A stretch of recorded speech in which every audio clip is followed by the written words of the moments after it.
All right, we're live. Welcome everyone.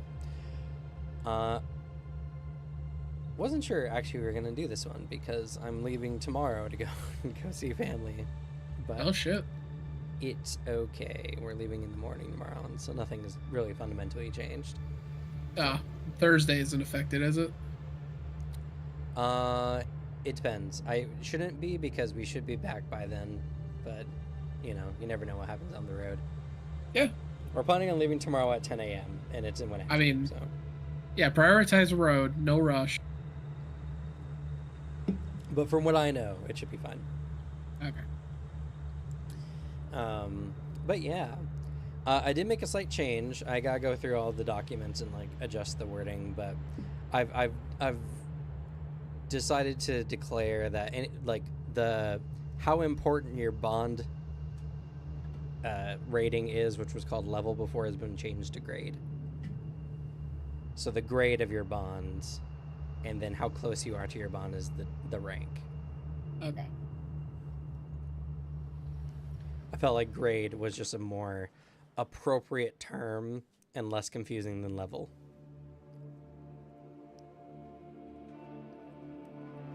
Especially because you improve your relationship with your bonds, but you don't level it up, which is a little weird. So, grade is now what that score is called, and some other things. I also did all the Mystic Bond traits for if you have a Mystic Bond, which I'm pretty happy with. And I'm probably going to just recreate them, but name a lot of them Occult instead for the Occult Bond talents.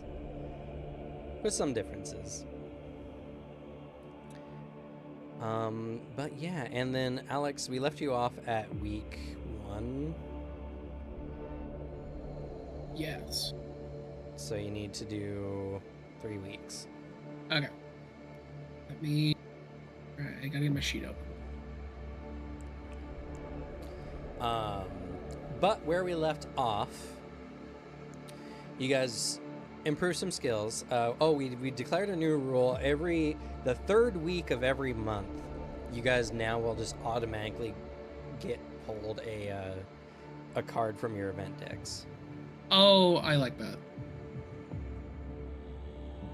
So I always want to do the event deck, but I always feel like I have other things that take a little bit of priority. And that also, I think, builds a much bigger thing for if maybe you have bad shit that's being put in your event deck. Yeah. They could just be like, well, I'm not going to pull it. Joke's on you. It's going to happen. Yeah, now it's not a choice. We'll have to do that with you as well. Yeah, I like that. That's good. Get through that. But since the compulsion has returned, both Artie and Emery are not doing super well.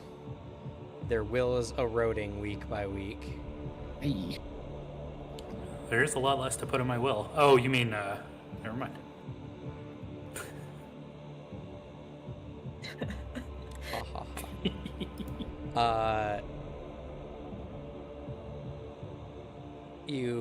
They have been given visions of what appears to be like a studio in kind of a downtown area. Maybe it was like a dance studio in days past, somewhat near a park. And the group has decided that action needs to be taken. So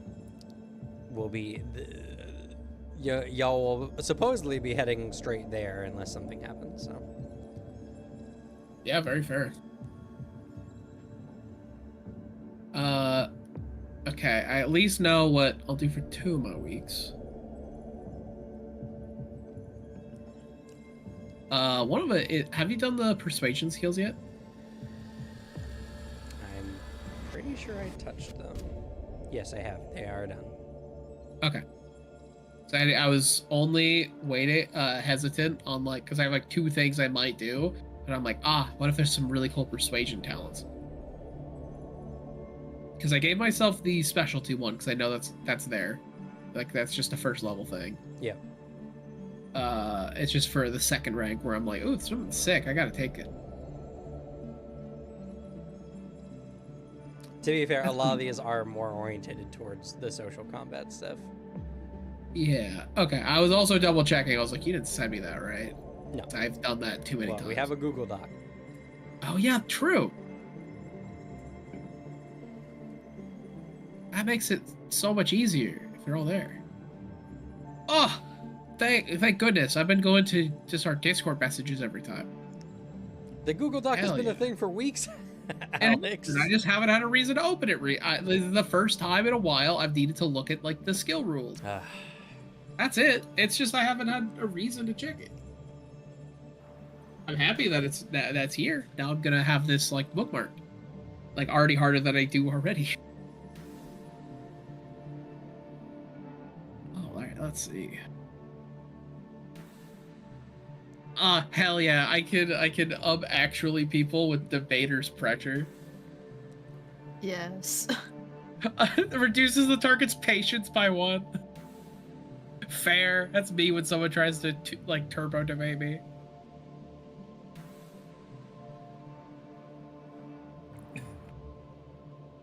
Oh shit, that's fun for good. Like, okay, yeah, I can see what you mean that this is all built on the social combat. Yep.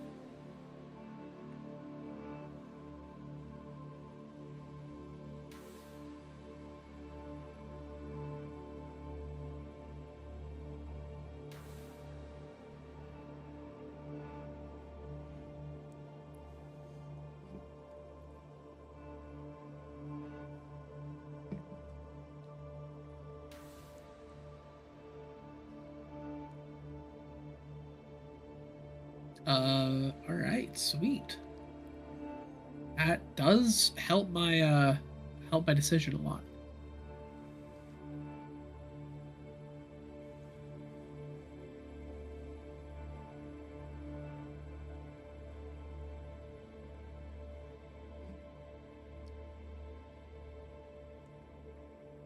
All right, then I know what I'm doing for the 3 weeks. Okay. What are you doing for 3 weeks? First, I'm going to up my larceny.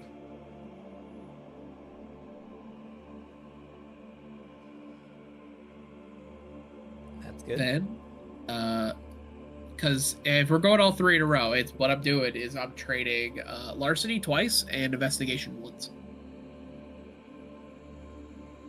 Okay. All right, and then we just need to pull from your event deck.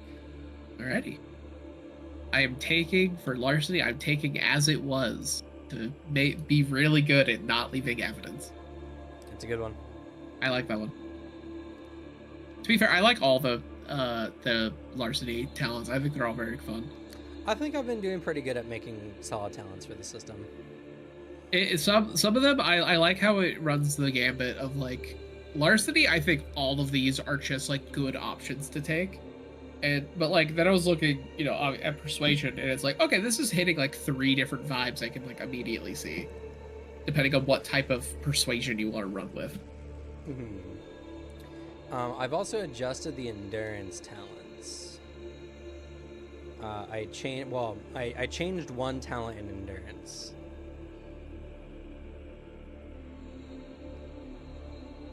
I forgot what it was before, what the talent I changed was, but it's now Enduring Imbalance. This is to go along the idea that Buddha was asking about before, of what if I want to be good at will, but not good at, like, con?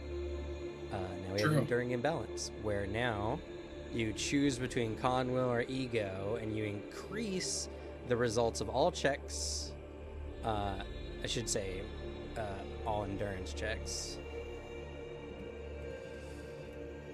What would be the case reason, I guess, for what is the difference between ego and will in accordance to like making saves?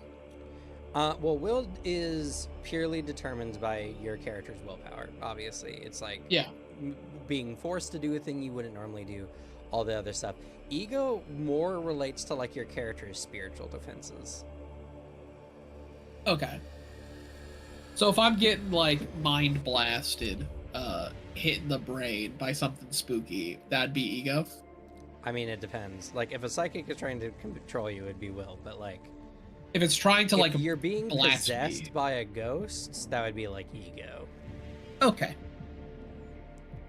Because it's based on how strong your sense of self is essentially what ego is determinant of. And we've been making will saves for the cult thing for that reason. It's trying to make us do something. You guys have been making mostly ego up until Oh. I think more recently. When it starts being like, hey, you should go to the altar. Yeah, those have been will checks for Artie and Emery. All right. But to get infected in the first place, it was an ego check. Okay. Gotcha. Now it does decrease the result of all checks for the other two by 2 as well. So That is a big. and this is not a specialty, so this actually stacks with. Well, there's no specialties technically, but if you have pain, the pain specialty, for instance, Yeah. that would stack if you chose will. So you would gain a higher base proficiency plus an increase to your results for pain.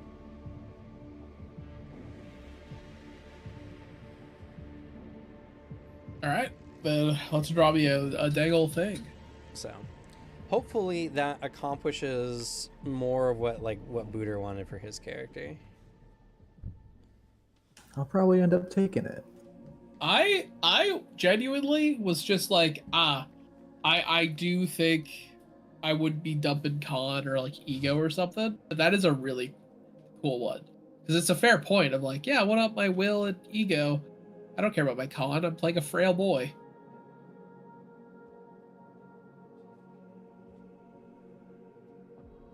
It's a fun trade-off.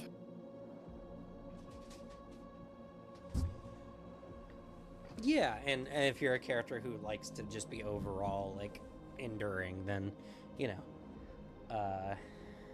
Don't take it. don't take it. But hopefully that works. But all right, Alex. So you Yeah. have, I think you have 2 bonds, or do you have? I 3? do. I have 2 bonds. I have one that I'm trying to get, but And you have one that it's you're been- working on, right? Right. One I'm working on, but I have Buster Told and Dr. Nines. Yeah, Buster Toll, Dr. Who does have a bro does have complicit. Yeah, which might come up. Who knows? Are either of them on cooldown? Let's see. Dr. Nines I have written here. He's on a 2 cooldown. Okay, so he's on cooldown, and Buster isn't. Oh yeah, Buster also worked on your investigation before, by the way. He did. Um, He helped me. Unless he did something when I left, but he was did. helping me. he did. Okay. Sweet. Y'all got a description of the person in question who got the weird knife. Sick. So, See, he's um, useful. We can trust him. So, and I don't think you have anything else. So I need you to roll a d6. Gotcha. Or no, sorry, a d4. Yeah, you only have 1 bond currently off cooldown. 2. Well, all right. Chance encounter. You also get to make a new bond today. Ah! Do you have the larceny talent? I got a team. No. Okay. I'm only at rank 2. Then I need another d4 roll. Gotcha. All right. A professional bond. Oh. I need a d6.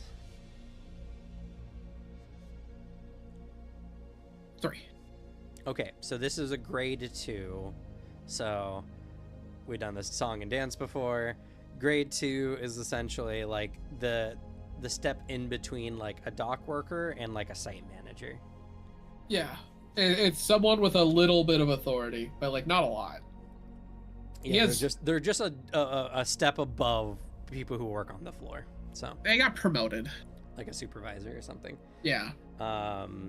So you get to choose, and as I said before, these bonds, these can even be characters like from your own backstory. Like you guys get to make the bonds and how they interact with your story. Ooh, I have routes. And then I guess I'll also make special mention that don't forget, Mahavra is a republic, and it's a it's a republic based on different workspaces, so it is somewhat important to have people in good positions. Granted, a rank grade 2 is not too great, but I in have an different political idea. areas. I have an idea. If this is an acceptable bid, Okay. I'll pitch it. Marco is buddies with a guy. He's a construction foreman. He at least runs his own like what is it, contractor company. Okay. Like he gets hired out. But the reason they're buddies, so obviously getting access to some construction sites kind of nice. But this guy is a serious doomsday prepper, but he's preparing for the 333-2. He's convinced it's going to happen again, and he has a bunker that he's made to like hide in case shit goes bad. Okay, that sounds fun. I like that. Yeah. All right, so he runs his own small business. All right. And the way I'm thinking of it mechanically is essentially he's buddies with Marco, and he's very okay with maybe renting out the space if someone needs a safe house. Yeah, sure. I mean, it would be equivalent to just staying at someone's place. Yeah. You know. But like it's underground. Sure, reasonably so. Because what matters, because he's a professional Bond, so the thing is his profession more than anything. Do you like the name Steve Dodds? That's funny. Let's run it. It's okay. I had a better name, Pearl Hooligan. I don't think a construction worker can run that name. No, but you should save it. That should be saved. Yeah. All right. So that sounds like a real foreman, to be honest.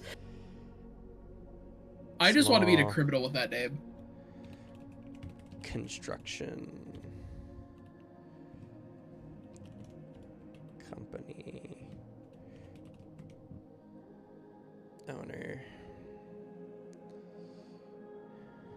I think they bet because Marco was stealing something from his very recently divorced wife.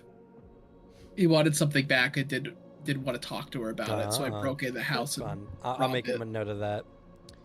I just don't believe a guy with a doomsday bunker can be married. Grade 2. Small construction company owner. Okay. I feel like I'm missing.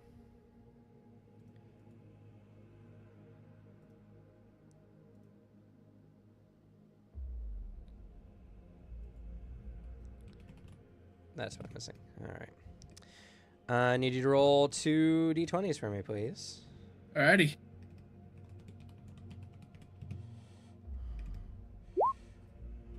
One and a 13.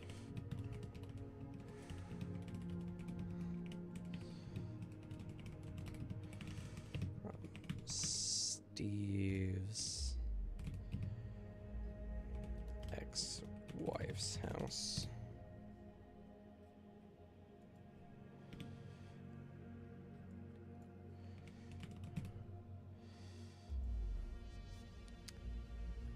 File open. Bond traits 1. Okay. Sounds good. You know what? That's fair. And 13. You know what? That's probably fair too. Okie dokie. All right. Steve Dodds, professional Bond grade 2 small construction company owner. Rank 1. Don't forget your professional Bond talent. Yeah. Which, let me look at that.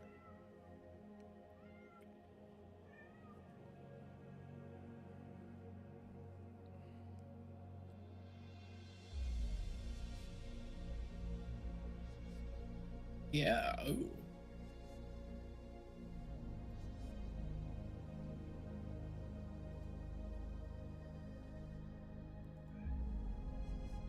I like that I could get a luncheon with this guy. Yeah, luncheon's the default event where it's just you improve your bond with your dude when you roll it. Oh, that's. Would you say is this guy's like the skill? Would that be engineering? Yeah, I'd probably say so. Ah, interesting. I might take that. I might take that one. Cross training. Cross training sounds fun. That's what I got. It's just it seems cool because that's like a really fun way to like expand repertoire. Yeah, well, I mean, Slug got a bond that lets Cordelia get like rifle training That's fun. from a military guy. Helpful. Yeah, so bonds are interesting because they can open new doors.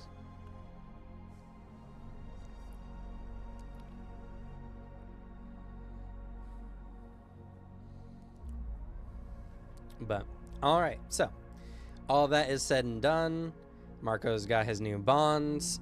So y'all are organizing, heading off to deal with this ritual going on.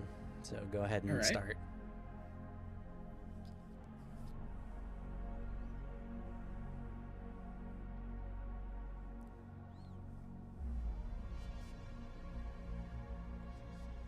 I have low context, so one of you will have to.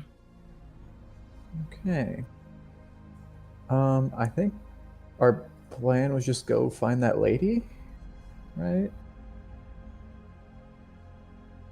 Yeah. What was the information we gained? I think it was just what she looks like, right? Yeah, you guys have a somewhat accurate description of what she looks like. And then Artie and I had visions of the new site too. Yeah. Yeah, and you could probably trust that their homing sense has returned. Yeah. Yeah. So we don't really have a lot of time to hunt down this lady, so I think our plan was to go to the new place and see if she's there, right? Yeah, because just guessing, she's most likely there. I would guess. Or at the very least, will be there at some point. Yeah, that too. Yeah.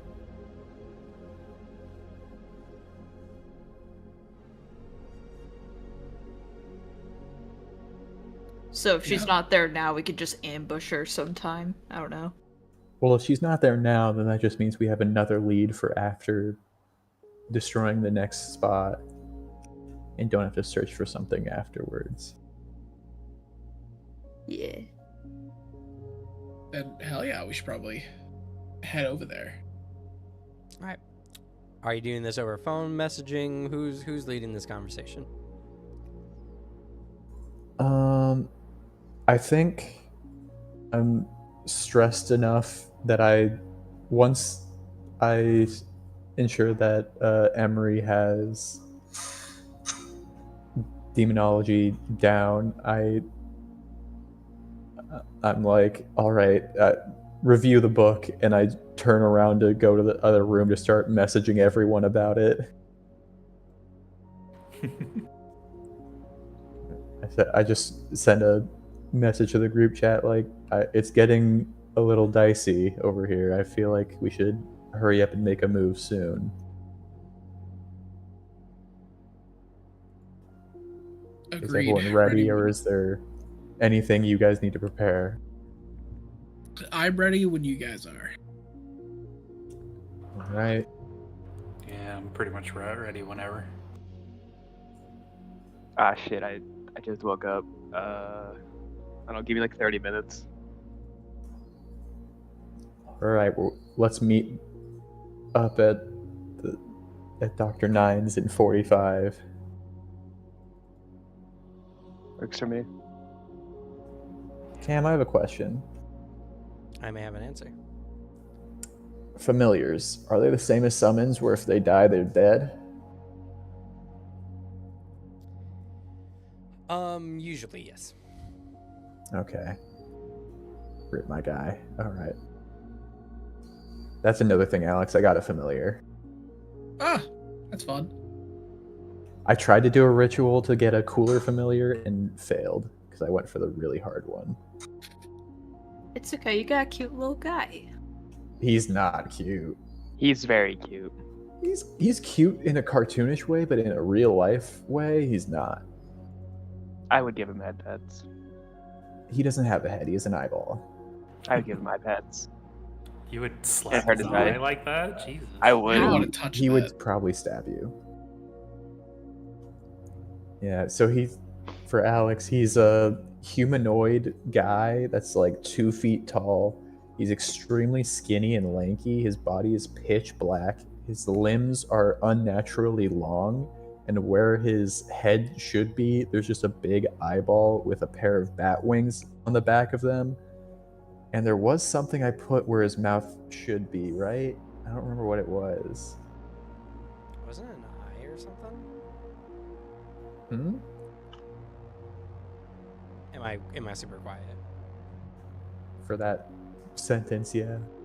Wasn't it an eye or something? I don't think so. I think it was some sort of mouth Like head- substitute. I think it was a sign Hidden that eye said for a head. gullibles written on the ceiling. Oh, I don't remember. There's something there where his mouth should be. Ah. Yeah, I see what you mean. I don't want to look at that in real life. Yeah, when you describe him and you see him in a cartoon, you're like, oh, that's just a little guy. And then you see a realistic render of the guy, and you go, cool, I want to kill it. The world would be better if that wasn't a thing. Yeah, Y'all and are right so now mean he's and just sort of fucked a up. useless little guy who is just like hard for most people to see unless he wants them to. I'm happy you finished that sentence. Yeah. It would have been funnier if I didn't, though. Yeah, if you just edit it with, yeah, he's just a funny little guy who's hard for people. Yeah. That's it. The end. I mean, I can't confirm or deny whether he's not. They're their own entity. Hey, they say if you can pick him up, you gain the powers of Thor. Yeah. All right. So what time do you gather? Like what time of day? I don't know. When does Cordelia awaken? That's Probably true. not until afternoon. 2:36 p.m. is when she Oh. awakes. Damn. We're gonna have to go through fucking rush hour. Like, we're gonna have to go through traffic because of this. Gotta wake up a little early so we can do our activities at noon. This girl needs an alarm clock. Like 3 to 5 is such a bad time to head out for illicit activities.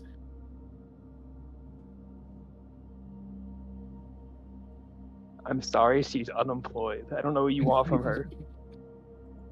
A fair reason.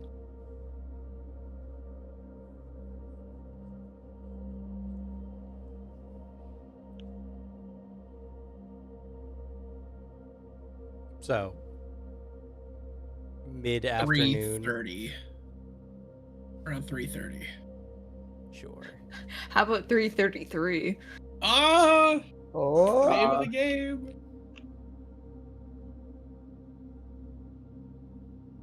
Okay.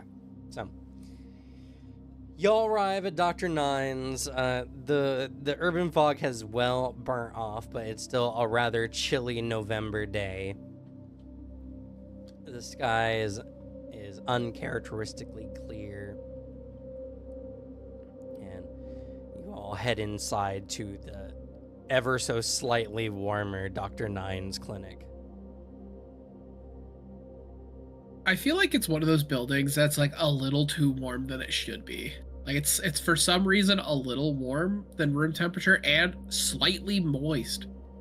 Like in the air. You don't really know why.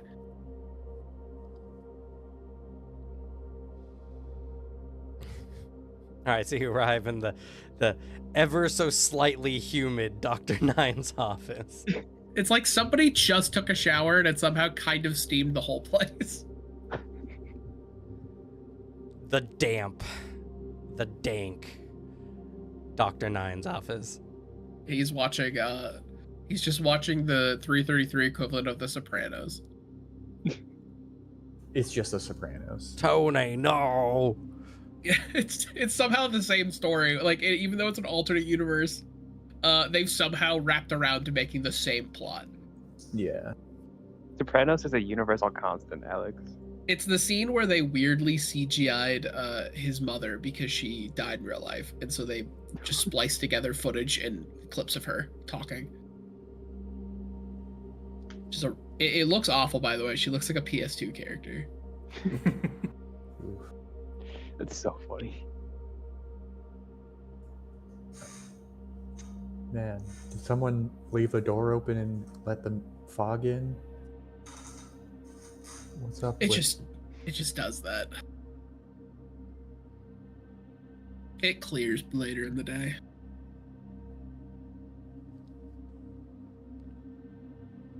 Cordelia enters. This time, though, she has her hands taped up like she's ready to fight.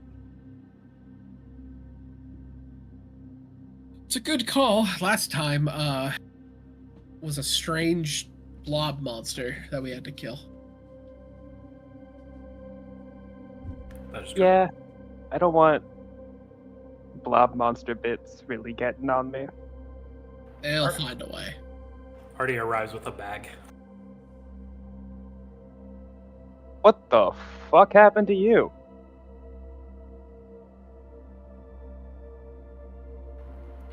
I got shot protecting our secret.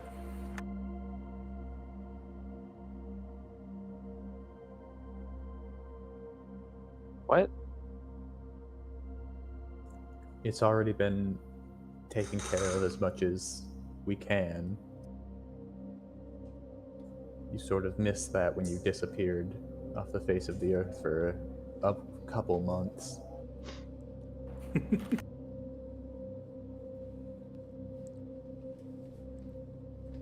Emery will come in with a concealed pistol.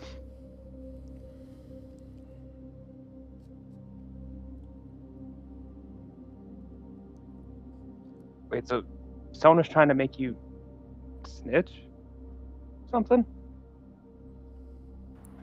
I was picked up by the cops. I think you actually know this. Do I? I don't It's think I canon that Slug. It was texted to the group after I texted. It's already canon that Cordelia didn't check the group chat for months. Well, like a couple weeks, but yeah.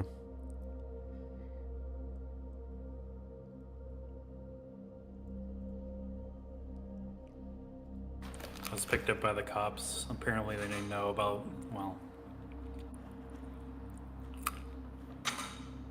that people do weird things. And I found out what my power is.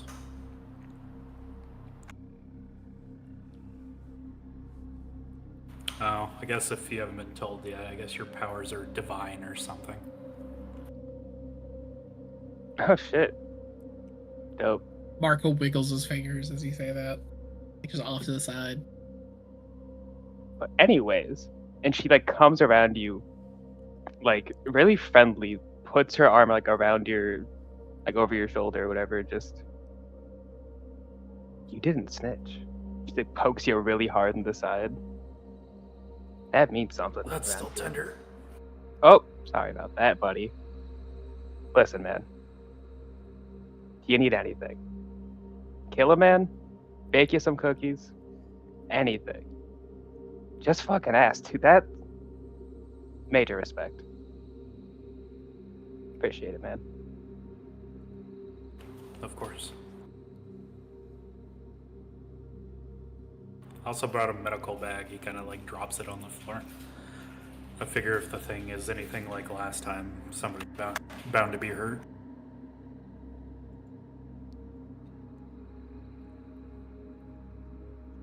A good call, because he just shoves a thumb like back, indicating towards the living area, That one charges.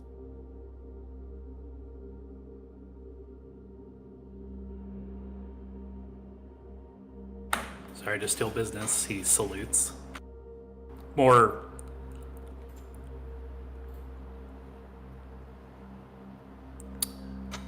More not really caring. I'm happy if that happens. I actively work at it.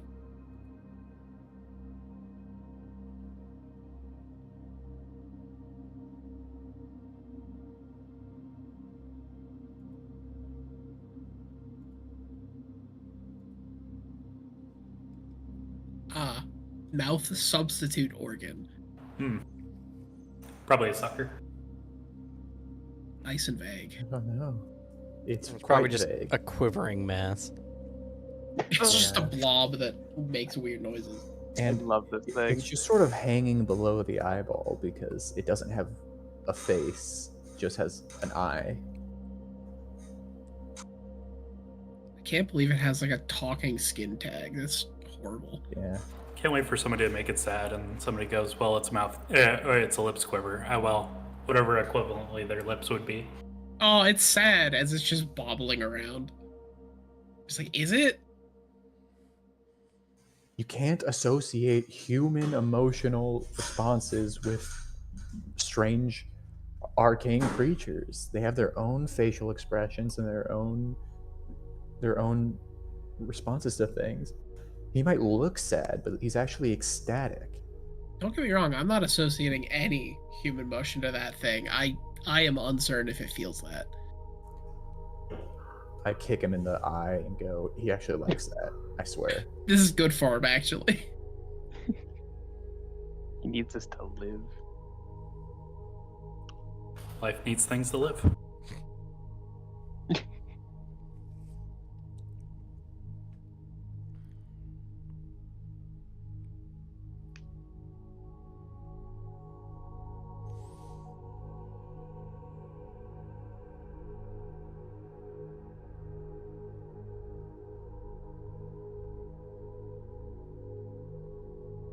All right, so Cordelia pledged a favor to Artie.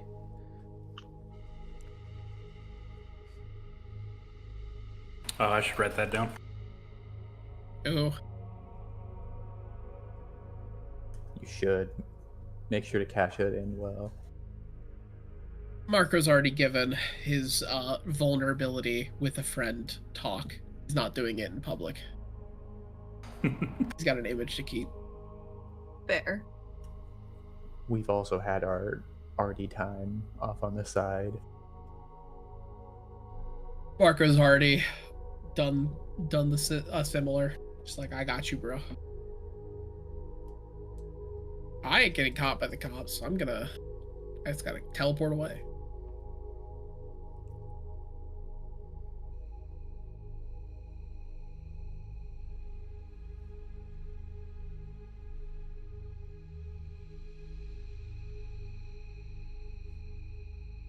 I hate that. Good.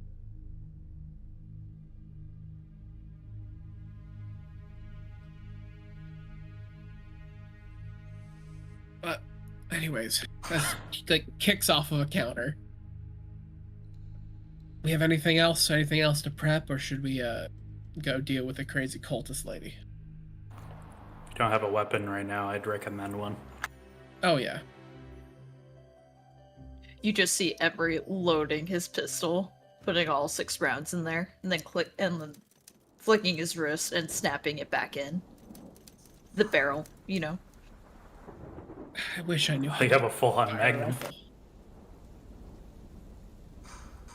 I reach into my vest and pull out a ritual dagger and say, I'd really prefer to not have to use it. If we get into a position where the blind scholar has to fight, I think we'd be in pretty bad off. I would Yeah. appreciate if you could keep me as far away from real combat as possible. We'll do what we can. Especially since I gesture down to my leg that's in a full cast and bandaged up all over.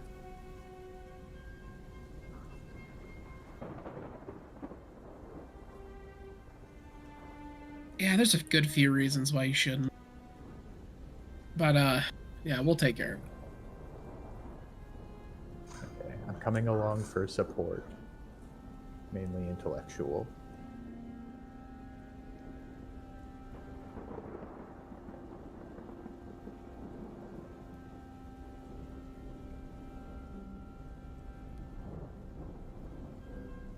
Don't worry. I'm only good for shooting, so you're not the only one.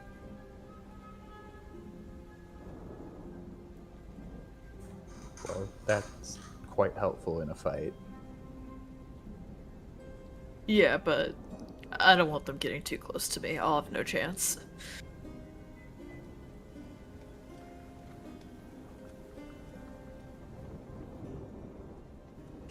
Well, if we're prepared, I suppose we should move out now. I can give you all some pointers to watch out for on the way there.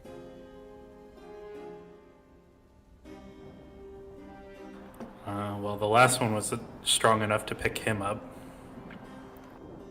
Yeah. Yeah, that was listen, it's tough. But I'm certain we'll be great. Yeah, the two of you did it. She Yeah. like punches her hand into her fist into her palm. The five of us certainly can. Gotta be here for a fight. So long as I punch something. I do wonder if they'll have more. We should probably be on the lookout for that, just in case. That is my worry. My worry is explicitly that this demon upped its ante, realizing that we might do this. I think that's likely something that we should expect to run into. Yeah, but he only saw you two, right? I'm assuming. Yeah, just us. Okay. Because I don't think they realize there's more of us, so that could be used to our advantage. We are doubling the combatants here. And we have professionals in the occult sphere as well.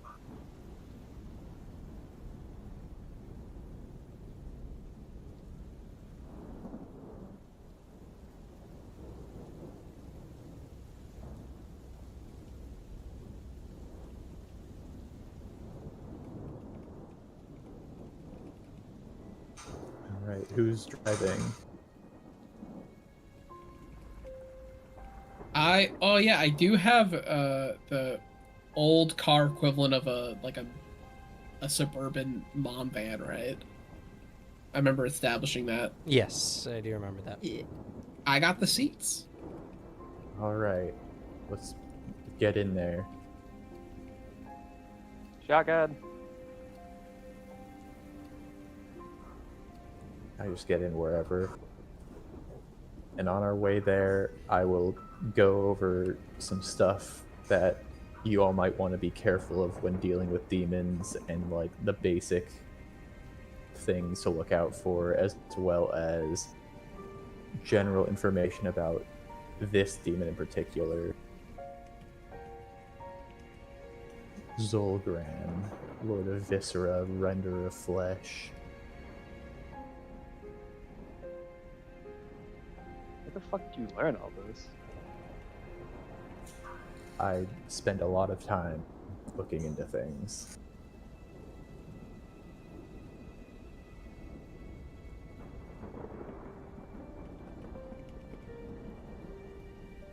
Fair enough.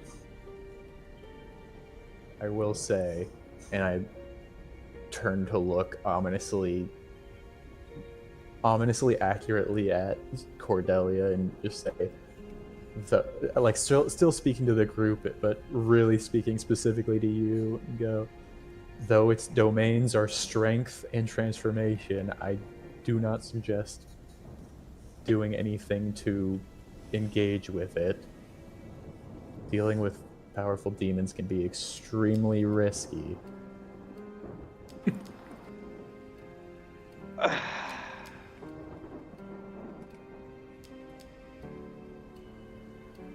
Fine.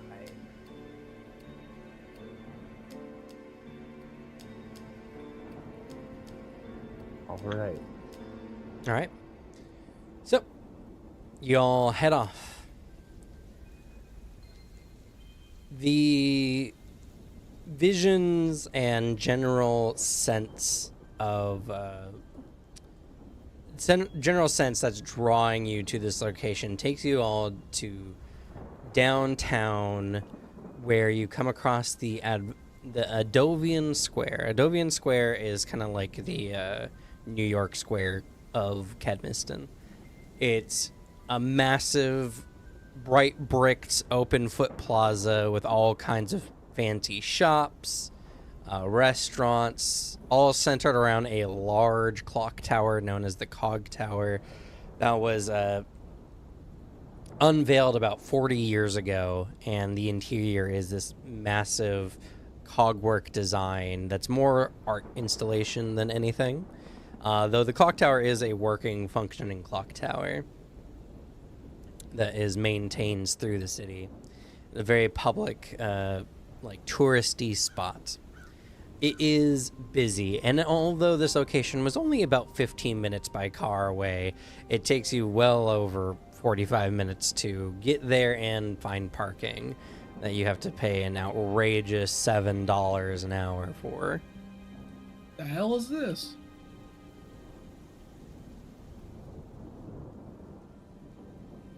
This is a travesty. How expensive they made it.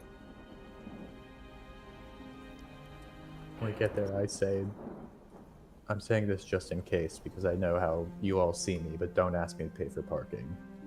I do not have very much funding at the moment. Kind of looks at the $7 in their head like, glad I don't have a car. Emery will let out a heavy sigh, and then he'll say, I'll pay for it. Ah, thanks. Marco was 100% waiting to see if one of them would offer. He Oh, has, Yeah, I was man. gonna offer. he has I more was than gonna enough offer to- cash. I was gonna offer to split, but he's offered to pay the whole thing. Let's go. He had a feeling that someone would offer. All right. Emery is the sugar daddy in my notes. There we go. Huh? Guilt Emery into paying for things. Got it. So, I need to ask, No. because you guys are going to be walking through a very public space. Alex, do you have your shotgun? No, I'm not trained in it. Ah, I see. That's fair. I just got my pistol, which concealed. That's fair. Same here. I All right. also have my pistol. Yeah. And before we get out of the car, like when we've parked in right before we're exiting, I will get my ritual dagger into my hand and then use obfuscate. Obfuscate. Yep, I know how to speak. Obfuscate. It's okay. So I spend 1 NP, and now my ritual dagger is undetectable for as long as it's on my person.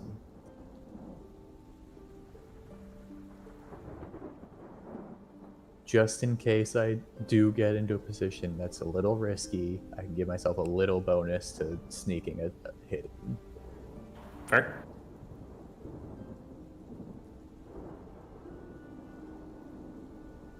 All right.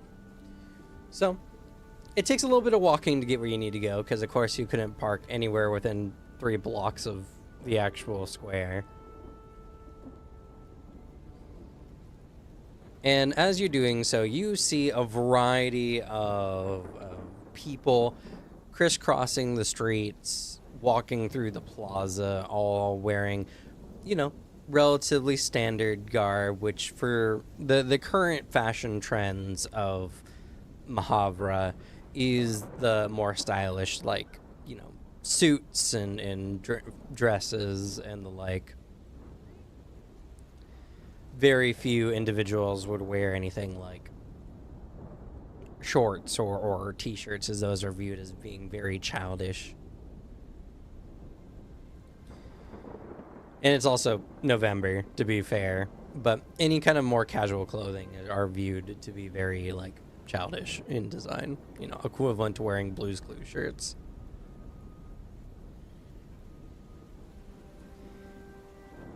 And as you're entering into the plaza proper, you see a variety of panhandlers and street performers doing their utmost to try to get any dollar or change from any passerbys, putting on a variety of ranges of performances, from music to impersonating famous, you know, comic book characters, movie characters, all that. And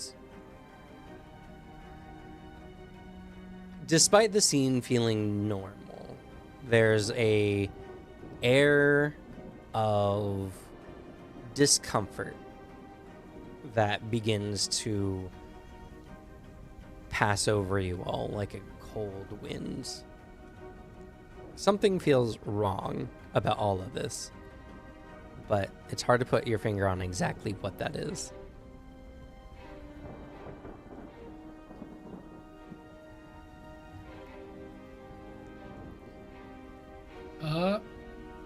Is there anything? Because I think in this, Marco has a natural kind of paranoia. So, one of the things I was thinking of doing too, it works even better if I'm being really worried and things just feel off. Marco's a little worried that, like, sure, Artie was, like, released by the cops after all that shit, but, like, are they watching him, keeping tabs? So, I do have, what's my investigation?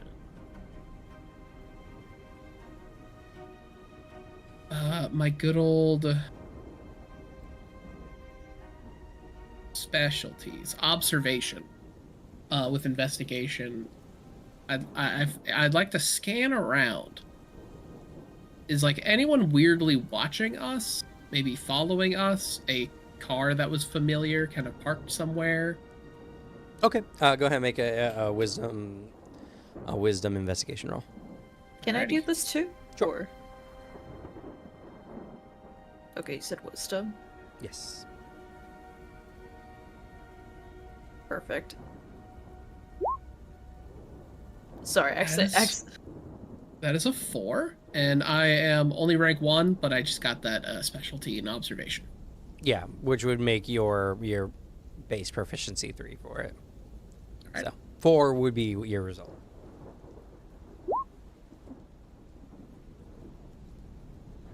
And what's your investigation score, Alicia?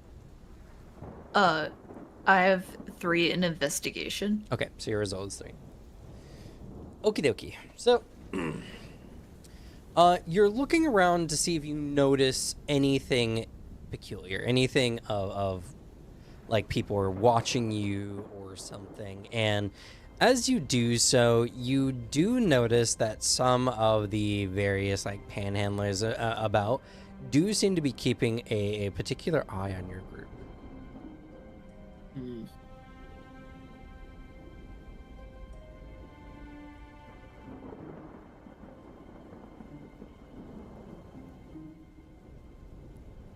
I take note of that. For the place that we have to go, do I see maybe a route to try to get there without their notice? It's very hard. You guys are going by a base feeling of Emery and Artie. I will. That is fair. And just in case it comes up, I do have parkour routes. You know, the fastest ways to get around the city. I do increase the result of checks involving speed in urban environments. Granted, that's speed, not stealth. Yeah, but I believe you have just another face, correct? I do.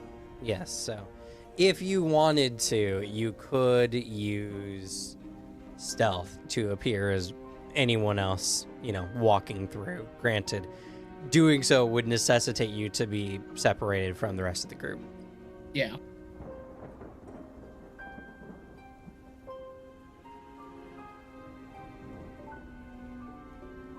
Still, that is good to take note of.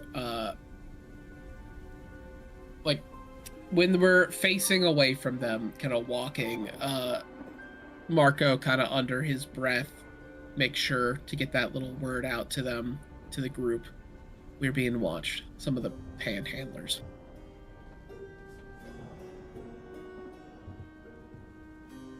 Don't look back. What should we do? Try to not give them more reason to watch us. If we can find this location and not obviously walk into it, that might be good too.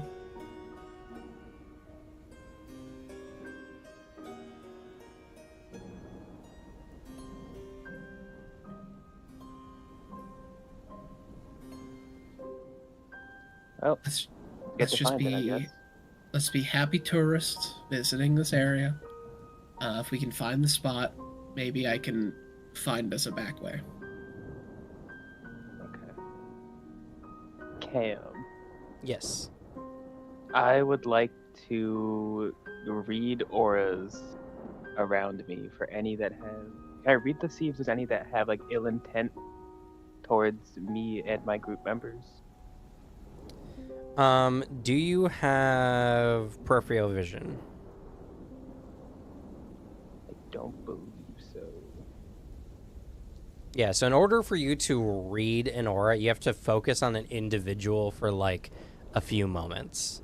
It's not like something you can see in mass. Peripheral vision allows you to kind of detect someone who has a particularly strong emotion around you, but doing so for each individual person is a taxing and time-consuming endeavor. Got it. So if you want to inspect anyone in particular, you could read their aura. I've been told not to look, so I can't.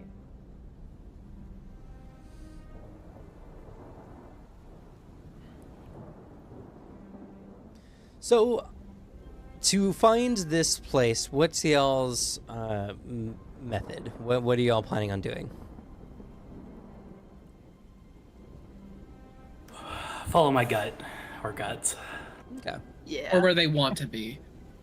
That's Yeah. true. But I think Marco tries to pull on the kind of act that maybe we're visiting and we're just kind of walking around. Because if it's like kind of like Times Square, it's a great little tourist spot.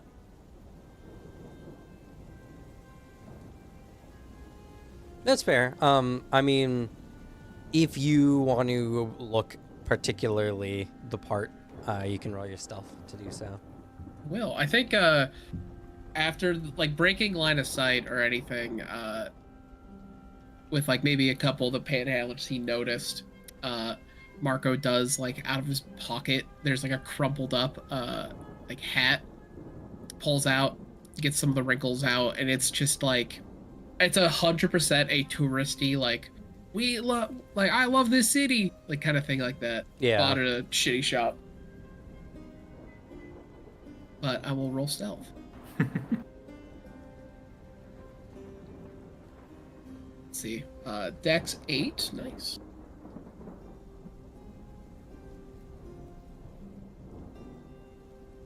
That is an 8 because it's +1. Ooh. It's +1 for... All black.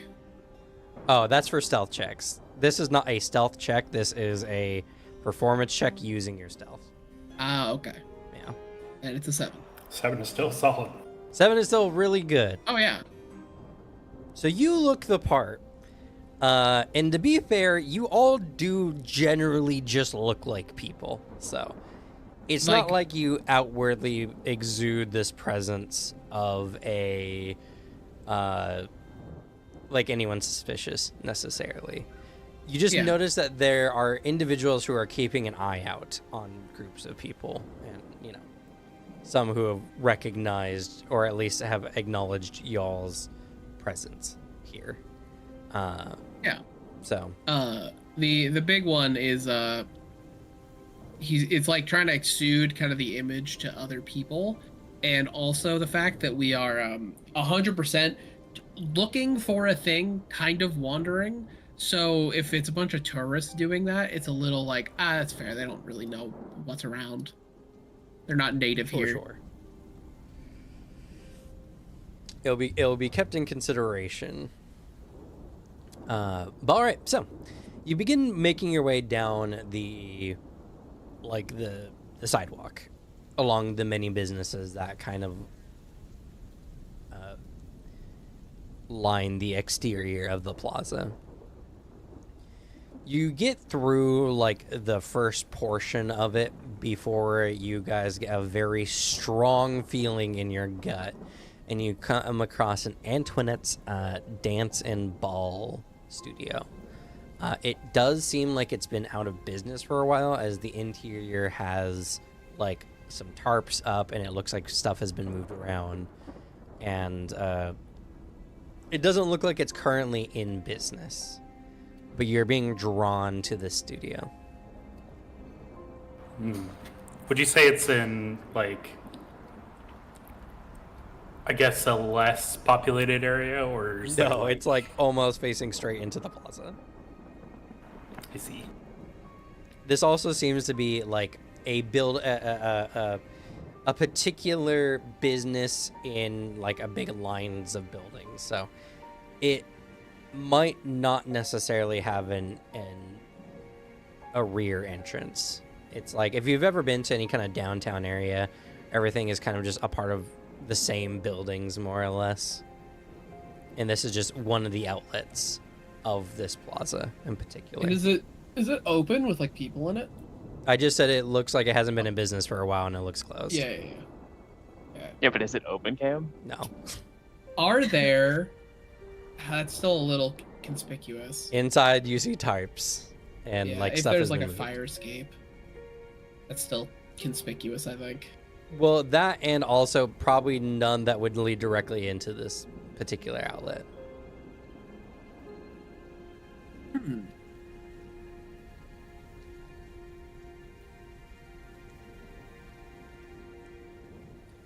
How do we get inside?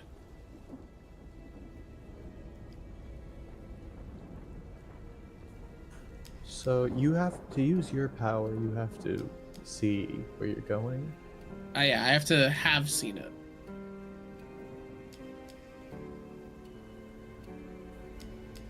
I assume there's not an easy way to like push a tarp out of the way to get a small view inside. Oh no, the Okay. tarps are like inside. Yeah. They're big, like it's a big glass show windows that show the interior of the business, and inside you see like some tarps are thrown over some things and the Oh, I like. see. Oh, okay. You could, I don't know if there's a counter or like cash register or something over there, but if you could step over to behind one of those and duck down, you might be able to avoid anyone noticing, especially if you go just out of line of sight for anyone who would be watching us at the moment.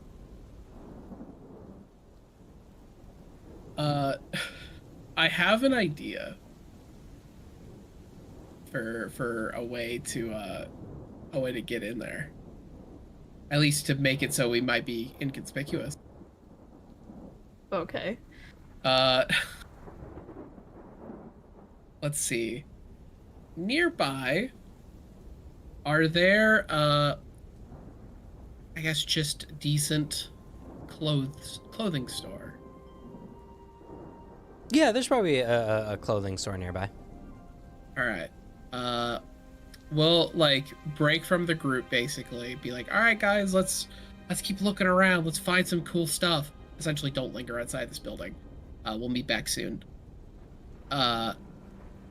He's gonna go over, buy like a button up, some slacks, some like a little bit of a change of clothes, because Marco wants to pose as a real estate agent. Okay. My thought is real estate agent, find, like, I have a view of it, find somewhere hidden, teleport in, let you guys in, and make a show of like, oh, okay, you guys are the buyers. Let's see what's going on. Like, I'll give you a tour of the place, a bit of a fixer-upper, like the whole that. So I'll make special mention. That will definitely work for people who don't know what's going on in this place, but for people who do, they will find that very suspicious. True. So I don't know whom we would be hiding from. Then I think, is there any way for any of you who can see these people watching us to determine if they are on the side of the devil worshippers or not? I have also been peeking at this. I do know a con man who specifically targets tourists.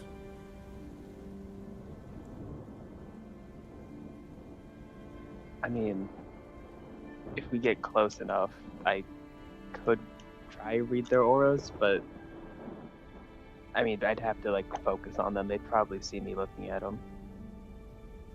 It's not a strange thing in a crowded space to be caught looking at somebody. Looking around as a tourist, like taking some pictures. I will accidentally take some pictures of the people watching after us.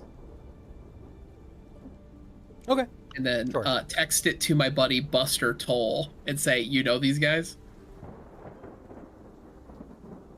I just have a feeling he's somewhere here in a 333 equivalent of a Spider-Man costume.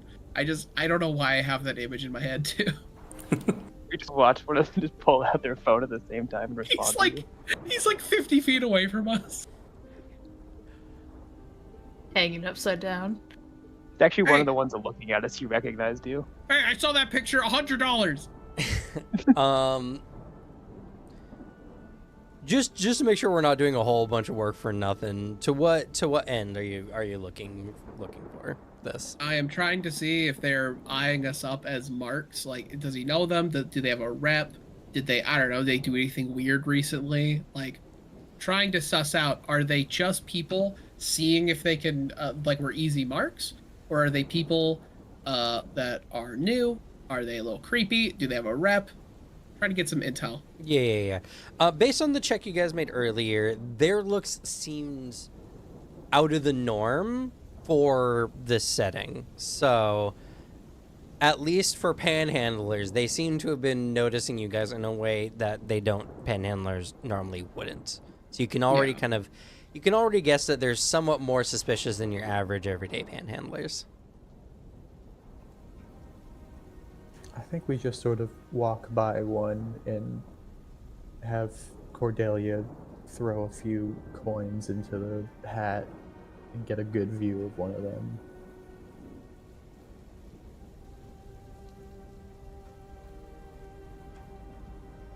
Yeah. Well, they are, they're panhandlers, so they're not like staring people down necessarily. It's not super difficult to just be looking at one while they're not necessarily paying attention, as long as you don't do so for abnormally too long. But we'll just say, all in all, if you want to observe one without being noticed, it's going to be I'm going to say it's going to be a wisdom stealth check.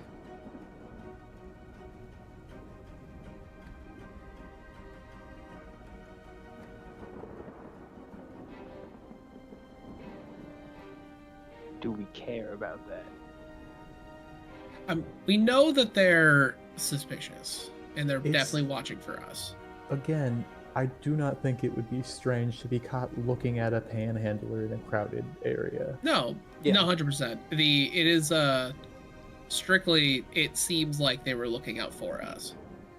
Or for anyone in general. I think they're just looking for anyone who might be going to the suspicious demon sacrificial location. Yeah, exactly. So So if we take too many steps to avoid them, that would be incredibly suspicious. true. I have a thought of How many, if we're like in front of the studio, how many are like able to see us?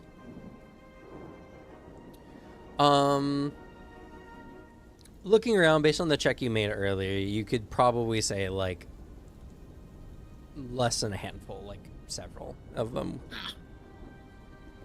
Too many to like directly distract.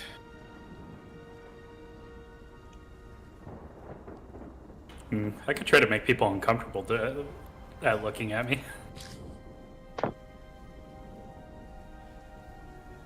Might be too many. Let's try to focus on what y'all want to do. So are you guys trying to enter into this place unnoticed? Is that the major thing? That It's probably is the at main least goal. my idea. Yeah. Yeah. So the difficulty that you guys are come across is this is a very open and visual like space. Not only the door and the front of this business, but inside the business you can also mostly see because of the big show windows.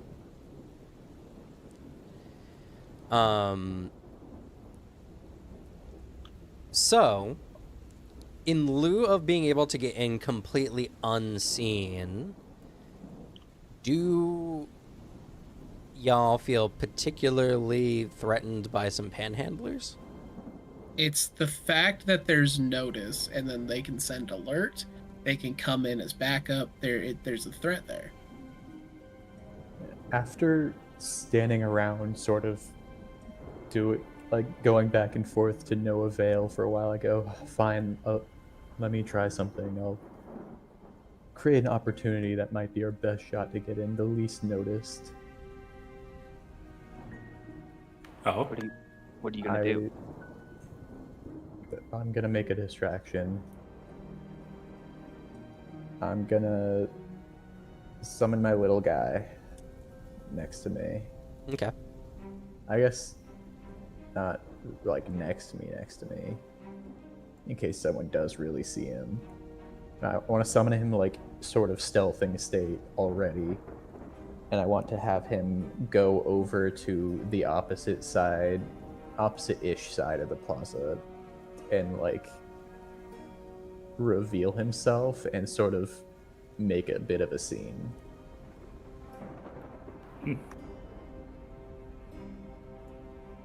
Okay.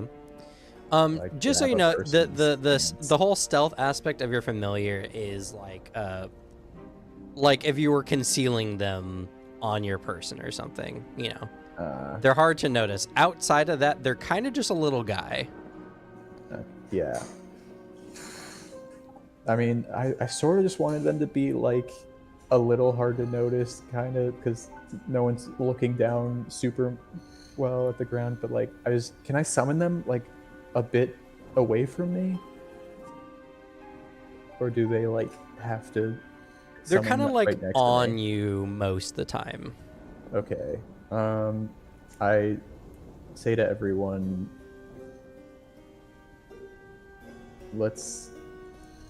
all right, lead me to the opposite side of the plaza, and then tell me when we're close, and we'll come back. And I want to sort of wander over to around the opposite side and look for like a plant or something that I can sort of deposit my familiar behind and give us time to get away from him before he starts doing his thing. Okay. I mean, it's easy enough to do so away from the location that you are. And what order do you give your familiar? Because you don't have like a psychic link to it or anything. Yeah. So I know that he's a little shit, right? He's a bad guy. probably, maybe. Yeah, so I think as I'm depositing him behind the plant, I say, feel free to create some chaos, but don't hurt anybody too badly. And I try to be as stern as possible with that one. Get out of there as soon as we're done. As soon as it seems dangerous for you.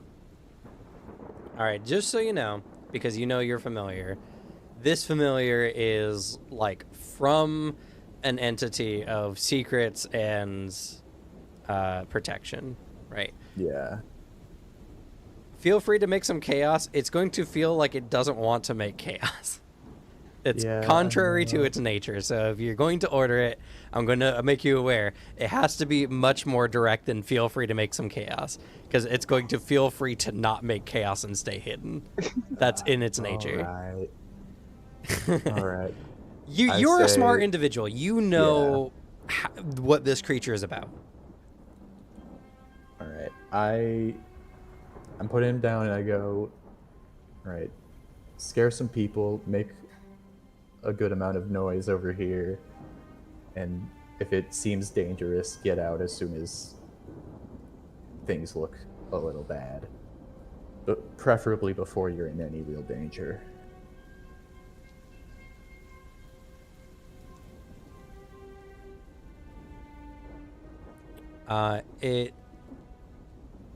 It looks at you and it says in its weird way, "Where would I go?" If there's no way for you to slink off naturally, run into the building that we go into and meet back up with us. I don't know if I can do that hidden. I don't think it's too much of an issue for a gesture to it and go something like you to go be seen going in there. I don't know. I turn to everyone else. Do you think it would be a problem if it's seen going into there? It might lead people to catch us on our way out.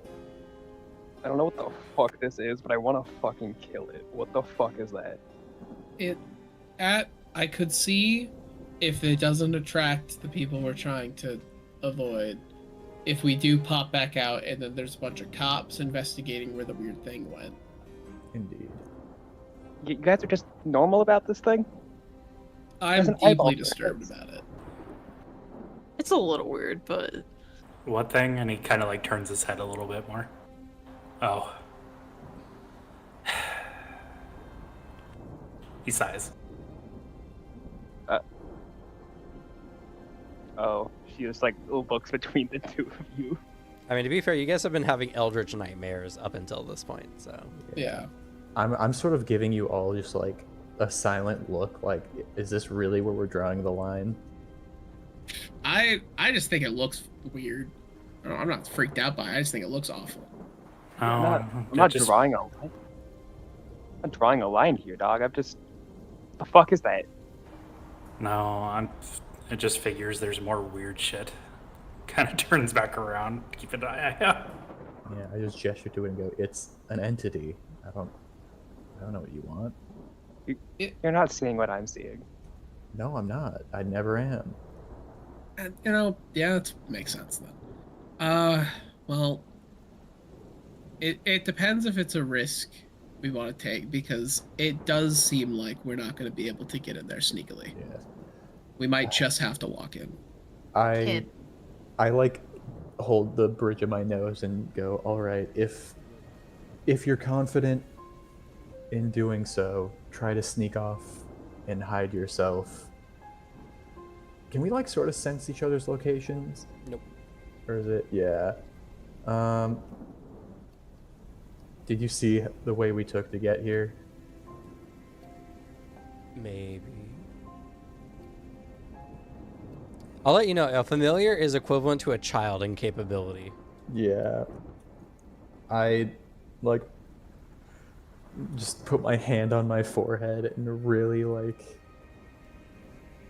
all right, try to sneak off and get it so no one sees where you are and hide in, and I point in a direction and name like a store in like not close to this place but like in the same area. could it hide under a dumpster? Because there has to be dumpsters nearby. I mean, it could hide under a good amount of things, but I'm sort of worried if someone watches it go under a dumpster and then people start investigating that dumpster, it's sort of trapped. That's true. I mean, it's like I get it. I get what you want. The hard part is it's like you're telling like an 8-year-old to do all this. Yeah. Well, So, I'm saying. Imagine how what I capable an landed 8-year-old on- would be to hide or get Yeah, away what- from people. Yeah. I mean, it's got good stealth. It should know generally hiding behind things. It has stealth inclinations. It doesn't have good stealth yet. Yeah. It's Doesn't good have, like- stealth is being on you and being It's inconspicuous. specifically on me. Yeah. Okay. Yeah, no. No, familiars are good at Um, hiding, or are good at being concealed, rather.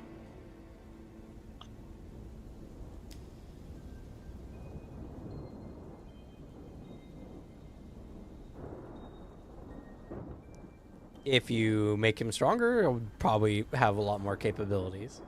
Yeah. This is why I didn't want to use him. I wanted someone else to have an idea, but people are too afraid to look at people. Well, all right. Let me see if I can help you out. If you want someone to make a diversion, it's probably just going to take one of you to do so. That person's just going to have to opt in because that's the most capable way of creating a diversion that might not end in losing a familiar. Yeah. Otherwise, you may just have to deal with some slightly angry panhandlers. Marco, if you just make a diversion over here, that seems like it's within your skill set, and you can immediately, at any point, move yourself into the building. That was my thought, but with the fact that there's a handful, it's just getting a distraction that can distract the chunk of people. And yeah, I think we might not be able to do stealth here. I think is the scenario. Stealth, no. We might just have to walk in. I mean, there's no downside to making a diversion. It just depends what extra attention we want. Like, but granted, I am the one who can do something like that because I can more easily sneak away and then get in the building. Yeah, but these people are probably here to make sure, like, anyone who's not supposed to be going into that place isn't going into that place. So Yeah, they're going to be watching the building, so I think we just have to walk in. because I could say right now, Marco probably could get in relatively undetected. Oh, yeah. I just have that's to look fine. in the window, duck out of eyesight, and then I'll be in there. It's everyone else. Yeah, I mean, that's why I'm saying there's no negative to you making a diversion and then sneaking in on your own. But there's no positive either. Yeah, it's If like the diversion is good enough, we can get some eyes off of us. Maybe. it's But I mean, at least we'll have people that could be seeing it. They'd be like, that's crazy. I'm gonna keep looking at the door. yeah, yeah. Like, why would they be diverted from something that they're supposed to be doing? I do As gotta the people, say we haven't Relatively. actually checked the back of the building. There's not no back of the necessarily. building.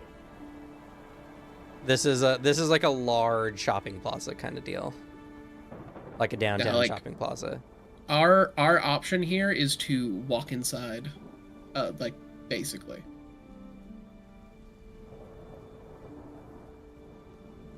Could we pretend to be like maintenance workers or something? Not all of us, but that maybe a would be so suspicious. They would want to stop all of us. No, they're That's fair. the Sorry. people are looking out for like Yeah. the cult thing and like because I thought of that immediately too.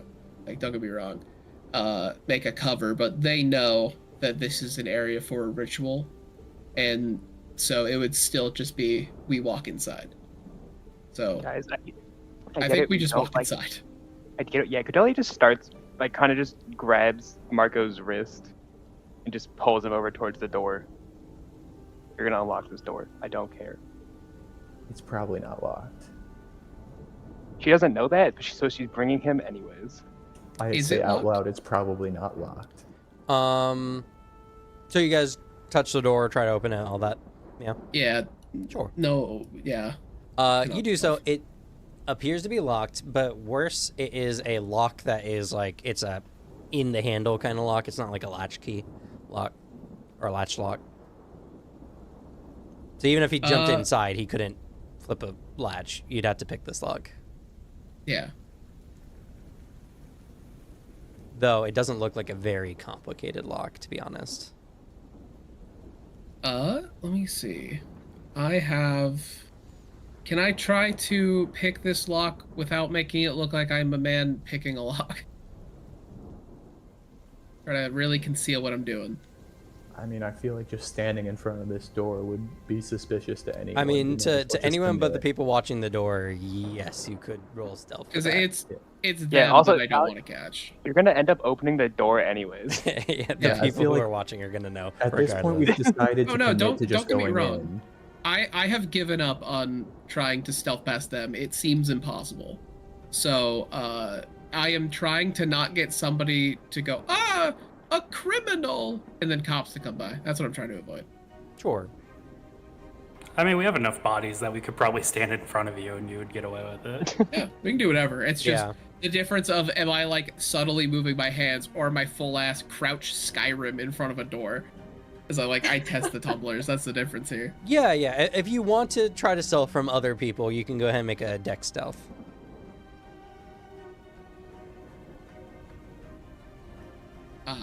What's your stealth though? My stealth. I have a grade 2 stealth. Grades With, are only for bonds. You just Well, your rank proficiency 2 is 2. Okay. The number is a 2. I see. have a specialty in Oh. burglary. Oh, just in burglary, not breaking and entering.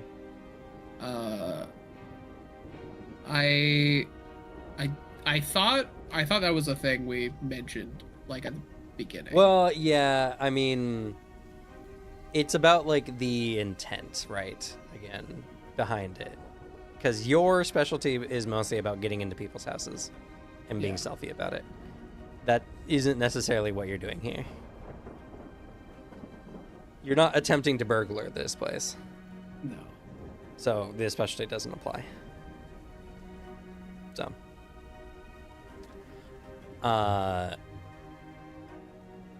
So yeah, it kind of looks like you're jimmying a lock.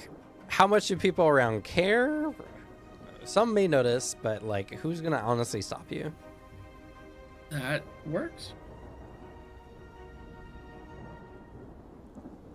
Though I will need a larceny to open the lock. I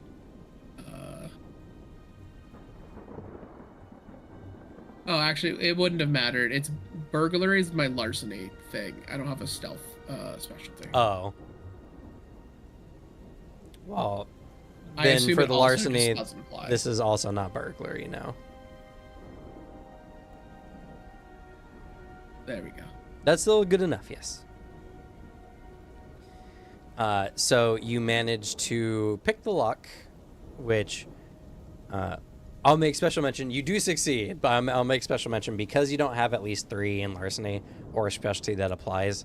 Technically, a basic lock is a DC 5. So. I do have a 3 in larceny. Oh, you do. Oh, Yeah, okay. stealth I have a 2. Then yeah, you couldn't have failed. But good. So you do manage to pick the lock. It was no problem at all. So it opens and the door is now open. Cordelia enters first. Okay. Emery will go second. Okay. Don't need to worry about marching order. You're walking into an open, what appears to be like a dancing floor that's been out of commission for a bit. Though those who did make their early investigation check do notice that the panhandlers do notice you.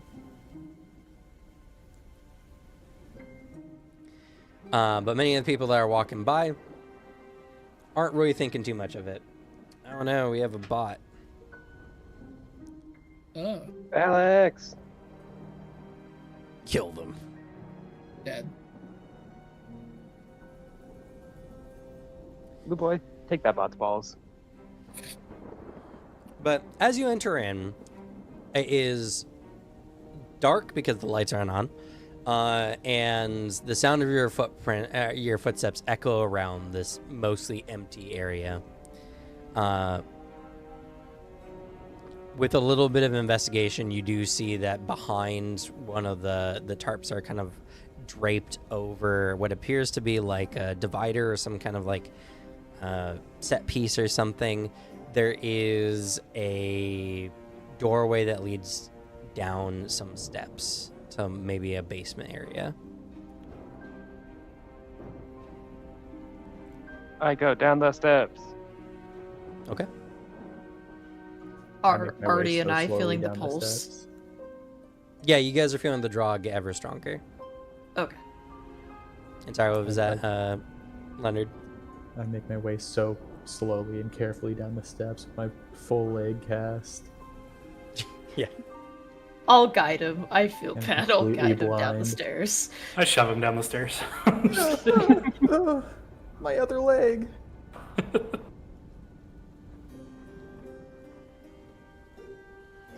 Okay. Going down the stairs, you see a light down at the bottom. Not ominously red like prior, but now like a office orange kind of light. And as you make your way down to the bottom of the stairs, you come across what appears to be another like open dancing area. Like this is another stage floor. Though this one is covered in all kinds of various occultic paraphernalia and an altar. And there is a shattered mirror in the back of the stage that normally like the dancers would be looking into. And across the shattered pieces are obvious indications of blood.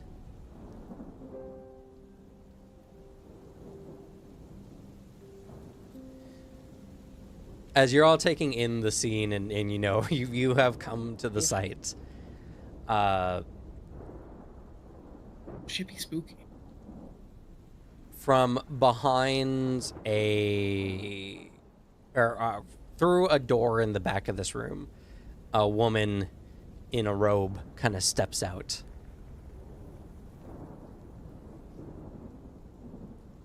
I just look towards my friends. Bad? She's wearing robes. I start Yeah. sprinting at her to punch her. Okay, so you turned just to where engage you were straight in just- combat. Yeah, I turn to where you were Does- just standing and go, "What's happening?" I guess the question is, does this lady fit the description? She does. Oh, Fantastic. So we might as well just set up the space. Ritual 2, Electric Boogaloo. Why is it always in a boiler room? Because hell is hot. All right. Hell in hot water.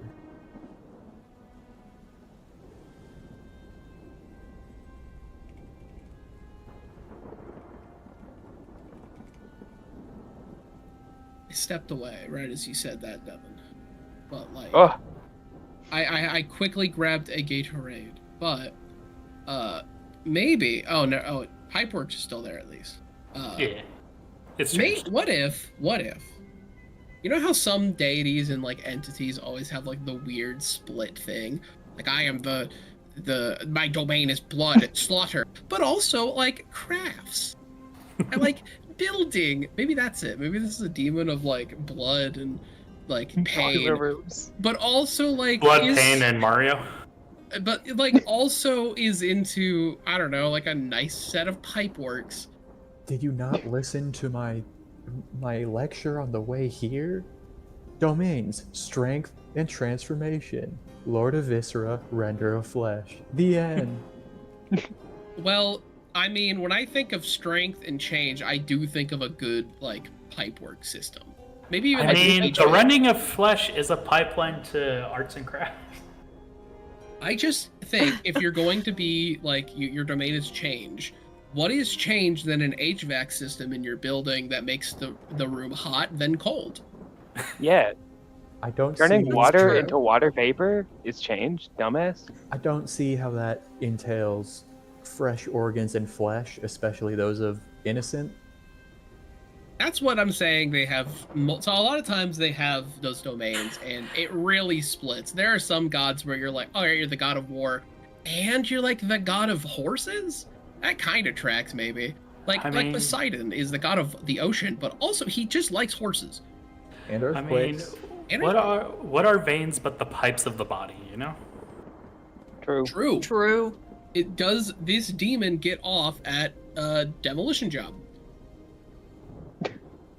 Are there innocent people at the demolition job getting sacrificed? No, but it is destruction and change. It's not what it's about.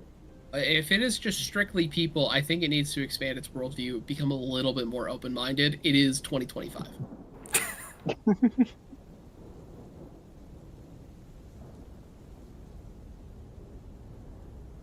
I mean, I feel like it would love to expand its worldview, become more powerful. That's really not in the cards. When we eventually find the demon, we can make a call-out post, let it know it's being problematic. Maybe it'll change its ways. It'll make a YouTube apology. A half-assed one, or I just picture a It will have a horrifying ukulele. demon in hell burning behind him, and he has like it in portrait mode. He's like holding it out like selfies, like, "Hey guys, I just want to say I'm sorry. I've made some lapses in my judgment. I've misused my platform as a demonic patron. I think I'm being a little too restrictive, and you know what? A little closed-minded. I got some bad habits from my parents. I think I need to work past it." I think it's all very plausible.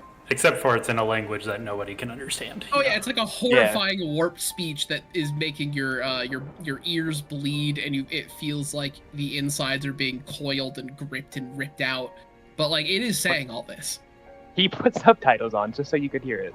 oh, okay. Yeah, so you as can you're mute like it. writhing in pain as you feel your internals as if they're being grabbed and wrenched by an outside force, you're on the ground. You're like, at least he is changing and is thinking about the future. You can appreciate the apology while dying. Yeah, Yeah. your eardrums burst like the pipes of his perfume. That would be a hilarious mnemonic attack if someone did that. As like their mimetic kill agent is just it's an apology video, and all the people who are just there for the drama are forced to watch it.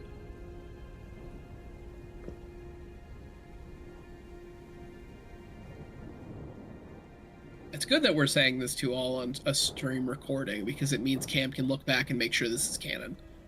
Yeah. Yeah. Just like the cum squatch. Just like the cum squad. Just like Cum Squatch.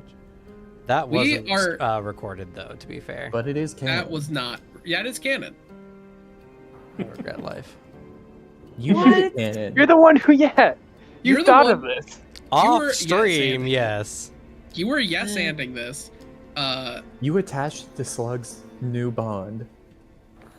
We are, what we're doing is we're helping you make this game, and by this we're helping you expand your world lore. I am excited for the tiny little sidebar panel on the Cum Squatch when you're talking about cryptids. You keep Yeah. telling us how much you want us to ask questions and help you expand the world, but all of a sudden, when all of our questions are about cum squatch, it becomes a problem. Suddenly it's an issue.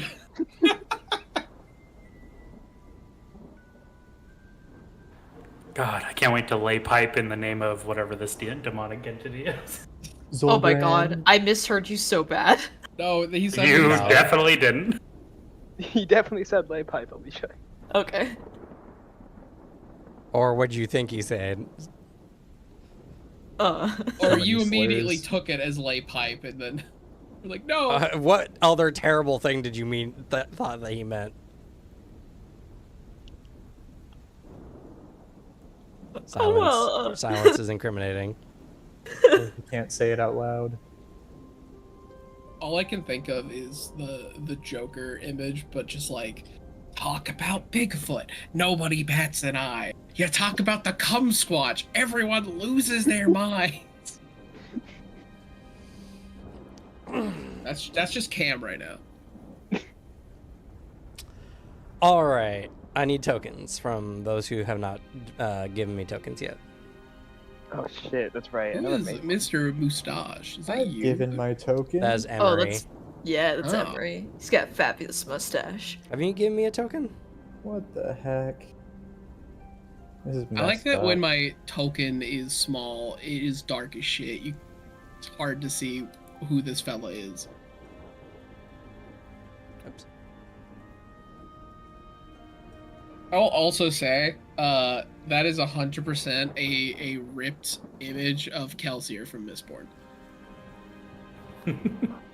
I was thinking of like, what does this guy look like? And I'm like, this kind of fits the bill, honestly.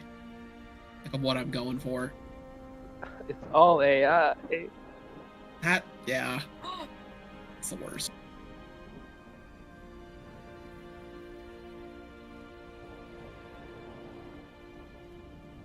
Looking for art on Google sucks now. Fair. It's just you look for something and it's like 20 AI images, which is incredibly goofy. Because also having had to look for like you sometimes have to scrub for stock images. It is so funny that there are people making AI art and then charging you for it. Yeah. Oh my god. That's hilarious. I could do that myself. Your business model makes no sense.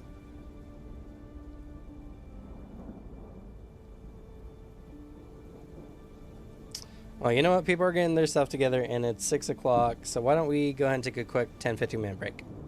People can use the Sure, sure. restroom while people Yeah. are getting their images set up. Okay. So we'll be right back. All right.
All right, we're live.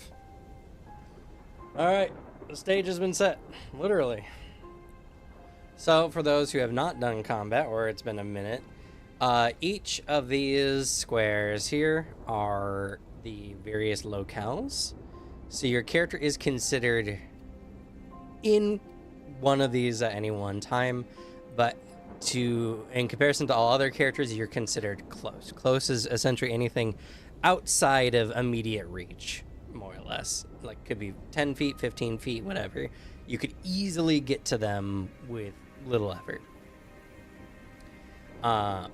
Connecting lines means that there are adjacent areas, locales that you could get to.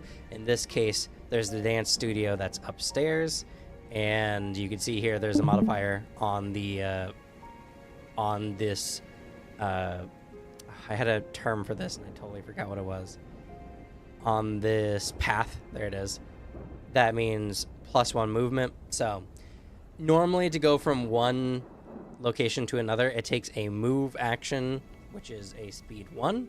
This one would be a speed 2. Now, when it's talking about speeds, every character's round is made up of 5 different essentially actions, or types of actions, and different speeds. Most of these an NPC thing, but I'm going to be implementing in the future different.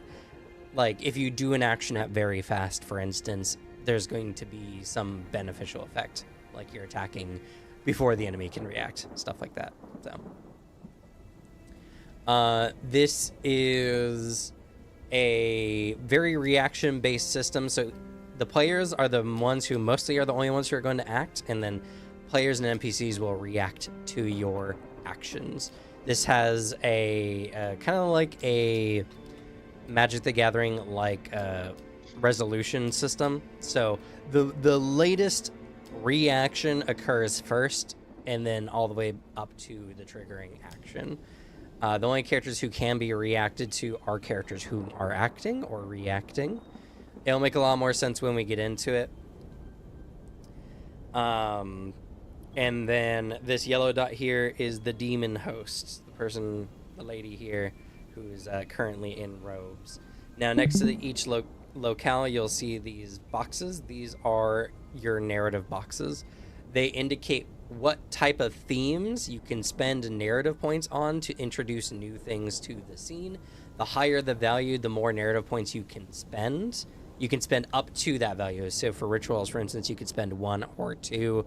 For dance floor, you could spend 1, 2, or 3 narrative points. The more narrative points, essentially the greater of the scale of which you can affect. So a 1-point ritual, for instance, would be like, I don't know, a mummified bat. Some small ingredient you can fit into your hands, 2 might be like a ritual dagger. So it's up to y'all to determine how that is. Spending narrative points is not an action, but you can only add 1 thing to a scene per round. And when other players are acting, you can react to their actions, but you only get 5 reactions per round on any character's turns. So make sure you're taking your actions correctly, and as well, player reactions cost narrative points. So if you want to act when it's not your turn, it's going to cost you narrative points. Question. Yes. You said we can only add something to the scene once per round. Is that each of us can do it once per round, or is Yes. it together? Okay. Each of you can add 1 thing per round.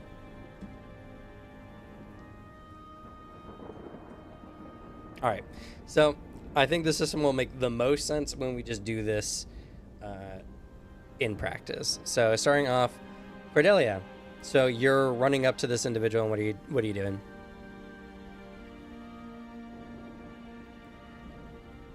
I am just running up to this person at final moments, leaping to just clock him across the face because I'm 5'0" and really tiny.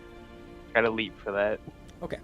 So because you're not currently engaged, it will be you'll have to have a move attached, which increases the speed of your punch. Or not increases, I guess decrease. It increases how many points upon your punches, so you'll be moving on the fast action. So you'll move on fast, and you'll become engaged with the target here, meaning you can hit them in melee range. So, as you're doing this, everyone sees the demon hostess. She like brings her hand back, and you see something dripping from it. Any other reactions? Sure, I'll aim. Okay, so you're aiming. I'd also like to do that. Same here. Actually, I'm curious. Does aiming stop, like the effect of it, if you move? No. Okay. But aiming is a concentrate or adds concentrate or focus. I think it's focus is what it's called. So if anything breaks your focus, you'll no longer be aiming at that target. Okay. I would like to take cover.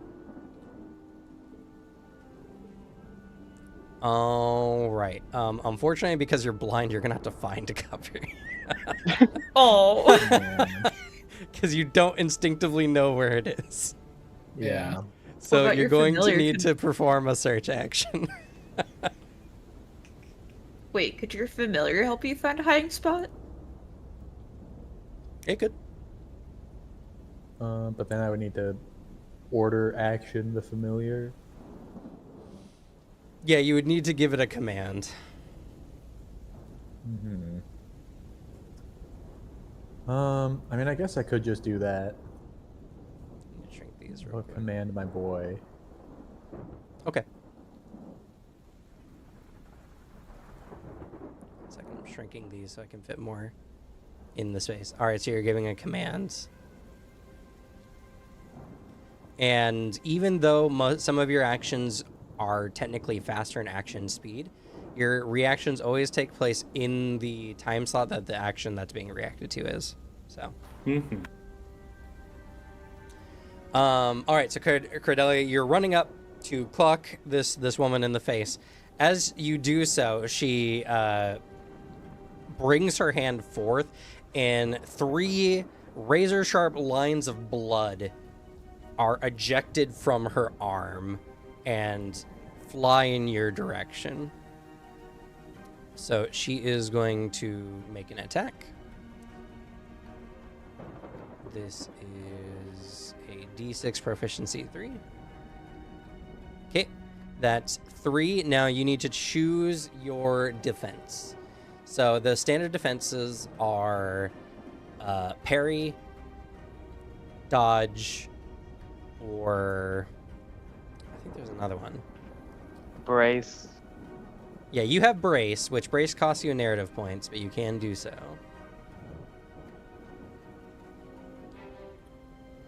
Combat rules, here we go. I think I have them under reactions too, which they need to be. Dodge, parry. Oh, it's evade, which is for evade is for specifically projectiles. It's just as a projectile attack. When did brace gain a narrative point cost? It's not listed Was it anywhere. a reaction? It is a reaction, but it's not listed anywhere. Could have swore. Maybe you're right. Oh, it's a defensive action, not a reaction. Is what it's specifically listed as. That is. Oh, that's endurance. Endurance. Let's see what I have written here. Brace. When being attacked, you can forgo defense. Oh no. Okay, you're right. Yeah, no narrative point cost. My mistake. I was mistaken. So you could brace, which would just attempt to reduce the injury level. What would I have to roll? Oh, yeah, Con endurance. Or like the DC.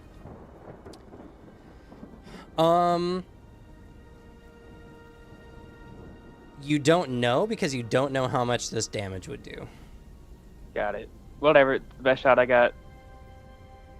Okay, so you're just gonna brace. Yep. Okay. Forward. And this is a minimum of 4 times. Okay. Alrighty, so this attack does 25 damage. Yikers. So you're not defending yourself, so you're taking 25 damage. What is your wound threshold? 11. 11. Okay. So this would be just over a moderate injury for you. And your brace. So to get over a moderate, you needed to make a DC 5. What's your endurance?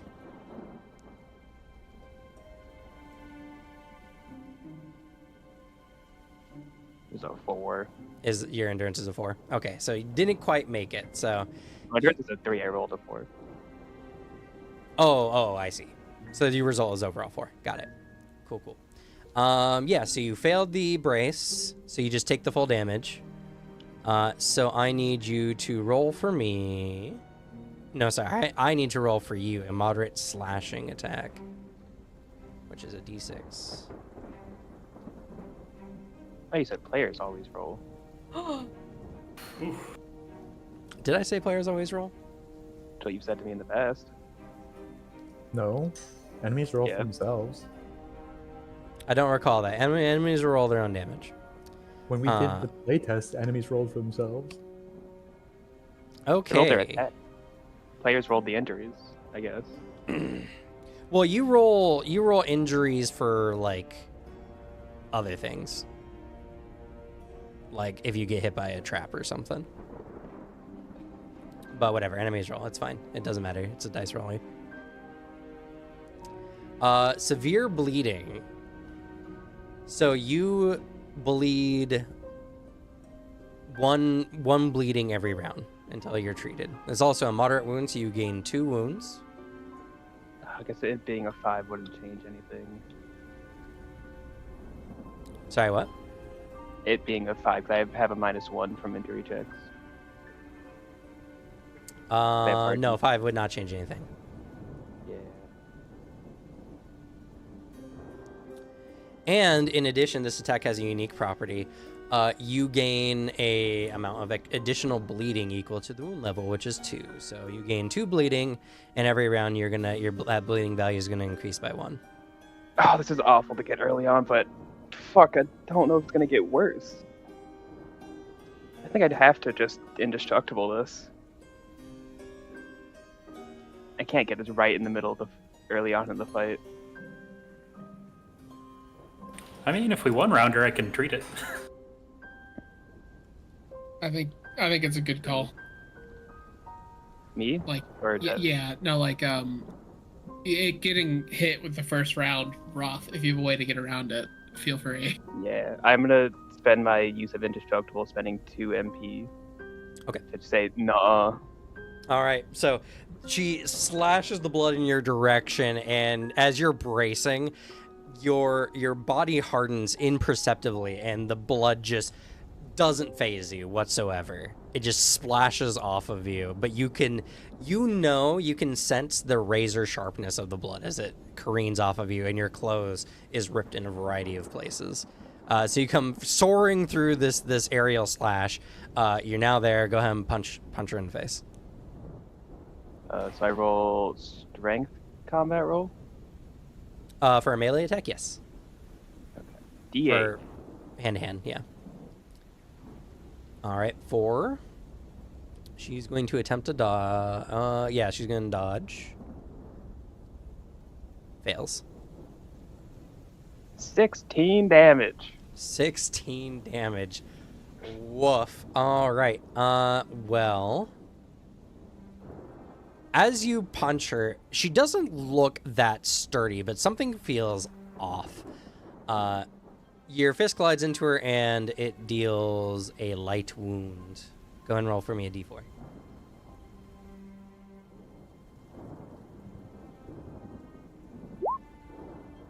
Ugh. Okay, so she becomes bruised. Which reduces her endurance proficiency against against pain effects. So she is bruised, 1 wound. So as you strike into her, strike across her face, you see her face is just beet red where you hit her. It's definitely going to leave a nasty bruise. What's your next action?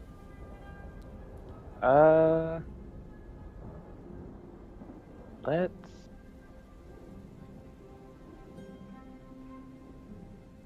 grapple her. I'm gonna, after that punch, just use my now low to the ground stature to lunge up at her to try Okay. and take her. Yeah.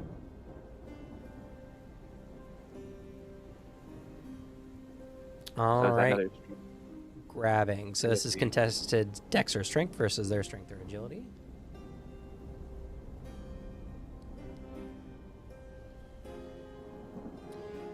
So make a dex or strength combat roll.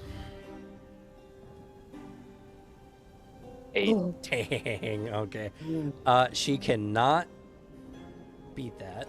So, you grab onto her. You didn't target a limb specifically, so you just grab her torso. And that is double check because I believe I have grab condition. Yeah. Okay, she's immobilized, so she cannot move as long as she's engaged.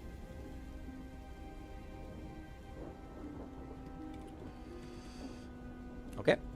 That is, I believe, grab is just a singular action. Speed, correct? Combat rules, combat rules. Yep. Grab, yeah, 1+ because you can move for it. Got it. So, boom. Okay. All right, using my speed or momentum from the last action, takedown. Make a contested strength combat / grappling check versus strength endurance. If successful, the target becomes prone and grabbed, and you gain the mounted condition. Okay. What's the speed of takedown? 1. 1. Okay. She is going to react. She's going to strike you. Her hand becomes coated in blood, and she gets a gnarly-looking claw.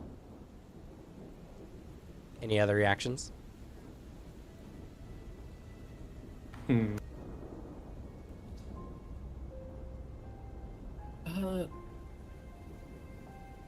There's not really like a move action, right?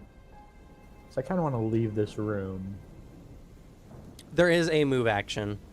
Yeah, but not a reaction. There. Yeah, correct, because it's based on the person you're reacting to. Running away is a reaction. I would say you're right.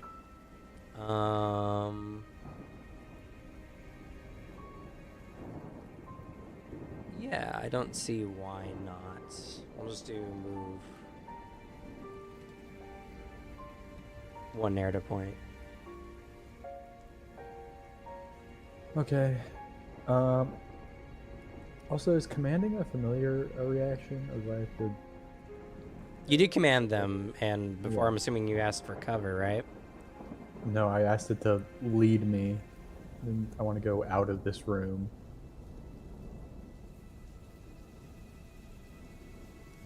But like, Okay. is I don't think we is- clarified last time. We'll have to make sure we do Yeah. that in future. Does commanding take NP? Yes. How much? 1 MP.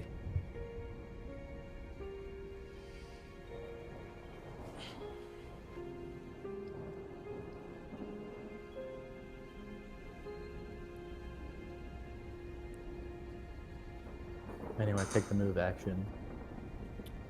Okay, well, so here is the thing.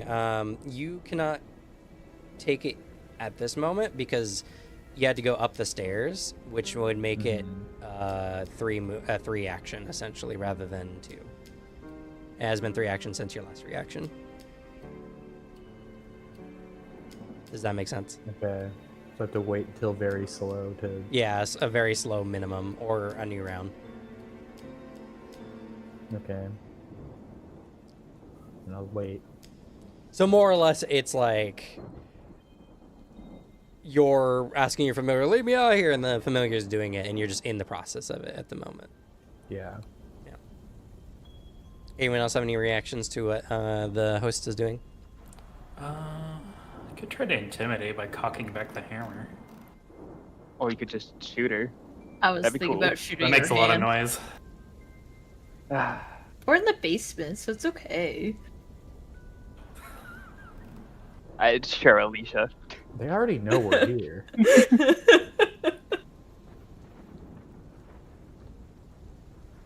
I mean, depends if that's an actual threat in this situation.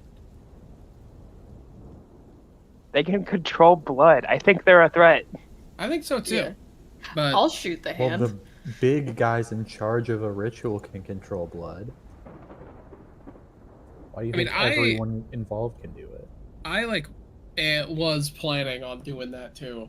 It was just gonna be when I can get closer. So I just don't want to shoot you, but if I don't have to worry about that. Don't worry about shooting me. I'll be fine. Tis but a scratch. All right, I shoot her. All right, I don't have this in the rules yet. I meant to. To avoid, you'll have to do an aimed shot, which is a DC 5. I did aim.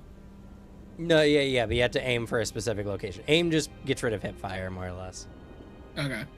and does reduce the base DCs. So, with aiming, to hit a standard person is just a DC 3, but to hit like their head or something, in this case, to avoid shooting your ally, it's a DC 5. That is a little harder. As it would be in real life to shoot a person who's currently grabbing another person. Does distance change that at all? Like if I get like real close? No. Okay. Okay, so the distance between me and the host wouldn't make that much of a difference either. No, to be fair, you're all in like relatively the same room. You're at the gun's probably most effective close range.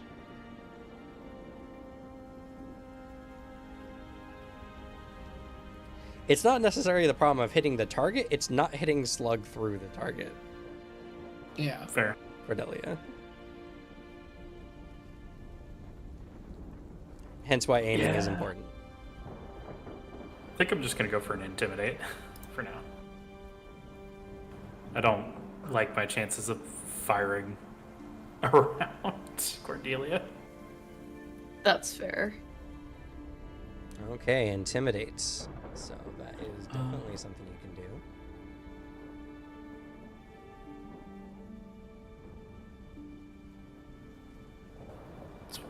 Cost 1. And then I gotta do an intimidate or a. This is going to be a charisma. Oh, it shouldn't say intimidate. Or is intimidate a skill? I don't think it did. Oh, it is a skill. Yeah. Man doesn't even know his own system. I thought forever it was manipulate. But no, there is just intimidation. All right, flat charisma. Let's go. A 5. Dang. That's pretty good. This is contested against the targets. I'm sure will endurance. Will endurance, yes. Yeah. Alrighty. Their endurance is not high. Failure. Hell yeah. So, while intimidated,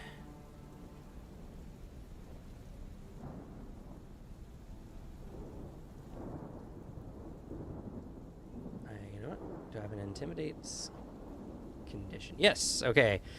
Reduces their will endurance proficiency by 2 until the end of the round. Useful. Oh, Kim, I have an idea. Did you say that grapple's also Dex? It can be, yes. Okay. Can I grab her hand so she doesn't hurt Cordelia? Yes. You could run up and grab her hands, but because you are targeting her, you'll need to succeed over her by 2.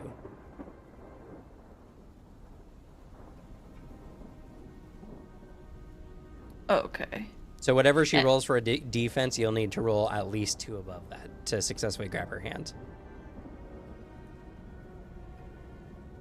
Might be feasible. Let's try it. Okay. So you're aiming with your gun. You see her get a wicked-looking claw and is about to stab into Cordelia. You run up and attempt to grab her hands. Yeah, I'll use Dex because my Dex is much better. That's fair. That's fair. Oh, Oh, Well, it is a combat roll, so it's base proficiency 3. Oh, wait, no, you're half blind. Or not half blind, you're deaf. Deafens. Would deafen affect grappling? It affects combat rolls in general. Okay. oh, okay. I can't Well- grab him. I can't hear. It's more of you might miss out, like maybe she steps to the side and you don't notice the footstep or something like that. Like, it's just what the deafen condition does. It's just a base condition. I can't put in every sensory based situation in combat, otherwise the game gets a little chunky. That's fair. Which will make your overall result 2, because it's just -1 to your combat rolls. Is that to the roll? Oh, just your roll. Oh, okay. So actually, no, that doesn't affect it at all. It just so you use your base proficiency of 3 because it doesn't affect the result, just the roll. Okay.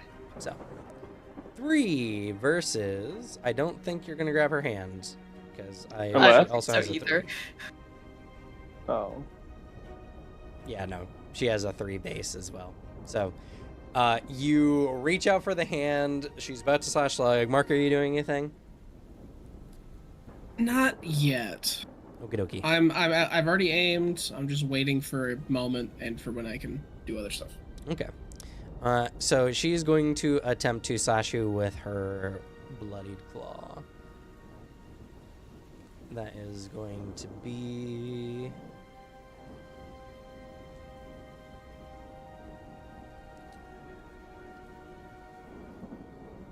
a 4. Cordelia, how do you want to avoid this? Do you want a parry? Do you want to attempt to dodge it? Or a brace? Hmm.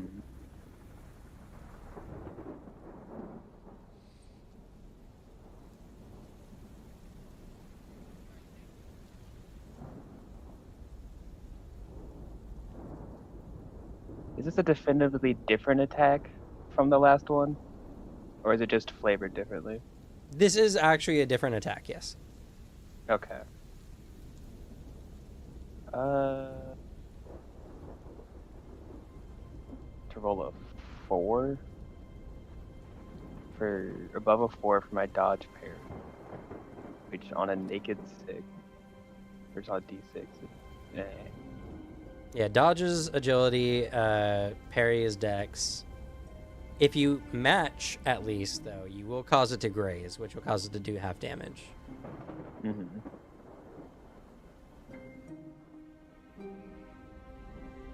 Is that better than just? Oh, I think it's half either way. No, it's 5 to 10. Brace.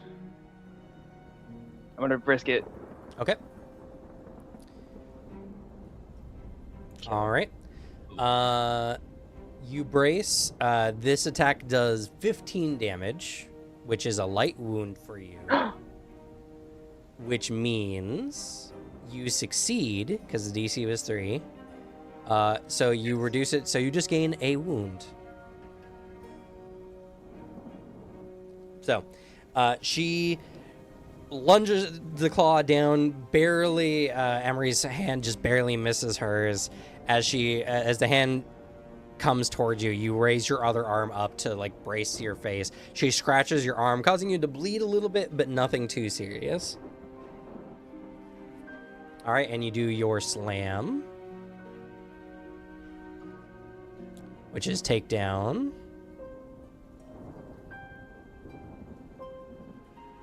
Weird. I don't have the takedown action. Did I give you the takedown action? Yeah. Did I I put need it to in send the it to wrong you. thing? Weird. Can you send me the takedown action? It's in general.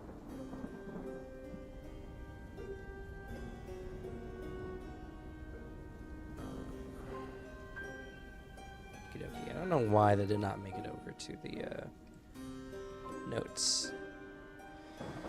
Okay, has been added. So make a contested strength grappling check versus strength endurance. All right, strength endurance by her, which she's not good at.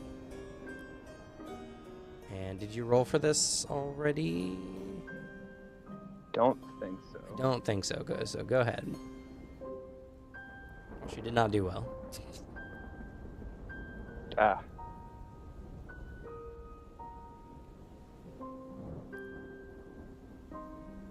All right, success. She becomes prone and grabbed, and you are now mounted. Does that make them easier to hit? Mounted allows you to do some other actions, depending on if you have skills for it. Which I don't have. I just wanted her restrained. And All then right. You have one action remaining. Or one Yes. speed left, yeah. Okay, so hear me out. Can I spend narrative points to create a rune stone for the ritual, specifically for that has the violence rune on it, so I can use it to grab it and smash her head in with it with extra bonus because it's the violence rune? I don't know if I'll give it extra benefits because it's a violent stone, but you can do it for the poetic sense of bashing someone's face in with a stone that says violence. Fuck it. Yeah, I feel a call towards the. I do it. I feel a call towards the stone, and I grab it, and I attempt to bash her head in Okay, with well, it. grabbing it is an action, so Damn it. that'll have to be the last thing you'll do for this round, but No, I'll create it now, and then Okay. feel the call, but I'm gonna then just clock her in the head. okay, so you create it, the stone is there, it exists, but you punch her in the face. Got it. Yeah.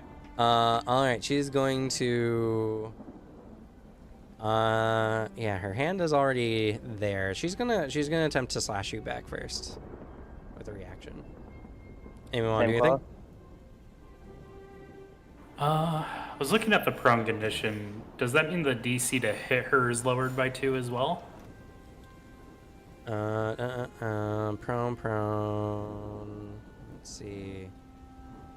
All reactions take an additional speed. Oh, it takes an additional speed too. Oh, she can't react actually. Ah, let's Ooh. go. I did forget that.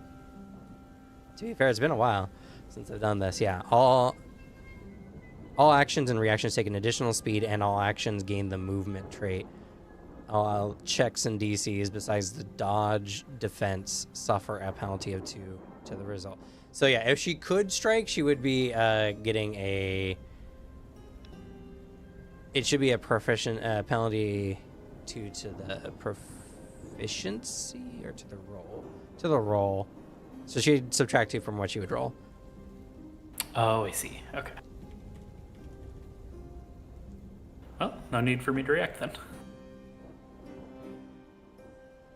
Yep, no, she's not reacting, so people can't react to her. Awesome. Go ahead, punch, and she's going to attempt to dodge No. using agility. 3. She also But got also 3. burn. So I guess 8 damage. 8 damage. Yeah, again, her body just seems abnormally dense to you. You do 1 wound to her. Yeah, 1 wound to her, though, because she did take an extra damage there, but was still not enough to... Still not enough to do an injury. All right. Cordelia is done. So, now, if you've already reacted on a speed, you can't react at that same speed for other people's turns. But you still can react as long as you have actions you can react to. Who wants to go next?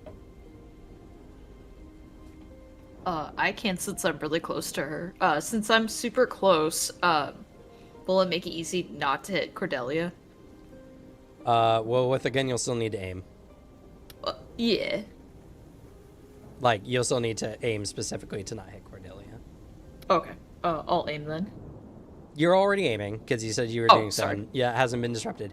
You just need to hit a DC 5. Okay. And you get a Oh, wait, minus no. 1 to whatever That's roll. not true, because she's prone, which means also her DCs are reduced by 2.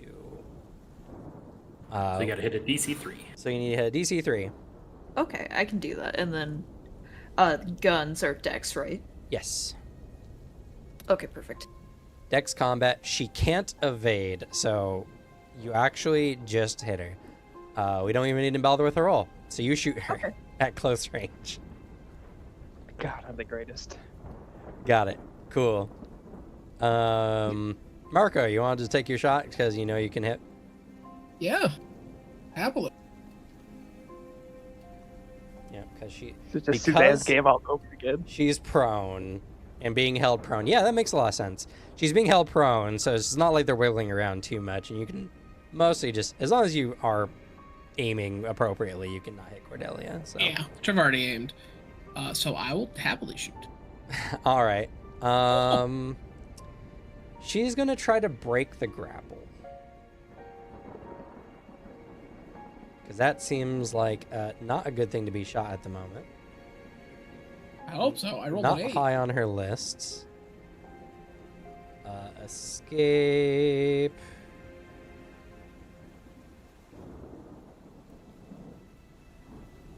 Escape grab, there it is.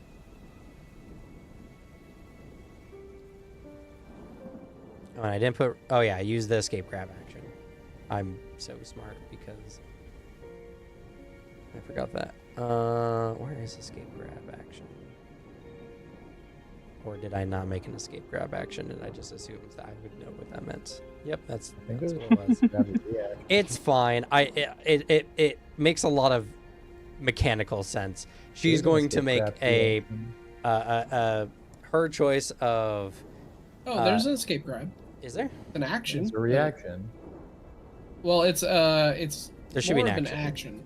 It's an action in combat. It's you attempt to remove the grab condition imposed by one enemy. Roll contested Oh, combat there it is, using yeah. strength, dex, or agility, or feats of strength with strength Versus for the target's strength or dex, combat, or feats of strength.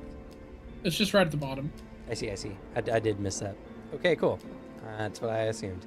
Not like it changed much, because she rolls d6s for almost everything. She's essentially a normal person with magic, blood magic.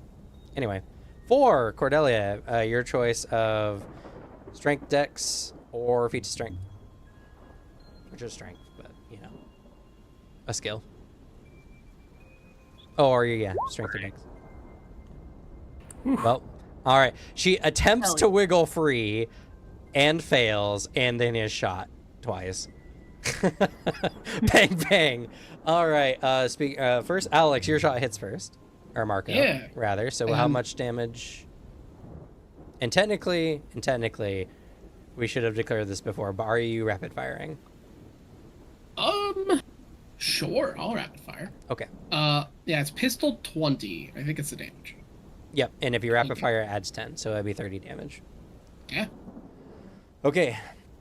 Your gun fires into her, doing 30 damage. It strikes her in, like, the upper torso, but the bullet doesn't seem to penetrate as much as you would expect.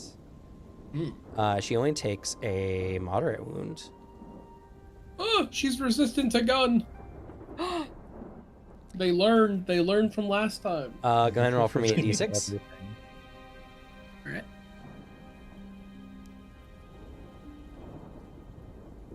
Six.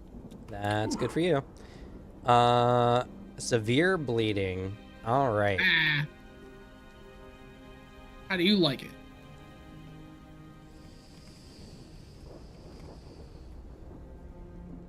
All right. And that is 2 more wounds, and she now increases all damage she takes by 4. So she's now bleeding profusely. Emery, are you rapid firing? Yeah, why not? Okay. I'm assuming same thing, pistol, 20 damage base. Yeah. Okay, so that is another moderate wounds. Roll for me a d6. 3. Internal injury. She gains 2 additional wounds. Ooh. So that will put her up to 8. As your bullet fires into her. She's still not dead yet. Emery, what's your next action? I'm guessing I can't shoot again, correct? You can. It is your turn. And shooting, I believe, is Yes. just a speed 1. Yes, please. Okay. Are you rapid firing? Hell yeah, why not? Okay. She already reacted this turn, so no one else can react to her. So go ahead and fire again. Oh, wait, you can't miss. Okay. Never mind. We don't need to worry about it. You shoot her again, and you deal still only a moderate injury. Despite this the taking fast 8 one? additional wounds. Sorry, what's up? Is this the fast one? Yes. Could I finish my move on the last Oh, one you could have then? finished yours on the very fast if you wanted to. Yeah. That's what I wanted. Okay. But I can't move my guy. so. Oops. I don't know why I did that. Okay. Do. All right. You go up to the dance studio.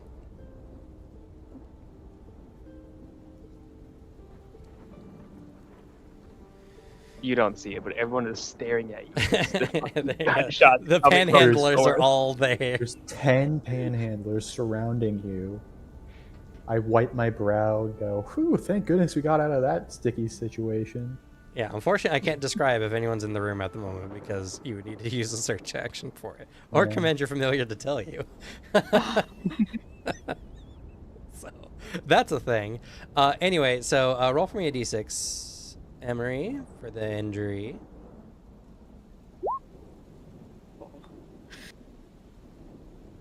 Three again. More internal injuries. All right.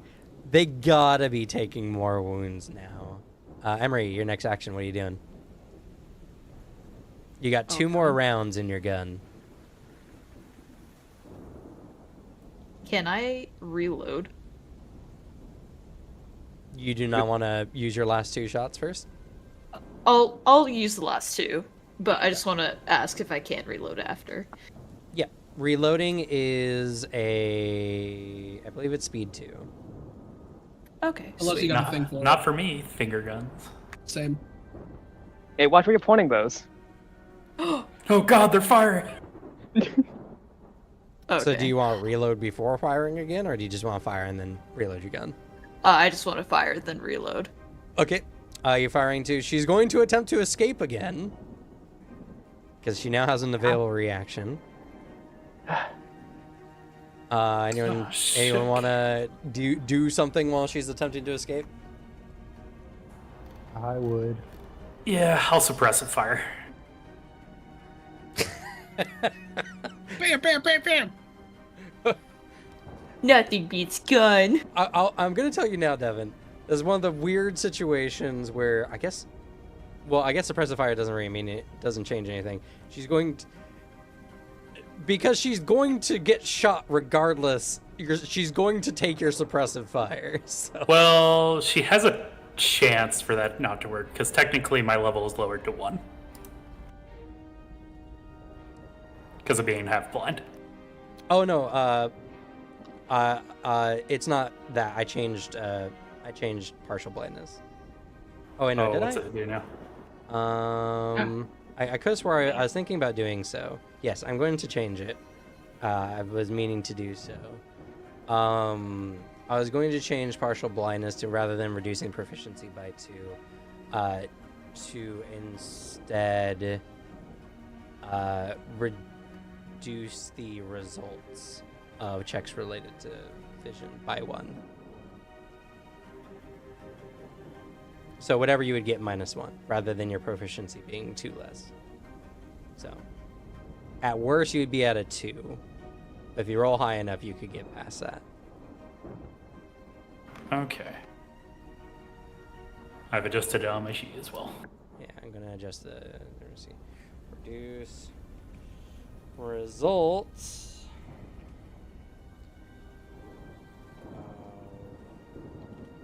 Checks. I don't know if that's better or worse, to be honest. Let's see how it goes. Related to I think it's vision. definitely better. Green text.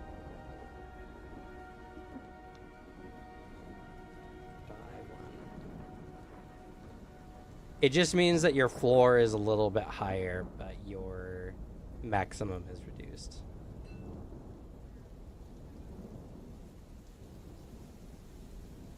Okay. All right. This is rapid fire. So, Okay. hey, 5. Hell total. yeah. That is good enough. That hits. I would also Sorry, what? attack her. I would also like to attack her. Sure. What would you like to do?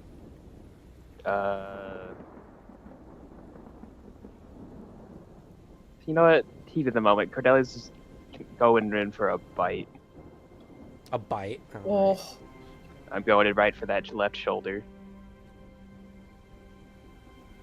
Okay. Technically, we would do the last result first, but it's fine. We'll just finish with the shot. So, shot hits. This one actually does upgrade the wounds. This is now a heavy wounds for her being shot. So, Devin, I need you to roll for me a d8. 5. That's pretty good. Not for her. Oh. The karma. She gains partial blindness. Let's go! You shoot one of her Yeah. eyes, and while it's not permanently damaged, it is damaged to the point where she has a hard time seeing out of it. I'm curious, Devin. Is there like a little bit of like, I don't know, what's the word I'm thinking of? When you see something, you're like, ah, as deserved, karmic justice, relief to that. Let's see. Catharsis. That's the word I'm thinking. I think in the heat of the moment, it's less of catharsis and more of, I know how that feels. Fair enough. She has so many conditions, I have to shrink the text. Alright, so she's partially blind. Oh yeah, she also gains 3 wounds.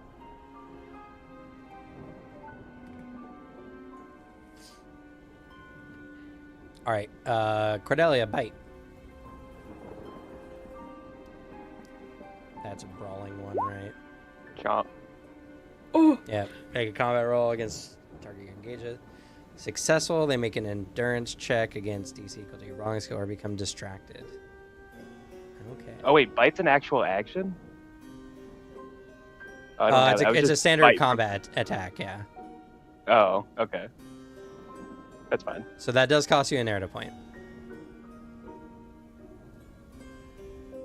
Is that fine? Yeah. I mean, it was already reacting. Yeah. Now reactions almost always are narrative points. This is just bite is just a normal like combat attack. So I thought it was a brawling. well, it's based on brawling, but it uses a combat roll. Okay. But they need to make an endurance check against a DC equal to your brawling skill.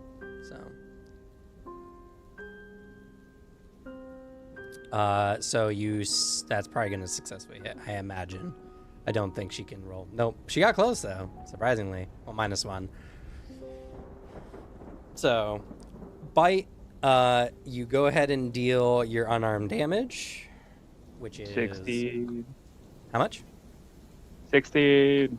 16, which is...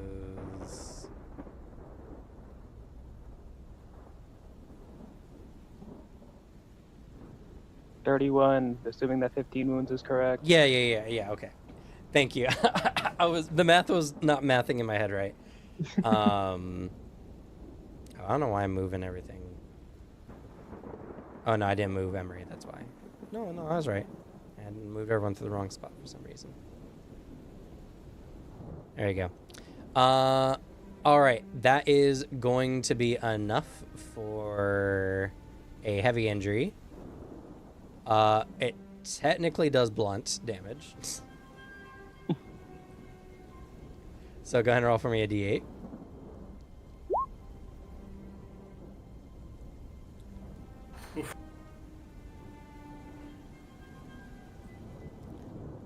Okie dokie.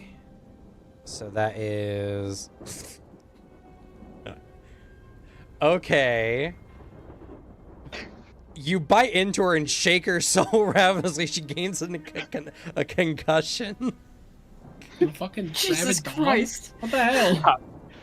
Nah, here's what I take a bite out of her and then I spit it at her face so hard it gives her concussion. The bones and in the... All right, so that in addition to what your attack normally does, which is if successful, she needs to make a Constitution Endurance check against a DC equal to your brawling skill, or become distracted. This has the pain trait. So Well, probably is one. is 1. Okay, so she can't fail. Well, she's at -1 right now. Would this be? That's only Is for this- combat checks or checks for light this- division. Is this an endurance will check? It is not, I think. Okay. It is Constitution Endurance for this one.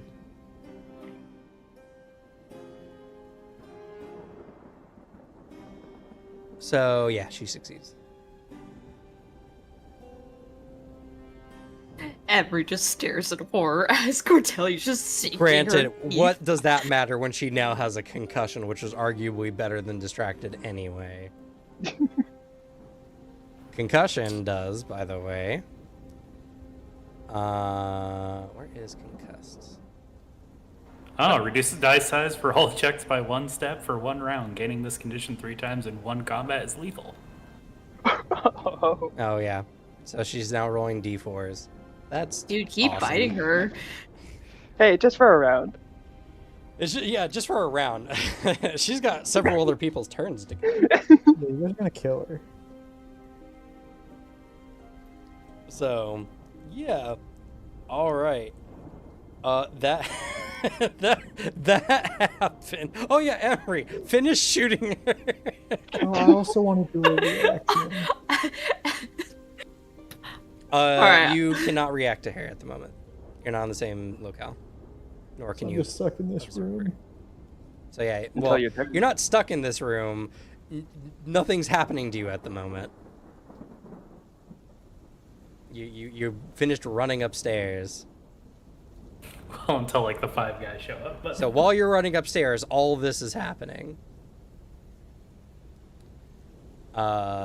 So go ahead and shoot.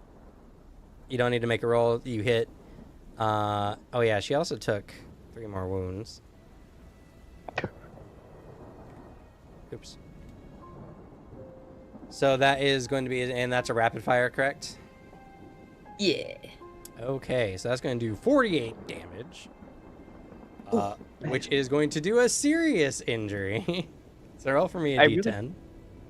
I really feel like I'm just kicking someone's ass. This is great. All right. Organ damage, DC 5 physical resistance, or fall unconscious.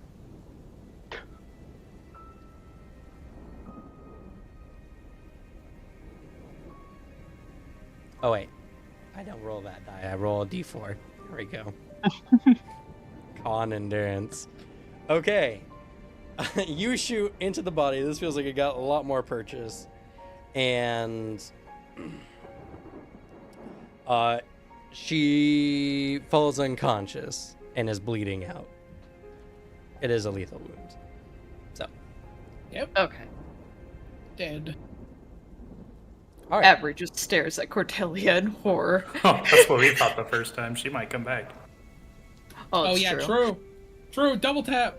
Both. Reload your shit. both I'm Artie reloading! both Artie and Marco immediately like double tap, double tap. Okay, so you are reloading, but that's all Emery can do for that round. So, I guess who wants to double tap? Who hasn't acted yet? I'm going up. I'm walking up and double tapping. Okay. So you walk up, shoot her in the head. You can't miss. Bam, bam. So the head just goes. Blood gets on Cordelia. I then aim center mass and do it again, rapid fire. Okay. As I'm still just sitting on her pelvis, just keeping her down. All right. You do so. I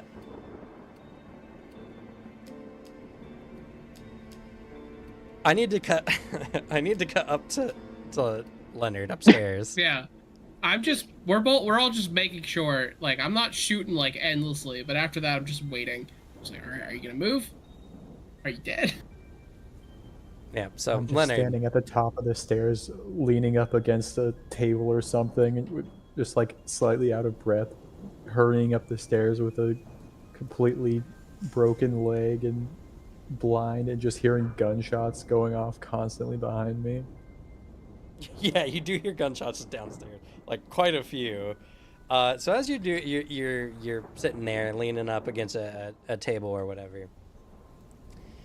You hear a door in front of you open. Yeah, I wanted to hide once I got up here. Does this happen right when I'm up here? Well, okay. So technically, I was going to have this happen at the end of the round after everyone had acted. So, go ahead. You get upstairs. What do you do? I have like, are we counting that I have moderate, slow, and very slow actions right now, basically? Yes. Yeah. So, Okay. I guess we'll do your turn here real quick. The first thing I want is I just talk to my guy and I say, can you see anyone coming? Just to make sure I'm not like walking into another fight. Okay, so you communicate. And they're like, yeah, people are coming. All right. Well, I hope that they're far enough away, and I want to have my boy lead me to a type of cover that I could specifically hide behind, and I'll use some narrative points to make my good cover, because I basically want like a table or something where there's a tarp over it that I could get under the tarp. Okay. All right. So, commanding them is an action. So lead me there, and then you can move where you need to move. Yeah. So we'll move it to fast, and you're supposedly in a place that you can't hide. So go ahead and make a stealth check. This will be a wisdom stealth check. Okay, good. I got 8 in wisdom. My all black will give me a +1 to this. It will, yeah. This is a dark space. And my erase presence is when someone's looking for me, not when I'm making a stealth check, right? What's the wording on it exactly?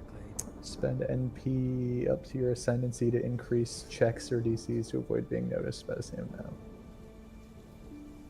Yeah, it's the DC. So it's not to the check you're making, but to Yeah. the resulting DC. Okay, so a D8. So 4. 4? Okay.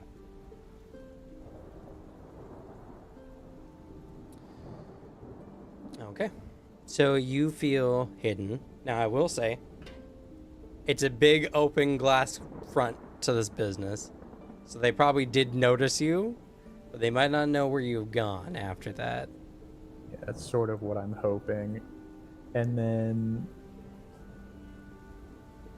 for my next action, I want to talk to my guy and command him to, once they come in, make sure they see you, and then run down the stairs to the others and stay out of the fight.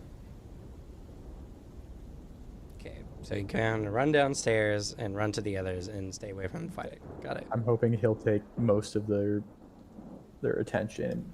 Go, oh, maybe we just saw that. Like, I thought it was a person, but I guess it was just this thing moving around. Okie dokie. Anything else you want to do with your remaining 2 action speeds? Not really, because I guess just in case I'll like, because there's not like a like fortify my stealth type of thing. No. Yeah, so just in case, I'm going to sort of reach out where I came from and just sort of erase evidence around it, so in case there's anything that could lead to me. Okay. Well, in theory, you don't get any feedback from your ability, so either you didn't leave evidence or you failed to like touch it or anything. Yeah. So hopefully it Alright. worked. Yeah. Okay. All right. And then I'm just sort of waiting there.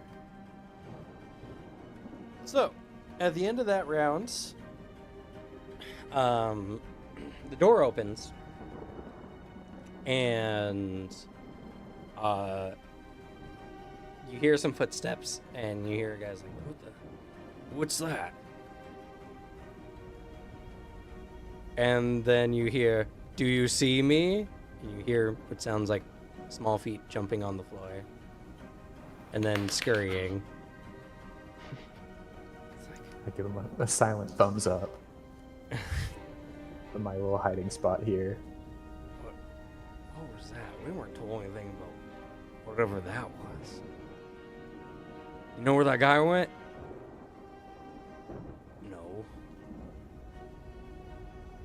No. So they're kind of perplexed because they don't they don't know what the fuck they just saw. There's like a little black thing just jumped, waved at us, and then ran downstairs. Good. This is Honestly, an that acceptable might thing. intimidate them from going downstairs. Yeah, they're Fine. definitely a little unnerved. I'll say they're distracted. I'll accept these results. Good job, familiar. Loses the focus, so they lose one of their reactions for this round of combat and anything they were focused on. And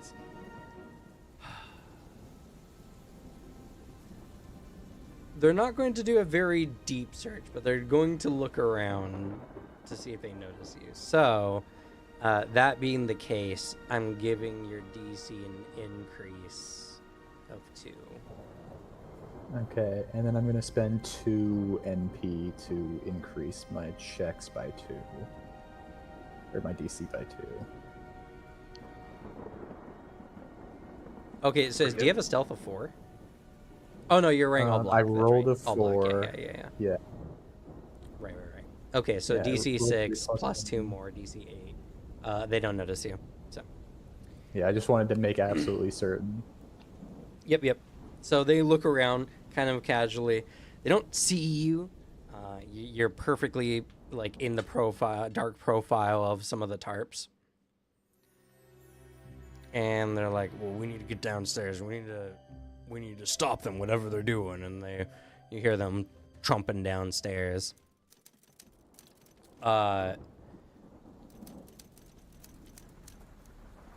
And now back to downstairs.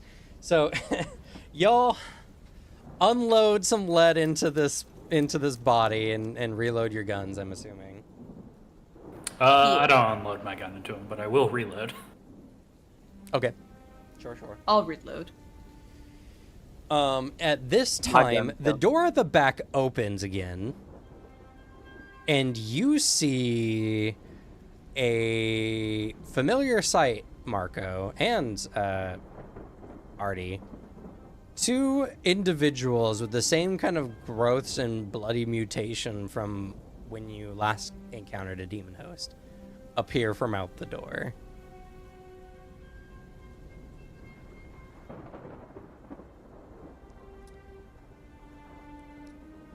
So.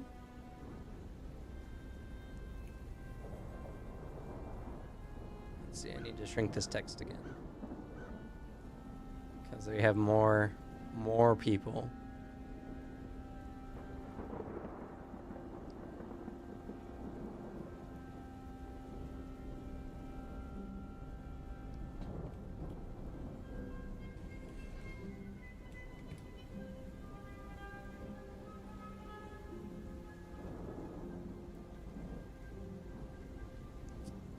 Goodness, I need another box.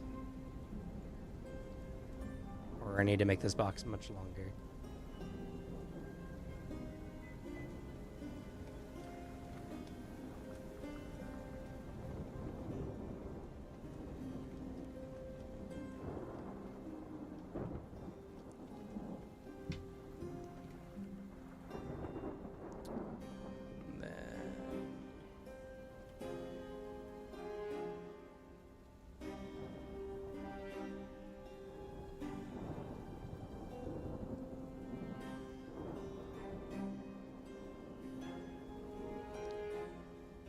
I did promise y'all combat. True. And here we are. And now there's more. More enemies. Ugh, and me without my new flak jacket.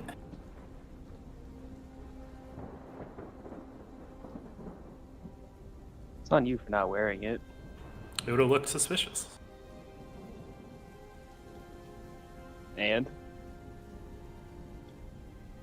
It would look suspicious, but also bulletproof. yeah, I'm not saying what you did was bad. It's just a joke. I know. I'm saying what you did was bad in hindsight. I'm just gonna strap Cordelia to my chest. He'll be fine. He'll be about the same. How tall are you? 6 foot. Yeah, that could work. If anything, you give me more protection. You reach all the way down to my legs. Oh no. Okay. Having a bullet fiction, basically.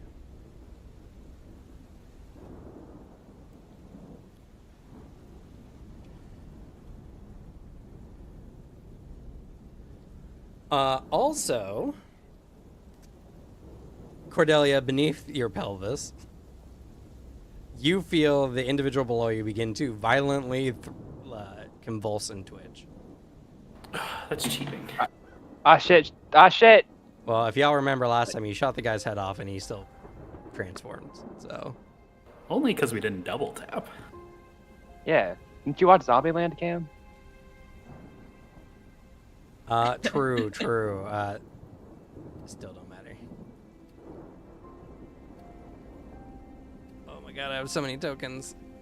This would be much easier on a bigger mat. Yeah, whatever. I'll just start putting some down here.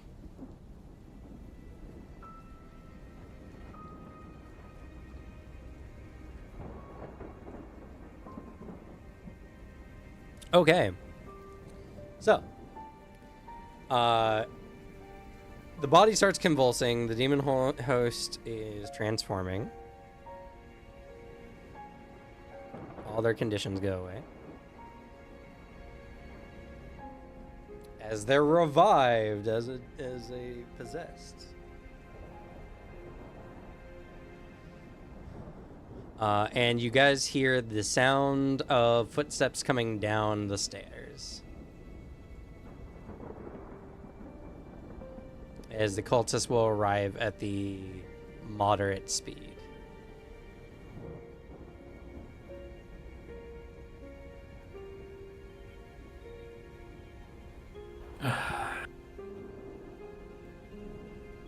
So, who wants to go first?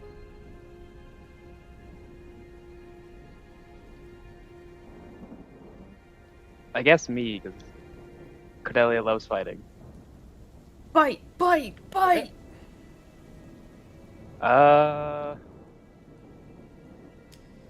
Well, Yeah, you're watching as the one below you begins to bloat.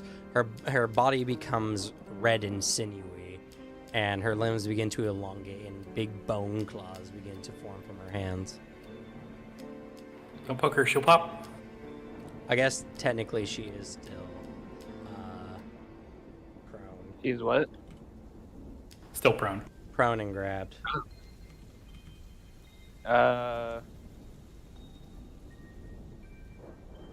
Alright, fuck it, I have time. I'm gonna reach for that violent rune stone now. Okay. First action, you grab the stone.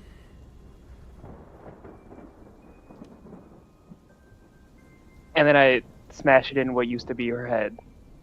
Smash it into what used to be your head. So you're making an attack. She is going to slash you with her bone claw. Anyone want to react? Here's another dude transforming. This is fire. fucked up. Well, that is why she couldn't react to your picking up the stone, to be fair. What were you saying, Alicia? Oh, I'm gonna shoot her. I'm going to shoot her. All Doing right. some suppressive fire. Oh, do you mean rapid? Well, that is a piece of it, but the reaction is suppressive fire. Oh. Well, no, Okay. you can also just shoot as a reaction.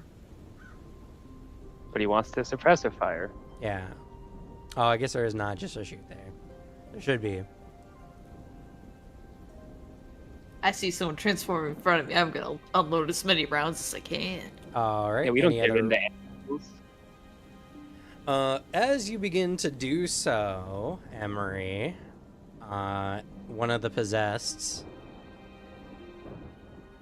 notices you about to shoot the host and is going to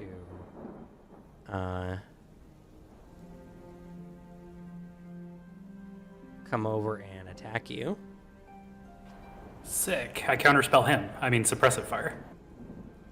Okay, so you suppressor fire him.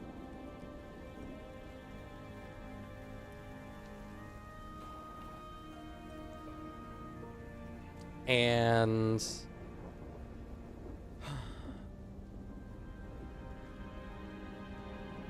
yeah, they're both going to do the same thing. Yep, no. Okay. So any other actions? Nope. Okay. You suppress a fire. The possessed takes your shot. So go ahead and do your shot. Okay. No, not you, Devin. Oh, sorry. Okay, this will be rapid. Okay. So, you hit because they're not evading. Sick. So 30 damage. That is going to do a heavy wound. So go ahead and roll for me a d8. 3. 3. You Okay. see that? Roll for me a d4.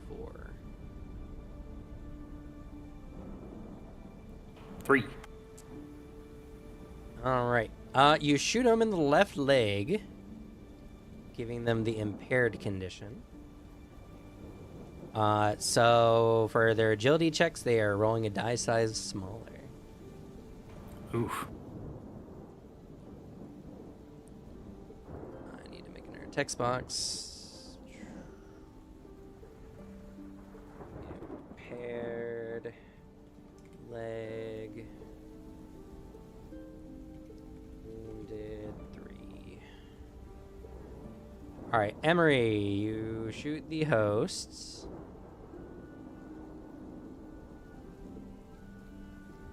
Yeah. So you do so.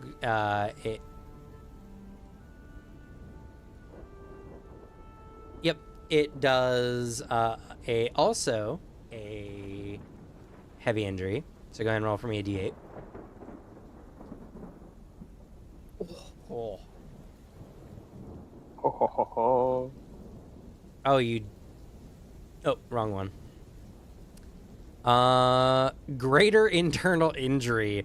A few rounds and you blast their organs, dealing an additional 5 wounds.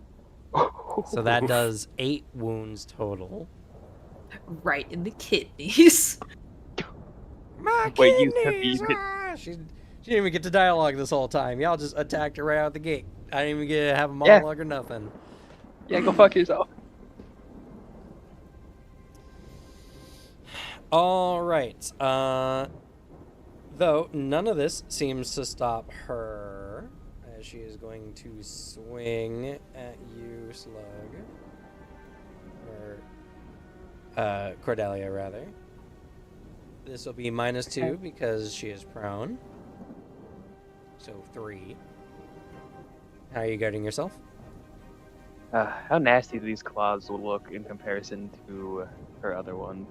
To be fair, it looks about the same amount dangerous as the prior claw. Alright, we're bracing. Okay. Alright, the claw strikes you, dealing 20 damage. So that only passes my win threshold once. Yep. That's 11. So, you just need to make a DC 3 endurance check. And my endurance is 3. Alright, so you just take a wound as you brace against the attack, getting slashed. Then you smash head in with the stone. This is an improvised weapon that will deal blunt damage equal to 3 times your strength.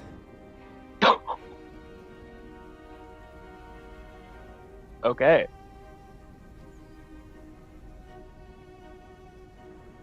Okay, she's going to attempt to parry. She can't make it. Nope. Yeah. All right. 24! 24 damage. All Yup. right. 24 damage.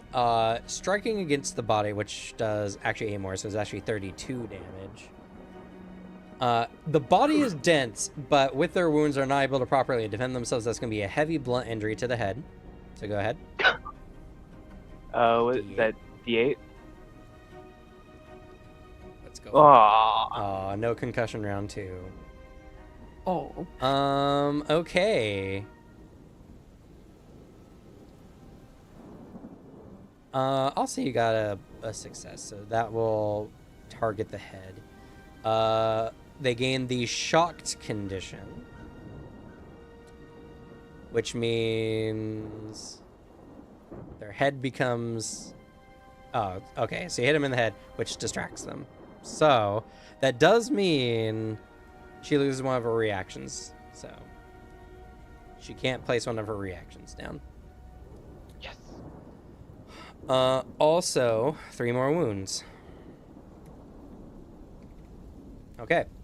Next action. I really don't want her to exist any longer. I kind of just gotta kill her. I'm scared of her. And Alright. this don't look like it fucking hurt, so... Just gonna bludgeon her again. Yup. Okie dokie. Alright, you go to bludgeon. She is going to attack you Oh. again. That's fair. I got a little hasty there. Yep, we'll try to remember that. You rolled a 6, which is pretty good. Any reactions? Okay. No player declares. The other possessed is going to attack Cordelia. Nice. I counterspell. Okay, so I you're mean, going to suppressive suppressive fire the other possessed. Yeah. Okay, they're going to take your shot. Rapid fire, baby. Let's go. As you're doing so, the cultists from down or upstairs enter the scene. Oh boy. Or, well, they're Yeah. considered in the scene from moderate onward, so any very fast or fast reactions can't hit them. But they see this, and they all have guns at the ready, and they're going to suppressive fire you. Wouldn't the reaction have been movement? No, they were moving to get down here. They were entering the scene at moderate, from where they can react. Okay.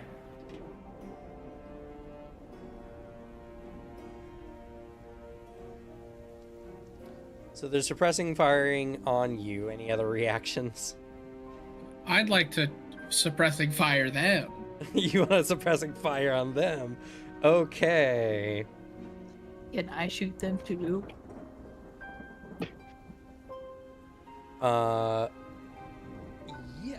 though I will warn, since y'all haven't aimed, that is taken into consideration on these individuals. But they're not aiming either, to be fair.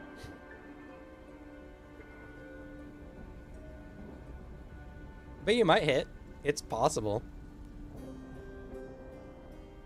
So, You Marco, just have to roll a 3 or above usually. So not when you're hip firing.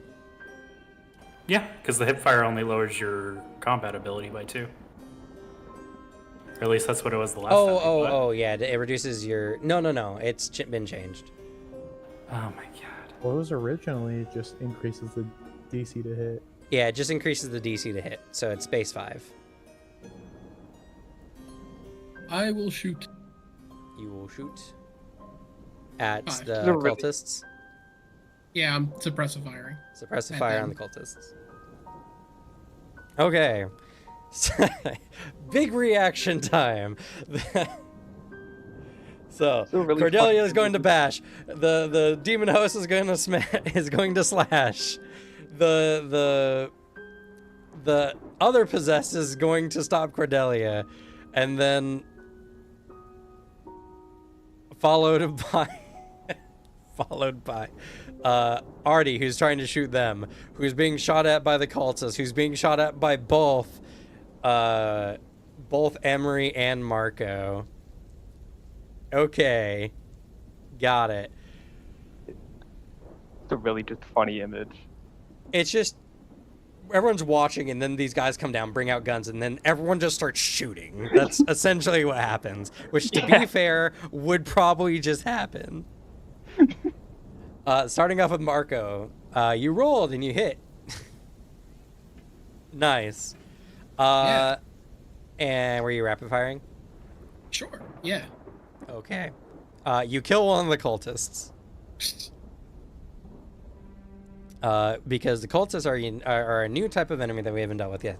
They are like not minions. I'm going to come up with a different word, but they're essentially minions. They're a group of individuals who act and react on the same actions, and they're not very strong. Henchmen? They're on. yeah, well, they're like henchmen. They're just, they're chaff. They're nothing. Goons. So they come with a rating, because they instantly get down. You don't roll injuries against them. You don't try to kill them. When you do enough damage to kill one, they just die. So one of them goes down. Nice. Emery, shoot. Yeah. Roll your dex. Oh, hits. I shoot good. Hey, are you rapid firing? Hell yeah. All right. Two cultists go down. But one remains and fires at Artie, Artie, are you abandoning your current action or continuing with it? They can't hit you. Keep going. I'll continue. Okay, they have to roll a 5 on a d6. They do. Oh, Oh. That figures. who said that? They can't rapid fire though, so you only take 20 damage. How many wounds is that? 2. 2? So that is going to be a moderate injury. So I need to roll a d6. Well, I roll an endurance against it, right? For what? Why? Because that's how the wounds have been No, going. they've never done that. You can roll a defense, but no, injuries are not rolled a Constitution. I see. It depends if you have the brace thing. Well, you can't brace against bullets anyway. It's also- No, you just Maybe that's what I was thinking of. Maybe I was thinking of the brace. Yeah, well, brace also doesn't work on bullets, so. All right. Severe bleeding. You gain bleeding 1, so you bleed 1 every round.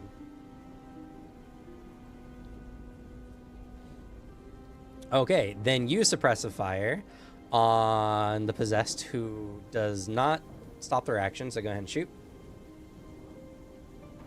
I guess you don't need to worry about it because you'll just hit them. Oh, no, you're partially blind, so you need to roll at least a 4. Failure. You miss. Your depth perception is off, unfortunately. All right. The possess is going to strike you, Cordelia. How would you like to avoid the damage? You can dodge, Yeah, parry, or fucking brace. Yeah, we brace. Okay. Right. Since you're not defending yourself, they hit you square on. That's going to be 20 damage coming your way. Okay, still only 1 wound threshold. Success. You take another wound. And then the host strikes at you. Are you bracing again? Same clause as last time? Yep. Yep. Okay. I don't need to roll. She hits you. 20 damage. 4 wounds.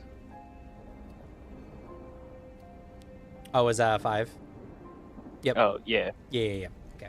So, another wound. You're getting scuffed up, but your tough exterior and ability to avoid damage is being quite successful. All right, now smash her head. I feel so... Okay, that was a 6. I rolled it earlier accidentally. Oh, right. Yes, you did. I remember. Yeah. Well, they can theoretically... They roll max. They didn't. I feel so bad for Artie. Just like, imagine just watching me just get obliterated like this. This would kill you, 100%. I'm shrugging it off so easily. Possibly. Oh, I don't think it would kill Artie, to be fair. Well, that's fair. But I don't have any visible... I have like minor bruises and scrapes and stuff. Yeah, you're getting cut up. It is stacking on you, though. Your overall ability to resist wounds is going down. Because, what's your wound threshold? 11. Oh, then you're, you should have been taking more damage from those injuries. That's true. So, because you got wounded once before earlier, so the last 2 attacks on you should have been 1 degree higher. Because they were 20. Which still makes them 7 and 5. Yeah, 7 and 5, which I do believe succeed regardless, but that does reduce them to light wounds. Yeah. So they Okay. do need to roll against you 2d4s. Alright. I guess we should roll 1d4 and then see what happens, and then if it changes. Nothing happens. The -1.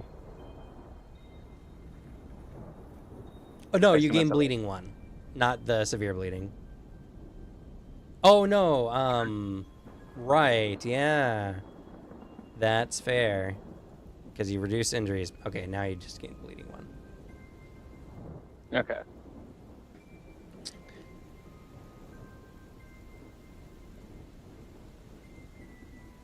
Okay, how does bleeding No, work again? yeah, definitely that's not how that's supposed to work. You're supposed to get, you get to a minimum of 1 when you reduce it by 1. Oh, So you get bleeding 2. just so sad. Which, if you gain bleeding equal to 3 times your constitution, you become unconscious.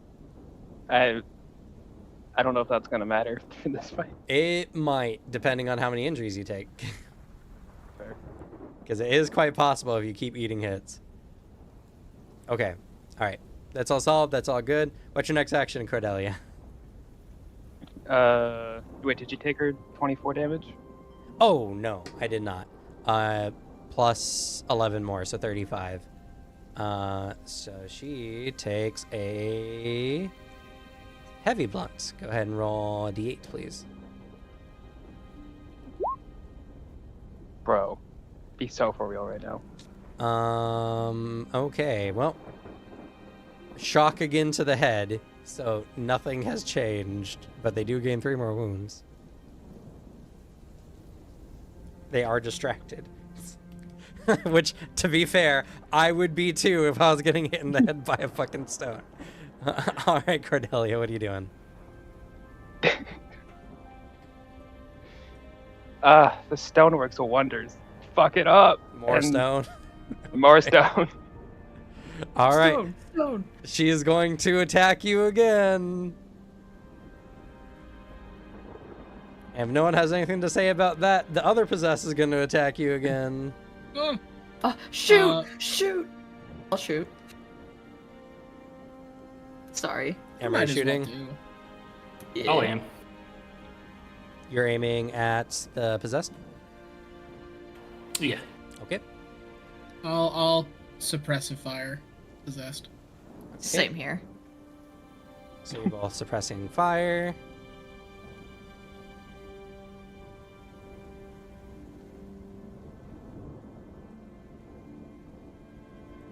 Okie dokie.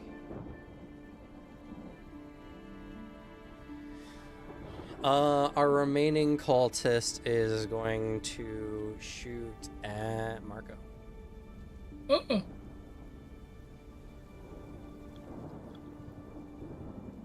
How right. you doing, Leonard? You having fun? Me Not sitting dying. there, huddled in under a table covered by a tarp, shivering and flinching at every gunshot. am I able to change my reaction based off what that guy's doing? No, because they're not suppressing fire you. They're just shooting at you. Ah, You don't get a choice. damn. They do need to roll 5 or higher. That's something. They miss you. Okay. All right, Marco. Your suppressive fire. The possessed chooses not to heed your shots, so go ahead and shoot them. You need to hit a 5 or higher. Ah, Yes, unfortunately. Emery, it's not heeding your shots either, so you need to roll 5 or higher. Alright. Oh, and then Artie was aiming. I forgot to put his marker. Oh, shit. Unfortunate. You miss as well. All right. Possessed strikes Cordelia. Bracing. Yeah, Okay. best I've got. I would recommend if you parry, you're gonna get grazed and take half damage instead.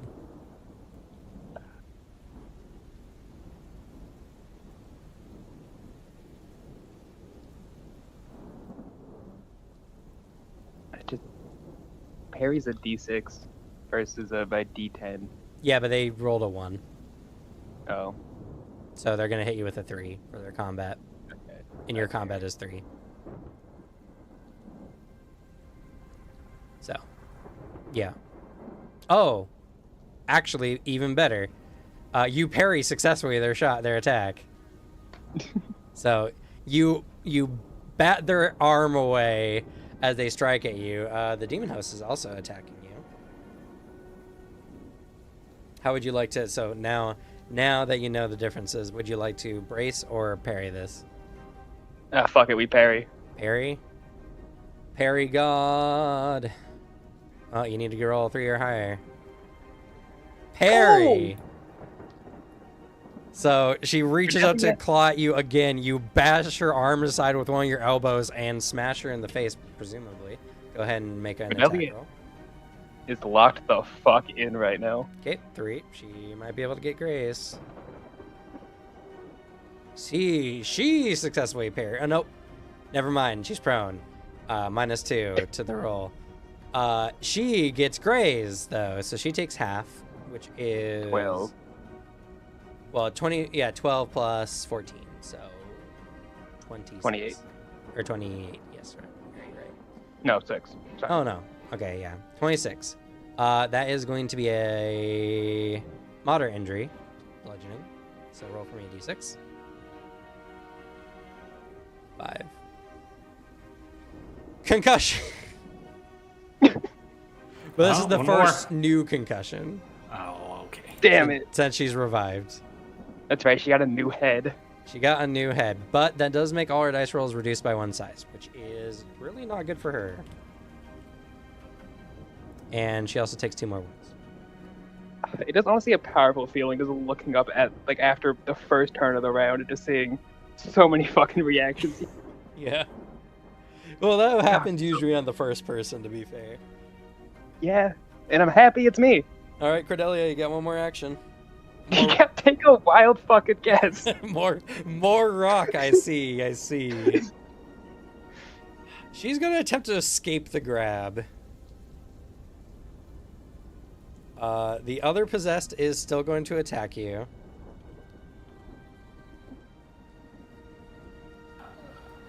I cast Counterspell. All right, suppressive Suppressive. fire. Ooh, I'm in the mood for them too. Yes. I'm gonna stress the scene a little bit. Cordelia's, her sound right now, she's going feral.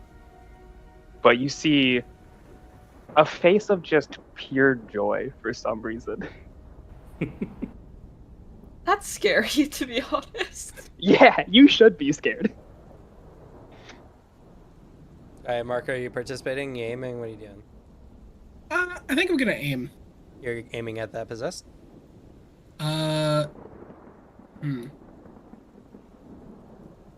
Can I shoot the remaining cultist? He's not reacting yet, so you can only react to his reactions. Okay. I can't react, and my reaction to the "oh fuck, possessed" is turning to another man. Correct, because That's just very funny. It's yes, I know. But like time-wise, things are happening like simultaneously. So you're deciding Yeah, I get. who you're doing at this moment of the time. I'm not aiming. You know what I want to do? I can run away or move as an action, as Yes. a reaction. Correct. I would like to use my travel move to teleport behind the cultist, like kind of on the stairs. You cannot react to someone who is not acting, so you can teleport behind someone who's acting currently, or away from them. Can I react to the possessed doing its thing by moving out of the room? Yes. Then I'll do that, landing on the stairs, able to get back in. Well, you'll either be up in the dance studio, because that's the other locale. Okay. The stairs is a loading zone right now. Yeah, Okay, the I stairs- cannot stand. The stairs are not allowed. Roughly, yes. Okay, then. Because okay, so here's how it works, right? So you're either close enough to this locale to affect it or not. That's what it means. So the cultists are at like the foot of the stairs. If you were to be a few steps up, you're still technically just in this room, is essentially what it is. Yeah, I mean that's what I wanted to do.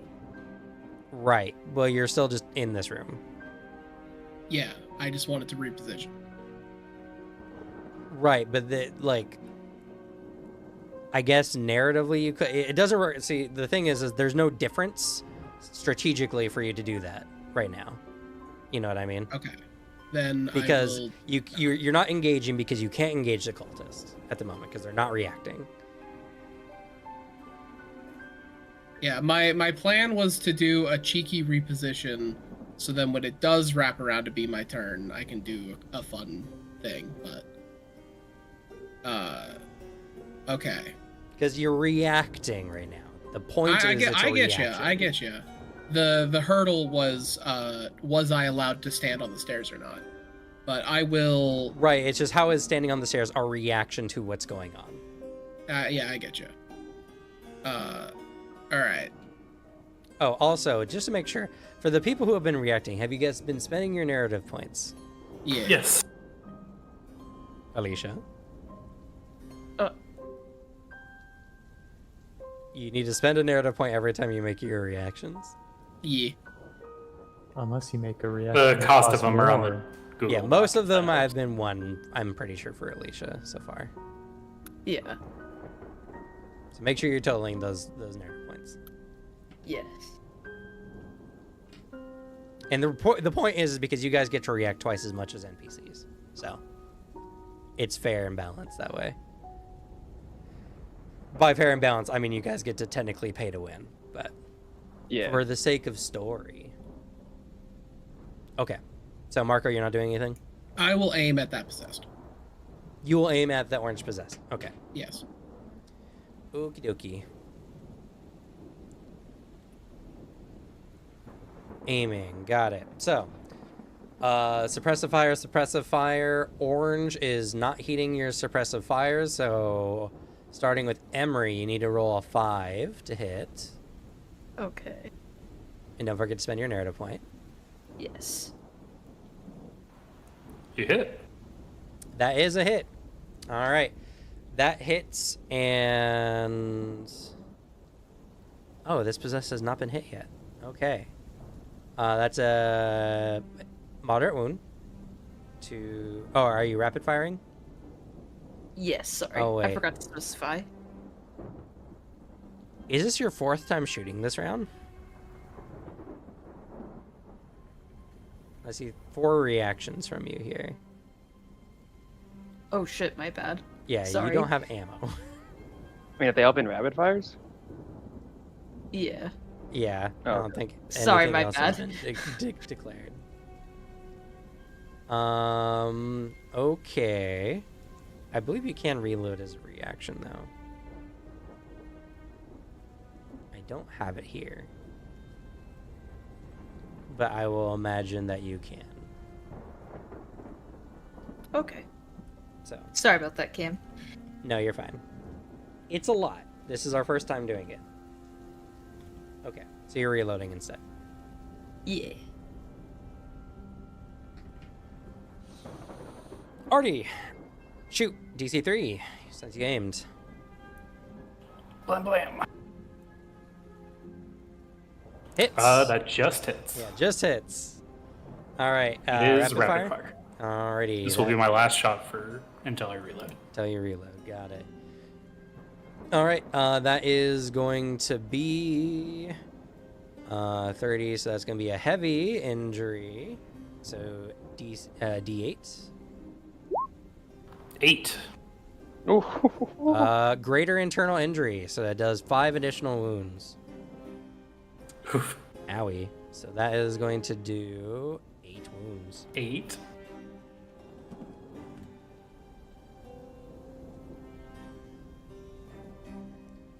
Okay. Bam. Cordelia's turn is done. Who wants to go next? Wait, did I roll? Oh, no, you did not. I'm sorry. Sorry. A lot going on. Damn. Smash. They're going to try to Taking parry. away player agency. Jeez. I'm just kidding. Oh, they cannot Yeah. possibly. Yeah, they could not. They could not have made that roll. Because they're rolling d6s now. All right. Successful smash to the head, dealing 24 plus 16, 40 40 damage. wounds. Awesome. Jeez. Go 40. 40 blunt damage is a serious injury. Roll a d10. Yeah!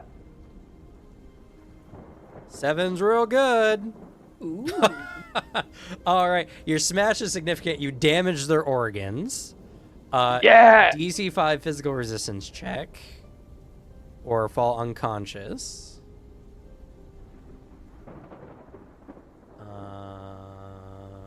They do roll less.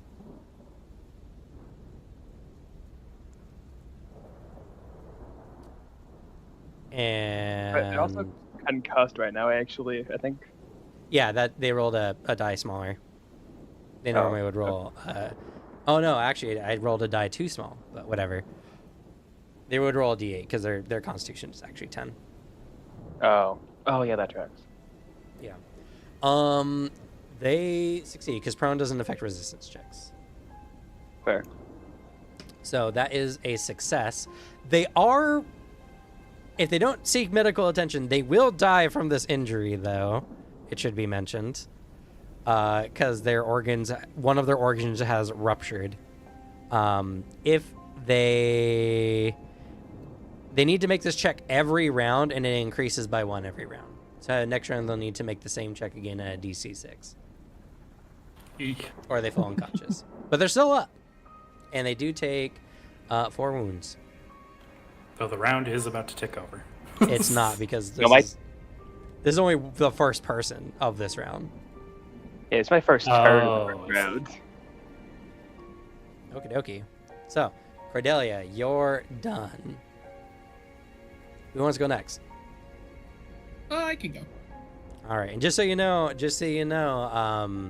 Leonard, you can still act in the combat. I don't think you want to, but you can act. I'll come out to throw a sword down the stairs and then hide back away. Marco, you're up first, or you're up. All right. To my knowledge, I get to shoot 1 time and then I gotta reload. I think I've been tracking it good. Okay. I will shoot the possessed I was aiming at. Okay, you're gonna shoot the possessor you're aiming at.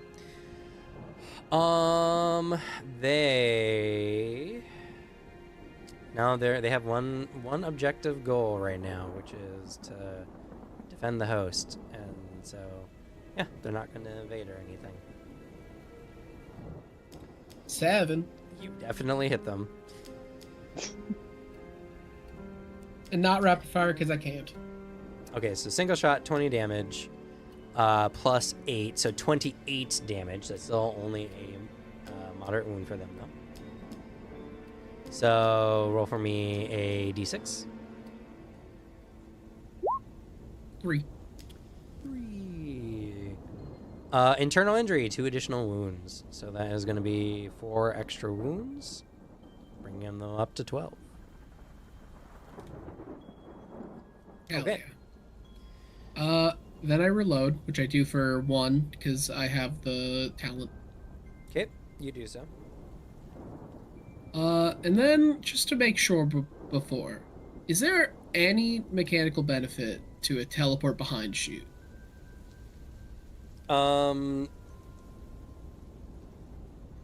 Yes, because you can engage people with your teleport essentially because it's a move action, which does remove the penalties for like hip firing stuff. So if you weren't aiming, you could do that in lieu of aiming. Okay.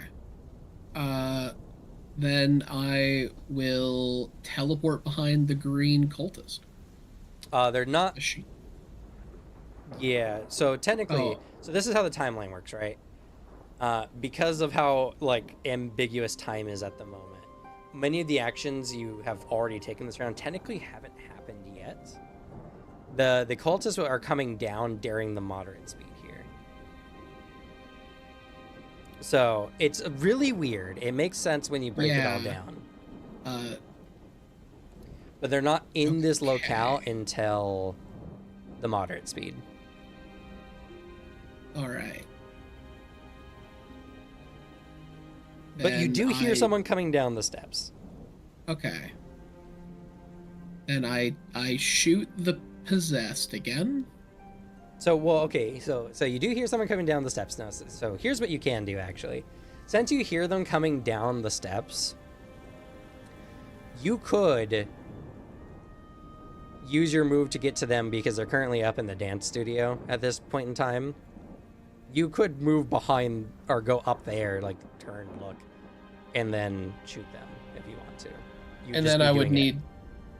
Then I would need to go down to the other place because then I've already taken other. Oh movement yeah, that's actions. right. I tracking this in my head is very weird.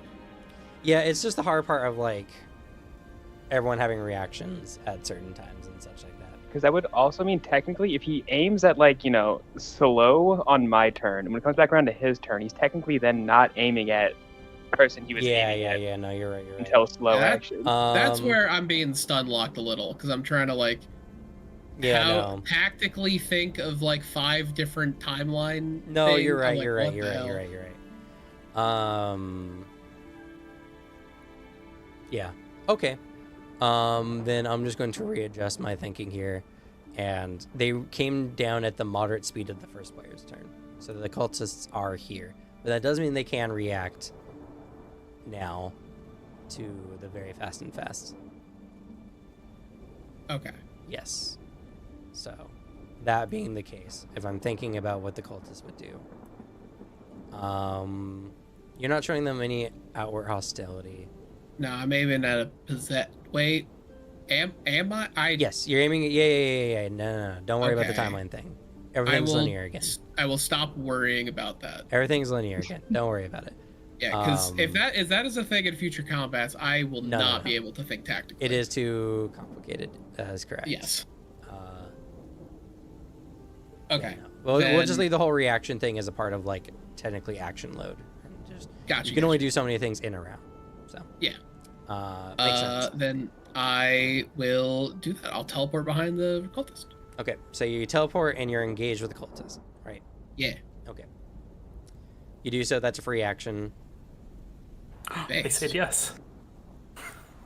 And then I'm so happy. It's the happiest day of my life. And then I shoot him in the head. Okay. So you're gonna shoot at him. Yeah. Now this is technically not a stealth teleport because you were there. They're just like, where'd he go? And then they feel or hear you move behind them. There's, just a fella behind you. Like, you'll notice. So they're going to attempt to dodge you.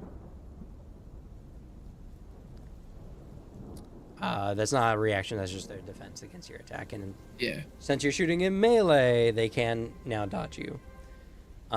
So are you rapid firing? These cultists didn't have the most health, right? Nah, they seem to have normal human health. Yeah, Yeah. I won't rapid fire because I don't want to spend the bullet. That's, you know what? That's why that's why conserving ammo is a thing in the battlefield. Yeah. All right, cool. So they're going to attempt to dodge. They did terribly. Well, I do have your combat proficiency is 3. Yeah. Yeah, and they don't have combat proficiency. They're just people. So Cringe. you hit Go to them. my gun range. You hit them and you kill the cultist. Sweet. Cultists are now dead. One less reaction to worry about. Yep, indeed. All right, and no one cared. None of the enemies bothered to react to you killing the cultists. Yes, like some cult you're following, dog. Yeah. They don't even give a shit. All right. All right, there's just those 3 others. With this turn order, I'll be able. Aiming is a 2 action, right? Aiming is 1, Okay. Reloading is 2. Got unless unless. the caveat, yeah. I'm trying to think. The best bang for our buck here. I think it's probably the orange possessed. They seem to Like be one the I most Yeah. wounded besides the demon host. I would like to aim at the orange, Okay, you're aiming at orange. and then I will rapid fire shoot. And rapid fire shoot. Okay, and they're currently doing stuff, so they can't evade. So you hit, and you deal 30 damage, 42 Aha. damage, serious injury.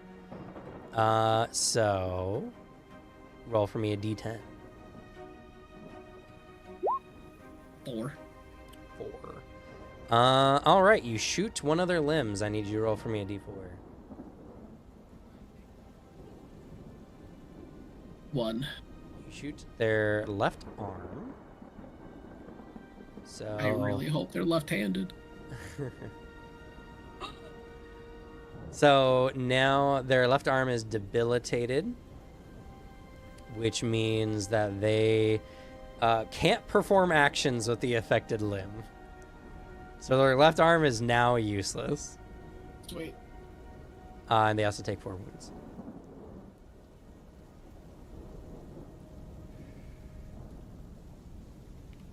Soon debilitates left arm. Okay. So they're all covered in blood. That is the end of Marco's turn. Next. I will double check. When do we plan on grabbing? Yeah, because Probably after this I battle. have stuff I gotta do before the sun goes down. Yeah, no worries. The battle should be close to finish. Okay. Most of the possessed enemies are incredibly wounded. I can take my turn. Okay. Start off. I think I'm gonna recenter. So you're going to regain some of your reactions. I believe it gives you all your reactions. That does not give Okay. you all your reactions. Did you have to spend an NP to gain reactions back, and it's based on how much NP you spent? No. Am I tripping? Recenter. Take time to recenter yourself. Restore a rank of 1 speed per reaction time slot. So, how much time do you want to spend in recentering yourself?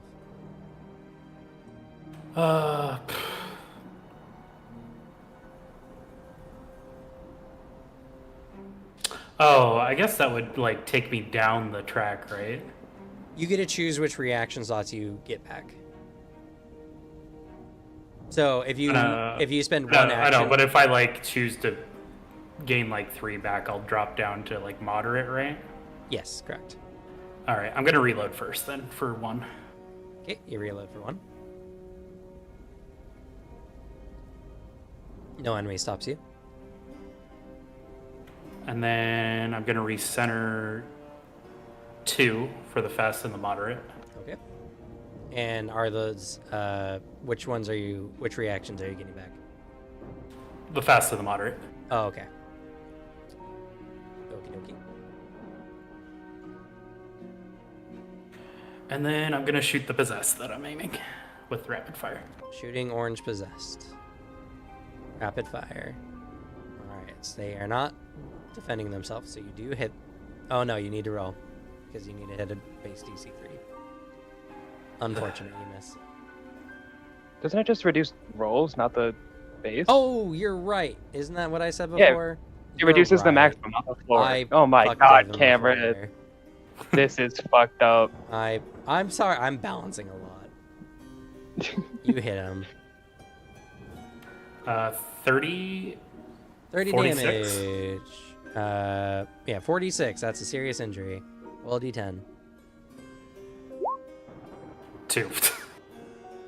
It's still serious. Severe bleeding. They gain 3 stacks of bleeding every round.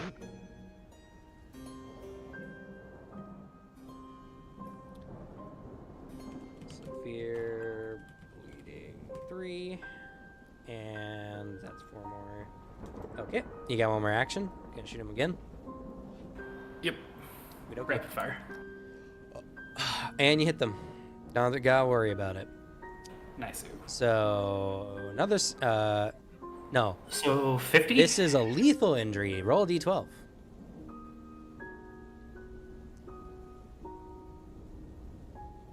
Well, his eye isn't gone, so because I know what that one is. All right. Lethal piercing 3. Internal hemorrhaging.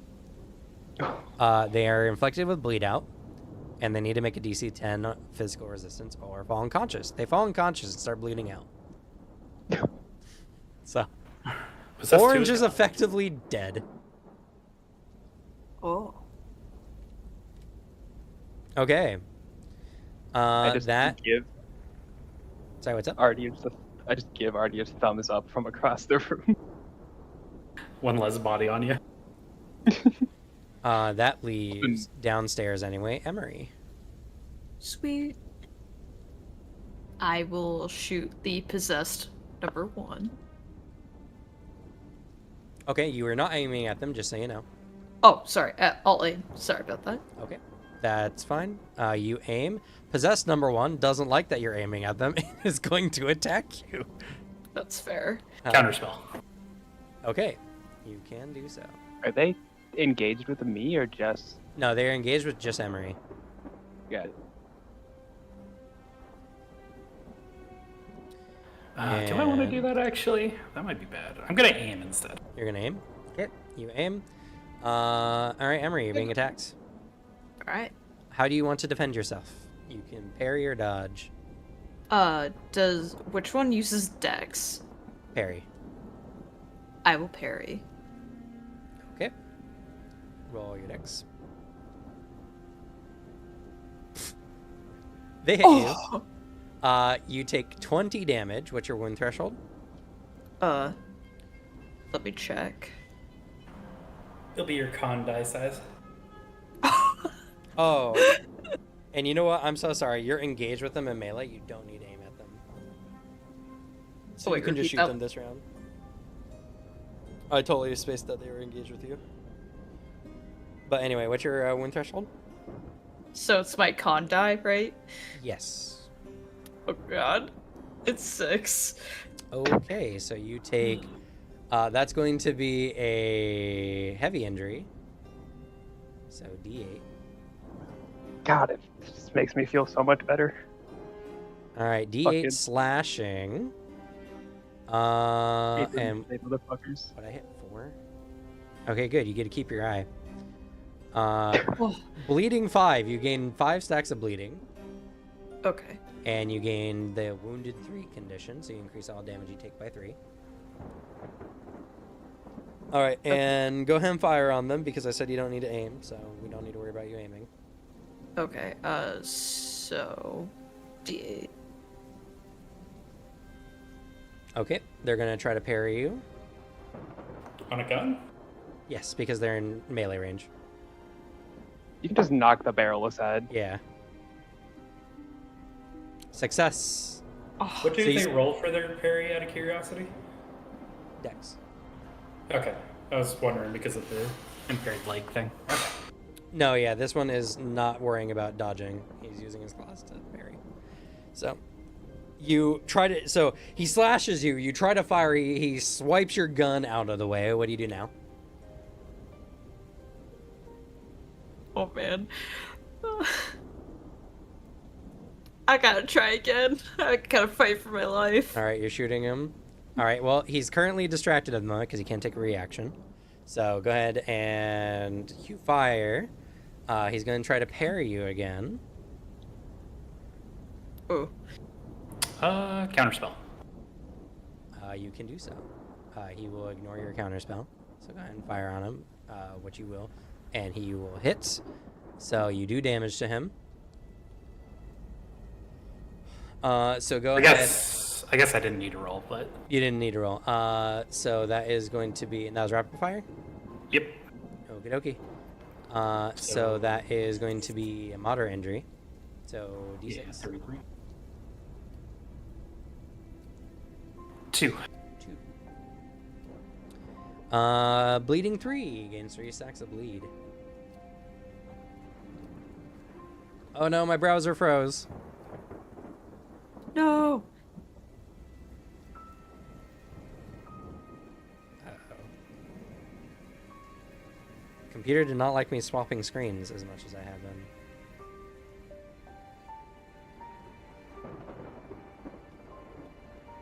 This is awkward. I just Uh-oh. don't have control of this browser anymore. Oh, something moved. Oh, stuff are moving.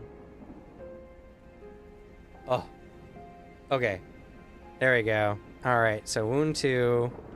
Let's see, what time is it? All right, we're getting to 8:30. I'm confident that the rest of this can happen without Marco.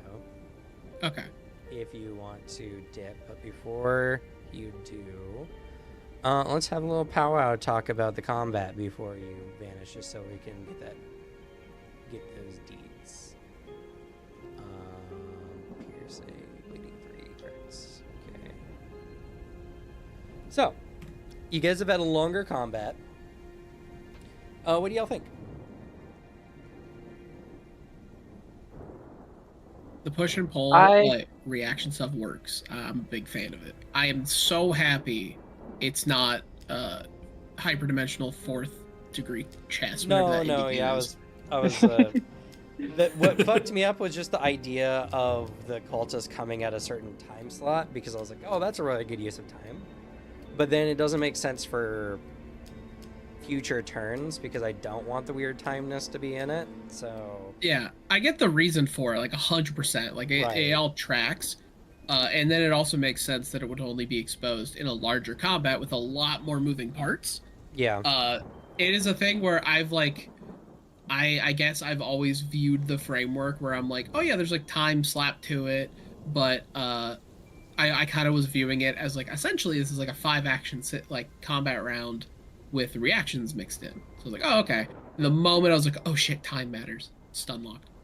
But like, it all made sense, like all of it. That's the reason you test all this. Yeah. I like how the combat flows. Yeah, well, this way it's basically just that it's flowing linearly, but it switches who's leading the combat and like who's taking command of the flow of action, basically.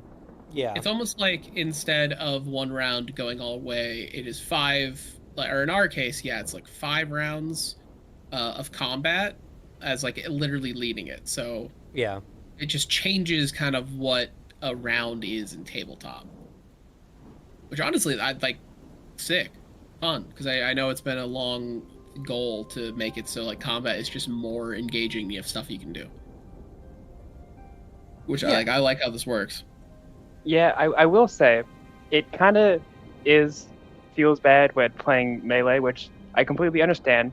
Of just everyone else can react to every enemy, but I can only react to those I'm engaged with. Yeah. Like, it makes sense, but there are just large parts of combats where like I can only react to a certain individual who really isn't going to be moving away from me for the most part. Yeah, you two are having a brawl in here, and people are either getting in your way or dealing with each other. Yeah. Which, again, makes sense, but, like, I understand completely what you mean. It does kind of have that feel bad moment because, like, mechanically speaking, you just technically get less opportunities than everyone else. It just Mhm. makes it like, which granted is also a reflection of the real world. You should have a gun. What are you doing? That's why guns are a thing. But it is also like, but my melee build. Yeah. I mean, you can I- still do things like intimidate or like distract enemies from a distance. I guess. Yeah, there's options, but Well, and to be fair, It's you just that could difference. get off of your target right now. You could disengage with them and move somewhere else Yeah. to affect But a different I need enemy. So I You are need in to the bitch winning about position right now, though. that. Yeah, I am in an extremely advantageous position. This demon host is getting fucked right now, and I needed it to stay that way.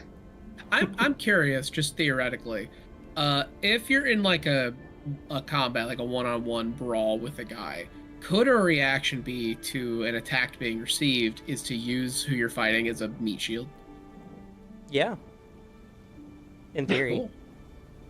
I might have to introduce that as like a talent, but you could attempt to Yeah. do so with lower proficiency. You could call it the Jackie Chan of human shielding. Because I'm trying to think of what fun actions and like reactions you could do in melee, and honestly, the only thing I'm thinking of is turn melee combat into Yakuza brawling, where you're like grabbing a dude and dragging them somewhere, like just running around beating everybody's ass. Yeah, to be At fair, like the same time. the system will open up to do more stuff like that when you guys become more inhuman. It's just Yeah. Yeah. right now this is like mostly quote unquote human combat because like these demon possessors, they feel kind of like Soki, right, for damage because you're shooting them with Mhm. guns and they're not dying immediately, but that's because they are demons or possessed by demons and We need something blessed, maybe magical. yeah, or just a Yeah. shotgun that does way more damage than a handgun. Next chance I get to meet a fella, I'm gonna make a guy who works at a gun range. Yeah, I'm going to learn how to use guns. I already know a guy. I have a Oh. dude who's. I have a. Fuck, what is the new word? Grade 3 active military personnel dude. Oh, you gotta introduce us. Yeah. yeah. Is that a thing? Can you like use your time in your downtime to like kind of take advantage even minorly of someone else's bond? Yeah, I would. What I'd probably do is you'd have to. Both players would spend a week, and the other player would need to make a first impression to gain them as a new bond, essentially. You could also do Yeah. basically what you did with skills with teaching, where like if you're at 3 rank in your bond with someone, you can recommend someone else to them to be Oh, their that's what- friend. That That's is what I true. was thinking around that line of like, does that count? Because I was like going to say, hey Slug, do you want to learn how to shoot a shotgun with me? Yeah, it doesn't even need. I wouldn't even necessarily need to. You have to get him as a bond. It would just. We would all spend time with them together. And But it makes sense if to do that, if you have to like both do it, like that tracks, because it's literally like, Yeah. oh hey, I know a guy, let me introduce you. Yeah, Like, yeah, that yeah. makes Yeah. sense completely. What it would probably be then, because I do like Booter's idea. I think if someone trusts you enough, they'd be willing to meet your friends. Mm. But I think you would have to just make a request of your particular bond, and then Mhm. their own personality will either help or get in the way, depending. But Makes sense. that's probably what it'd be. It would just be a make a request, because that is a thing you can do to your bonds, is make a request of them to do things. My bond can make a request to me, so They like, yeah, they I've very seen yeah. that. But real quick, just go. I want to make sure I get all this combat stuff in while we're in the depths of it. So how did everyone feel reaction wise? Did the reactions feel good, including with the NP costs? Yes. Yeah. Yeah. Because It makes sense because we're just buying more actions. yeah, you're buying more actions, but for the sake of story, which is why I put it there. Yeah. How about the whole like NP tracking at the top, where it's like you see everyone's reactions compared to your reaction at the bottom? How does that feel visually, mechanically to y'all? It feels good as the tank of the party, tanking every enemy's reaction. Like, it gets a little dicey in there, getting the repeated damage rolls and stuff like that. But having my teammates go, and they're just getting completely ignored because I've already soaked all of the enemy's reactions, honestly, pretty great. That's an interesting take. I like the idea of like being first player and soaking all those reactions. To be fair, it's because these enemies are specifically like they have a job they're trying to do. Yeah. Because It also makes sense if even if they're not like hard coded to be like, I gotta murder this one person, to be like, that person is charging me down. It is going to beat my ass. Of course I'm gonna react to try to kill them. Like, I'm scared.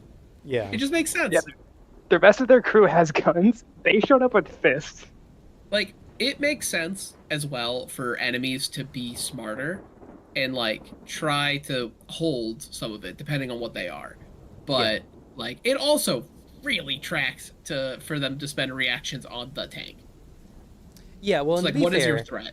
I've tried this with guns before, and this is a very different type of combat, which I'm excited because this does feel different, which is good. I want the different types of combat to feel different, and this one Yeah. felt very different. Oh yeah, Yeah, if we come up to a I'm group scared of- for gun combat. I'm gonna if we be come up honest with to you a group guys. of guys with guns and you guys fight like you did here, you're all dead. Yeah, we are dead, including me. Also, would how'd you feel guys like the comfort. minions? How'd you like the cultist dudes who ran down the stairs and then just got instantly blasted? I felt satisfied. It is a threat, but easy to deal with. Yeah. I thought they were all right. My only gripe was that they kind of showed up in the middle of moderate. And so I kind of got blindsided by an enemy that wasn't originally there. But it might have just been they were forgotten and so moved into the Well, I room. did tell you guys you Like- could hear people coming down the steps at the beginning of the round. I Right. think it's just they started going down and then it took them a few speeds because of the movement cost of stairs. Yeah. It's movement plus one. Well, yeah. So what happened was they came down to the step. Or they entered in moderate, and they just didn't react until they had someone to react to. It wasn't that they came in the middle of moderate. They just didn't react to anyone until you reacted. is I what understand happened. that. They just weren't on the map down here originally, so Well, I told you. when I like did my reaction and then all of a sudden, oh, green guy appears and he reacts. I was just like, okay. I'm still gonna do my thing, but I don't know. It just felt weird. It tracks like that. It makes sense. It's just like, because the 100%, I get it. But I think I'm curious to see how it would be in like another combat, because honestly, it's now just let's like pay attention to different spots, like different like rooms.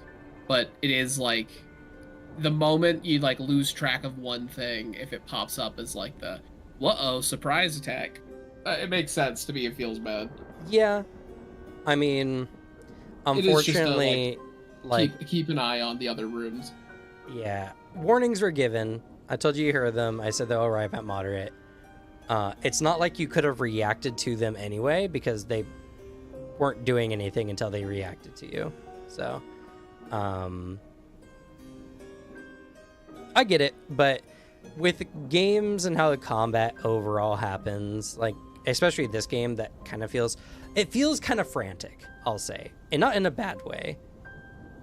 Just a lot can be happening in any given moment, and that's just kind of like organic. So yeah, I would say your feeling is also just what you would feel in that moment of, I didn't know those guys were there. I was shooting the demons. It is a combat that, in my experience, that happened here. It is tough if you have to step away for a second, because you come back and like later, and you're like, what the fuck is happening? Like visually, or then just narratively, because it is frantic. It's a combat system that rewards paying attention to everything. And like, because I had to step away to feed the dog, let them outside, do all that. I come back and there's more dots, and I'm like, oh fuck, let me keep quiet and like just figure it out. That's not even a flaw in the system. It's just like the thing I noticed today. I'm like, oh, this got scarier. Yeah. I mean, the best I could have done was like, all right, they're here now. Start moderate, and declared it more openly, which I could have done. It could have been handled that way and made it more apparent. I don't know if you necessarily would have changed your actions for it, but like it could have been done a little bit better. I think it's more of like it would have felt better, if that makes sense. Sure. All right. So any other notes anyone wants to like add in about the combat? Any other aspects? How about actually I got our major question first. But think about your notes. How'd y'all feel about like the variety of times where you didn't even need to roll? Things just happened because you were shooting. With how many other things I had to track, I wasn't able to fully track of like when I needed to roll, when I didn't. But every time I didn't need to roll, it was like a happy surprise. I was just like, a treat. I'd say about the same. Same here. I was like, I aimed, I did all that. The person was defending. Like, okay. You don't need. I was literally prepped to roll to shoot that cultist. I didn't have to. I was like, oh, for me? How sweet. And like that was my reaction. It feels like I'm a consistent person. Yeah. I'm not leaving things up to chance. It just makes sense. Positioning and situation, you just get it. Like you're good. Like someone's laying on the ground unconscious. Yeah, you just hit them. You're standing behind a person who's not reacting really to like not able to evade. You shoot them. Yeah, you shoot them in the head. They died. Good job, dude. Yeah. Makes sense. Also, another big thing, the sheer amount of conditions flying out at rapid pace, mostly against the enemies, but still, did that is feel crazy. Cumbersome? I don't know what most of it means, but Yeah, I'm gonna. It did Go kind of off. just feel like word soup a bit, but like it felt good with the wounds as number got bigger. I have the like Google Docs open, so I've been using it as an opportunity to learn what the conditions that are being dropped on people are doing. The wounded means probably have more damage on them, so that's good. Yeah, wound is just wound X is just extra flat damage. Yeah. Oh, like I was just picturing it like, all right, that's kind of like a health tracker. Like bleeding, if that comes in, hell yeah. But like it did not alter what I did, except for like that guy's more wounded. I should shoot him. That is something I'm curious about. Is it bleeding just adding wounds at the beginning of the round, or how does bleeding work? I guess. I mentioned it earlier. So bleeding is a condition. If you get 3 times your constitution in bleeding condition, you fall unconscious.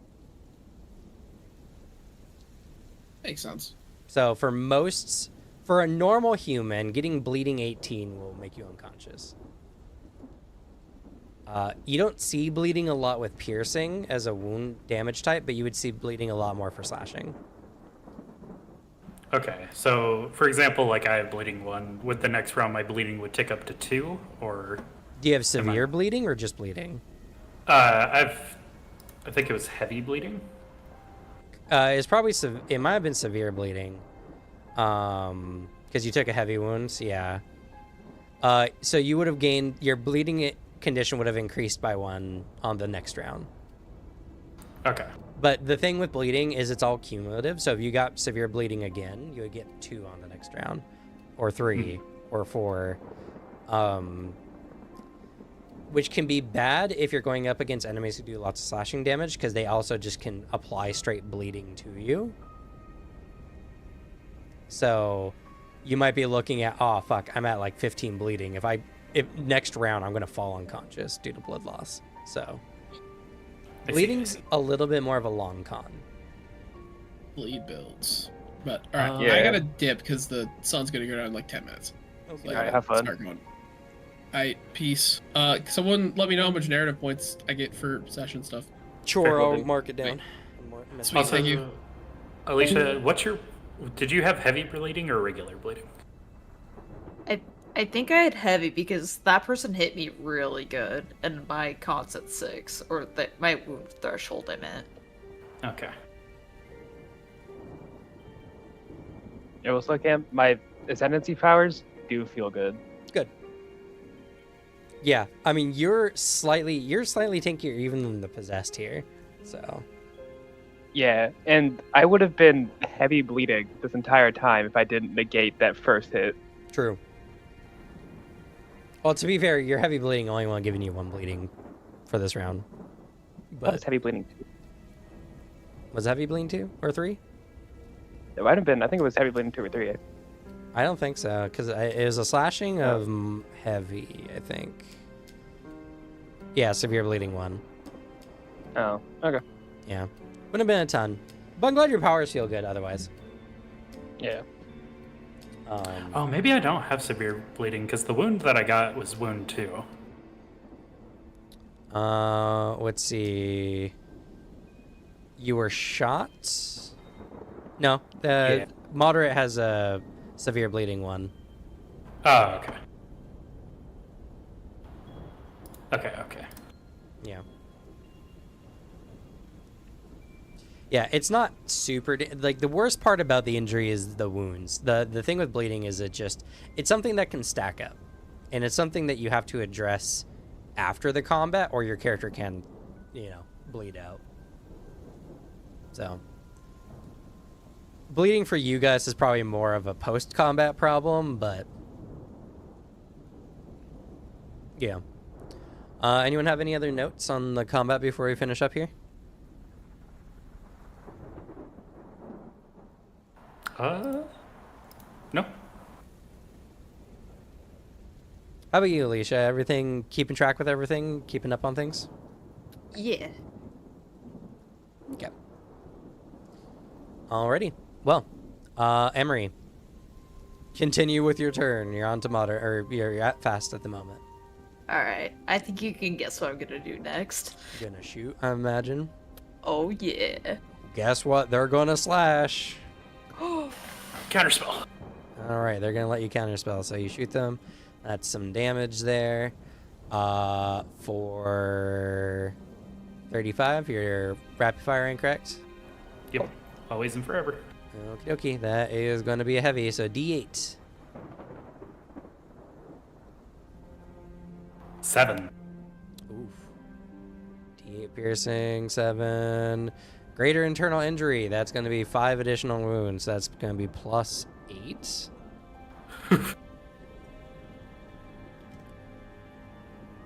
Okay. It gets shot a few times, but it keeps going. It's going to slash at you, Emery. What are you going to do? Dodge or parry? Parry, I'm assuming? Yes. Okie dokie. Oh, you parry! Yeah! Oh, It slashes at you. You parry its arm to the side with your own. You fire. It's going to try to parry you, so go ahead and fire. I actually rolled too early to fire, to be honest. I'm sorry. And that was at 6 there? Okay, let's Yeah. see. It is a graze. It parries you, but not completely successfully, so you do half. Was it a rapid fire? Yeah. Okay, so that's going to be half damage, which is 15, plus 13, 28. That's going to be a heavy injury, or moderate injury for it. So roll for me a d6. 5, that's good. Severe bleeding, 1.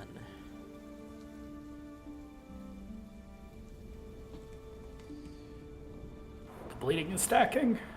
Get him. And that's also 2 more injury, or 2 more wounds. All right, Emery. It's your turn. What do you want to do? I'll shoot and I'll rapid fire. Rapid fire. It's going to attack. Oh no, you can't. Artie can't help you this time. Nope. Shit. I stick my tongue at him. It distracts him. I see. Haha. I'm just kidding.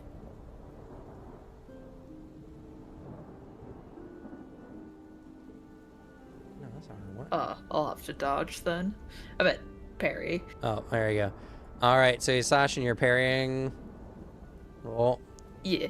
Oh, you got a 3. You parry successfully. Shoot. Hell Oh. yeah. It parries you successfully. Oh my god. Demon host and I just pause from me beating her head in, just watch this parry fight go on. Watching this gun fu battle. All right, and unfortunately, that means you'll be out of ammo, so you'll need to Yes. reload. Which does mean it's going to attack you while you're reloading. Oh wait, you can't reload yet. Because you don't have the fast reload, do you? No, I don't. All right, so you have an action to do something. You don't feel like you have time to reload your gun at the moment. So what do you do? Curb stomp the boss. I Just was kidding. I was gonna hit him with the butt end of the gun. You're gonna like right pistol on his whip- head. Pistol whip him. Yeah. Okay. All right. Well, I'll say that'll do twice your strength and damage, but he will slash you first. Ooh. 12 damage. So I'm assuming parry. Yeah. All right. Parry good. Parry good. Ah! Oh wait, you couldn't have anyway. You're deaf. Oh. You subtract 1 from your combat rolls. Damn, Cam's mean to I'm freaking deaf sorry. people over That's here. good F. You get slashed for 20 plus your current wound value. How many wounds do you got? Oh, 3. So 23. That's almost really bad for you because I believe your threshold is 6, right? Yeah. That was almost a serious injury. Oh, A heavy injury though, so that's gonna be a D8. okay. D8 slashing. I didn't check out what I rolled. 7. That's not good for you. Ooh, it lashes one of your limbs. Hope for a high number here. All right. It gouges your right leg, rendering you unable to use that leg. You take an additional 3 wounds, so increase your wound value by 3. And now you can't use your right leg, Oh, which means it increases the speed, movement speed requirements by 1 for you. So This is why we stay behind the tank, my man. I'm sorry. but hey, you can pistol whip. That wasn't interrupted. So pistol whip, it's Fuck going it. to roll. I keep forgetting your deaf, so I do have to subtract 1 from what you roll. Okay, so D6. Oh, success. You do twice your strength and damage. Which my strength is at 6, so 12. 12 plus, it's wounded 15, so 27. Oof. So that is another moderate. Bludgeoning this time, though, or blunt. So D6 for me, please. Okay. Fracture. So roll for me a D6.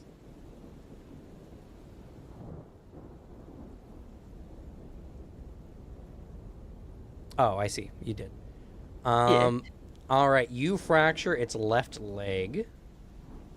That's what he gets. Oh god, which leg was impaired and now which one is fractured? That is a good point. It's.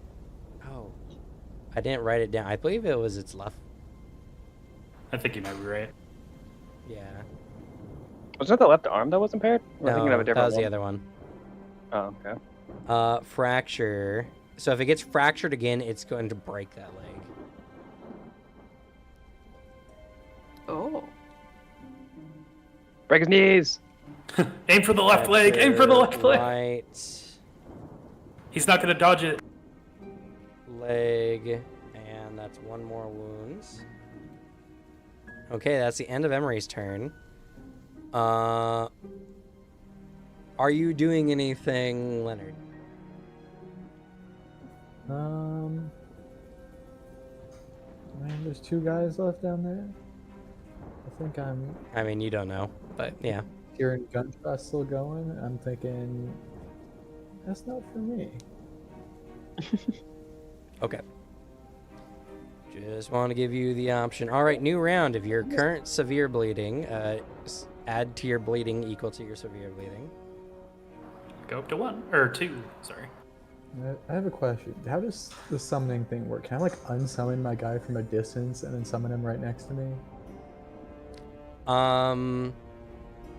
You need to be in the presence of a creature you summoned to unsummon them. Okay. So you need to be in the same locale. Also, your familiar is not a summon. It's a familiar. It's different. Do I not summon him? Nope. Okay, so he's just chilling here always. Yeah, it's always in your plane of existence, essentially. All right. Think D&D.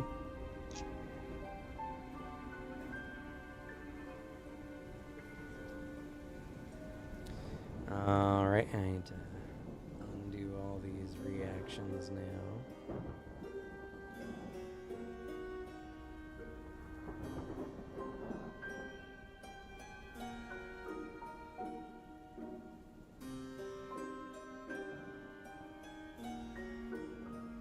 Okay.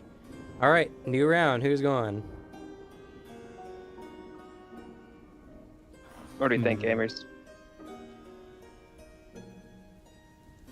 Staunch bleeding would be an out of combat thing, right? Is it my combat thing? I might have a thing for it. Well, it's a medical skill I picked up for feet. Oh. Did it have a speed associated with it? It does not.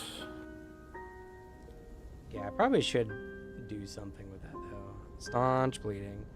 You can reduce or stop an amount of bleeding on a character equal to your medicine proficiency. Oh, when you treat wounds, it's to treat wounds. Oh, okay. Yeah, I wouldn't be able to do it in combat anyway. Because I don't have battle or combat medic. Yeah. Yep, there you go.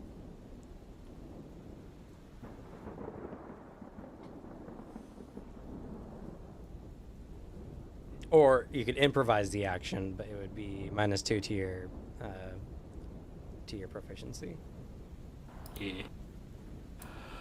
I don't mind going. I mean, there is just the reaction eating that I can do, but Yeah, I if guess- you want to go for it. yellow's engaged with me, the red's engaged with your boy, so like I guess you could go. They're not really gonna be reacting to you. That's true. So okay, you can go. Alright. What's the... Is there a called shot thing for combat? Yeah, so you can aim at a limb or head, but it increases the DC to 5. Fair. To 5 while aiming, I should say. But yeah. Yeah. I figured as much. Oh, that might not be worth it, to be honest. It'd be a little extra hard for you due to your partial blindness.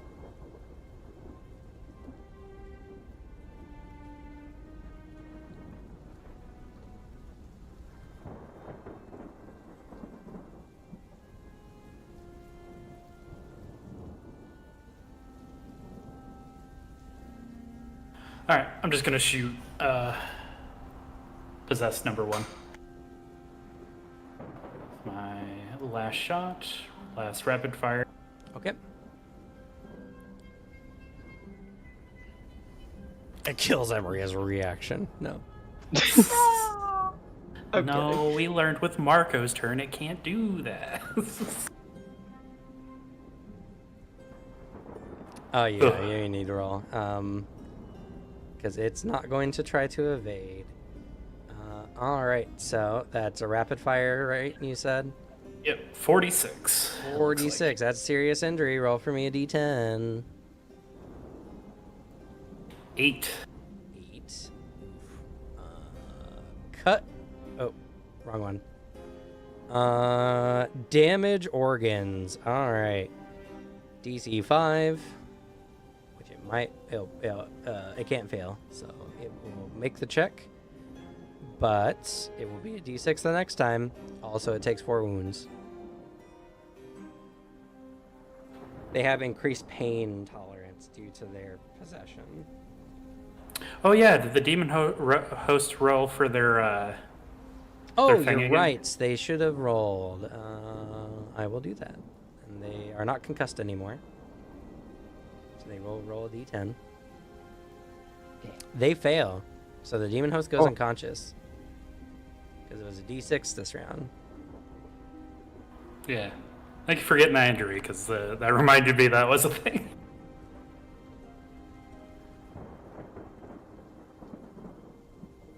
And then I'm going to have to reload with my next action. Okay. And I do have the quick reload, so it's just a 1. Damage. Organs. DC 6. Okay, so you reload with your next action.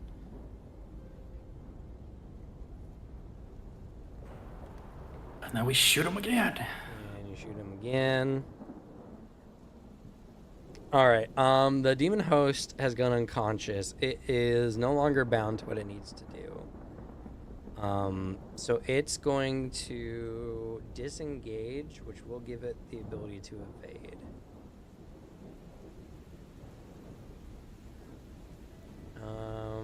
Which it will have a severe penalty to because it has a Leg injury. impaired leg. So be -2. Okie dokie. Okay, so 3. roll. It fails to evade you. 50 Oh points wait, of it's damage. disengaging you with you, Emery. Would you like to do anything? in Oh, response? fuck yes. That bitch is about to get shot. You need to reload your gun. Oh, yes. You can punch it. Oh, yeah, fuck it. I'll freaking hit him with my pistol again. You gonna pistol whip him? All right. Yeah. All right. Well, it's already attempting to do something. Oh no, it does just get to dodge or attempt to dodge you. Or parry you. It will parry you. Okay. Okay, so it parries with 4. You successfully hit it. All right. So Hell yeah. your pistol whip does 12 plus its injury, which is 20, so 32 damage. That is a heavy blunt injury, so I need you to roll a d8. 4. You break. Oh, Roll for me roll for me d6. Go for the leg. You break its right arm. Oh.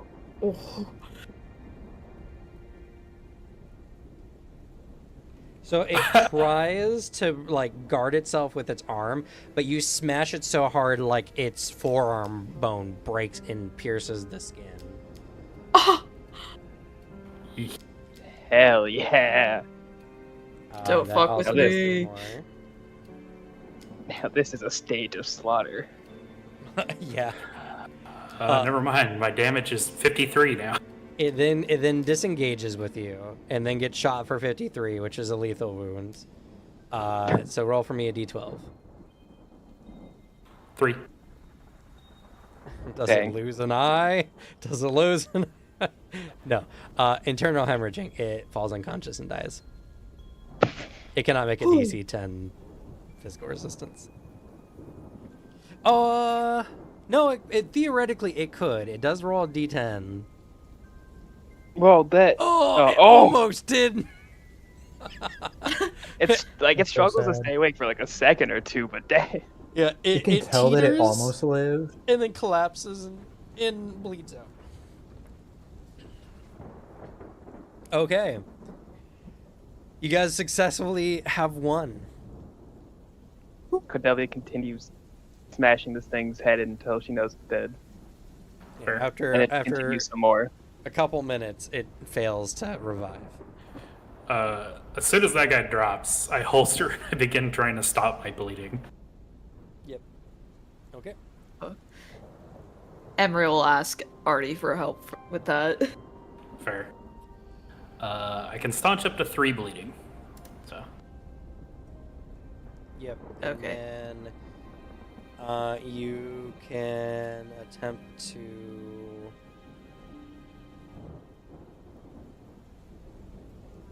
Yeah, you can staunch up to 3 bleeding. Yeah. Okay, And mine's then- really high.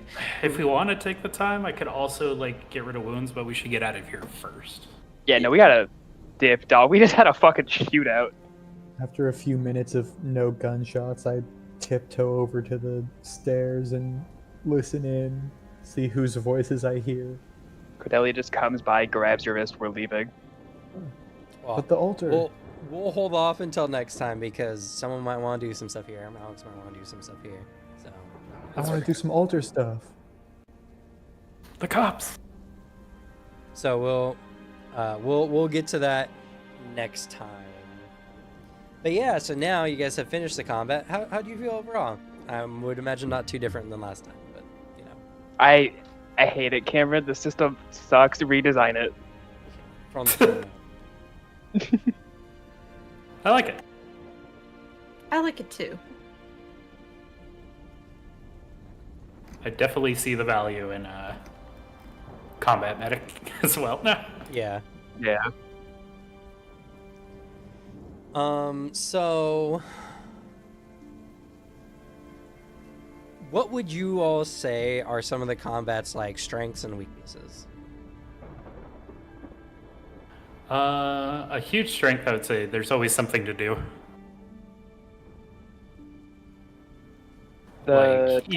There's a little bit of like kind of cool planning that comes from, all right, who all's in the room, who all can react to me and react to my reaction.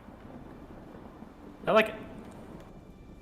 The tactfulness of reactions, because like you can play enemies smarter by like, you know, they hold up on their reactions, or you have enemies that react to the first thing that moves. Mm-hmm. And so like True. sending characters in to bait out may not always work because, you know, you're facing a smarter enemy who knows, you know, they got weaklings behind there. That person charging at them is charging at you for a reason.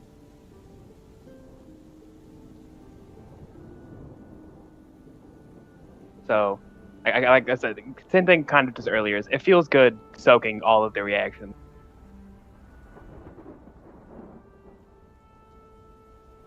Any weaknesses to the system, y'all would say?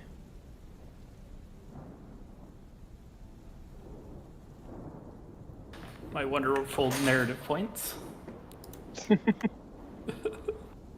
I'm just kidding. I mean, it's a good narrative point, like, drain. It's a good way for us, like, to spend them. Yeah. And that's good, too, because dungeon crawls are just about expending resources, and narrative points are a resource. So you can make us go through, like, a dungeon crawl thing and make us spend our narrative points. I guess it's a little bit more in depth than like if I need to find a negative, I suppose. It is a more like intense combat system, and the fact that you kind of need to like know what's going on and everything.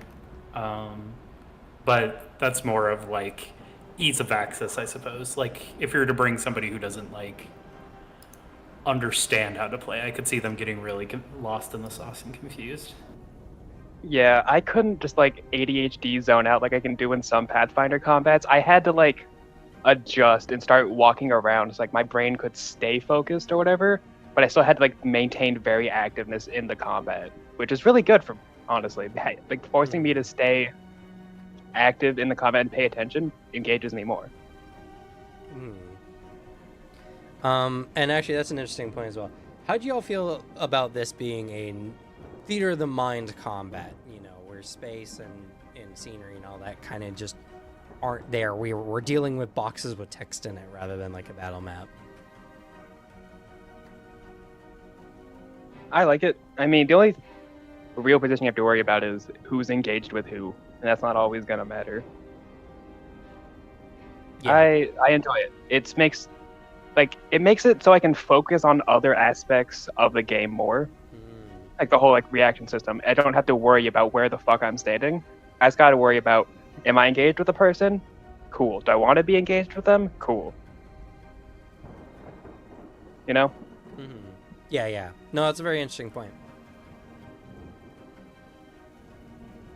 I don't know, Booter. I'm curious on what your thoughts are as kind of the bystander in the situation. Were you just zoned out and not really paying attention? I was half paying attention to most of it. I like had an idea of what was going on the whole time, but I will say not being directly involved made it sort of difficult to like catch all of the details.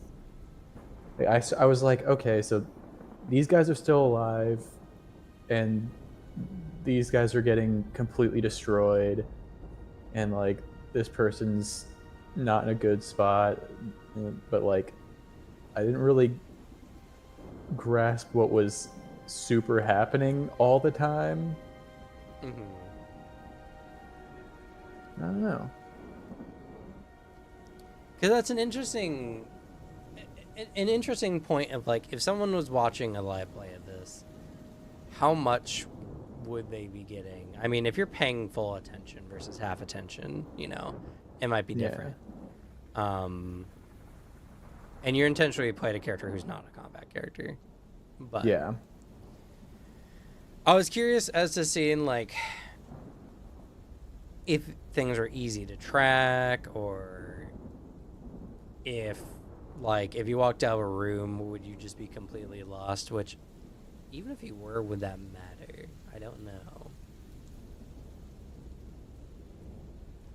The only thing I think it would matter of is if someone put something in the scene when you weren't listening. Yeah. You could have utilized. I think it would mostly matter if you were like dragged back into a fight. Yeah. But I don't know.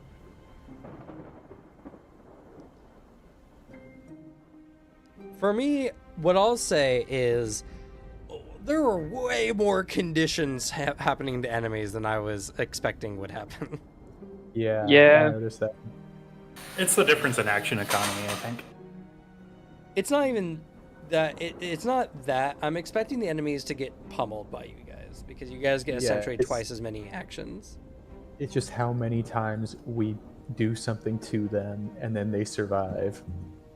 Ah, that's fair. But it's more of just like possess number 1 here, impaired leg, wounded 23, bleeding 3, severe bleeding 1, fractured right leg, damage organs DC 6, break right leg, that should be broken right arm. I didn't think, because I put a lot of the conditions in because some of the damage types apply more to conditions, and I want players who get interested in some of the conditions to like want to build into them and mess around with that, because I think that's fun. But I didn't realize just how in a standard combat, how many just negative things can happen to someone. Like how just messed up. To be fair, these were very soaky enemies, and like most standard enemies will go down much quicker before they get this injured. Yeah, my concern about that is like, if we're fighting an enemy that's about as strong as us, how many conditions are we gonna have? Yeah, that's true. But it won't get to act as many times as you guys do, so. unless but it's I multiple enemies. usually, over the past few months in game, I've had a number of conditions, like 4 minimum, basically. Yeah. And it's sort of hard to keep track of those without, like, getting up to 10 or something. To be fair, all of those were from from cars. Car-related No. injuries. There's from everything. Oh, the statue. I forgot about that one. Yeah. Oh no. I mean, how y'all feeling about? I guess y'all haven't had to deal with the conditions too personally, but you guys had a few, like wounded and bleeding and severe bleeding in that. Yeah, I'm still wounded too. So, Wow, wouldn't it be nice to be only wounded too? well, I'm Yeah, also I got- partially blind. So, Wow, Yeah, wouldn't it we be did. nice to be only partially blind? I mean, that was your choice. I But, didn't like, start how this y'all- way. Feeling about the conditions or the idea of the conditions. I feel like it'd be easier to track with an actual sheet. Yeah, I agree. I mean, that's fair. I think, I don't know. I feel like if it's not you GMing this, it might be a lot to keep track of. Like, even if you just have like the 3 main enemies of like Demon Host and 2 Possessed, if each of them has like 5 to 10 different conditions, like that you gotta keep doing stuff with, like at a certain point it gets to be way too much for someone to keep track of on top of just sort of facilitating the round of combat. Yeah, to be fair, I did forget what Possessed One had a few times. That is true.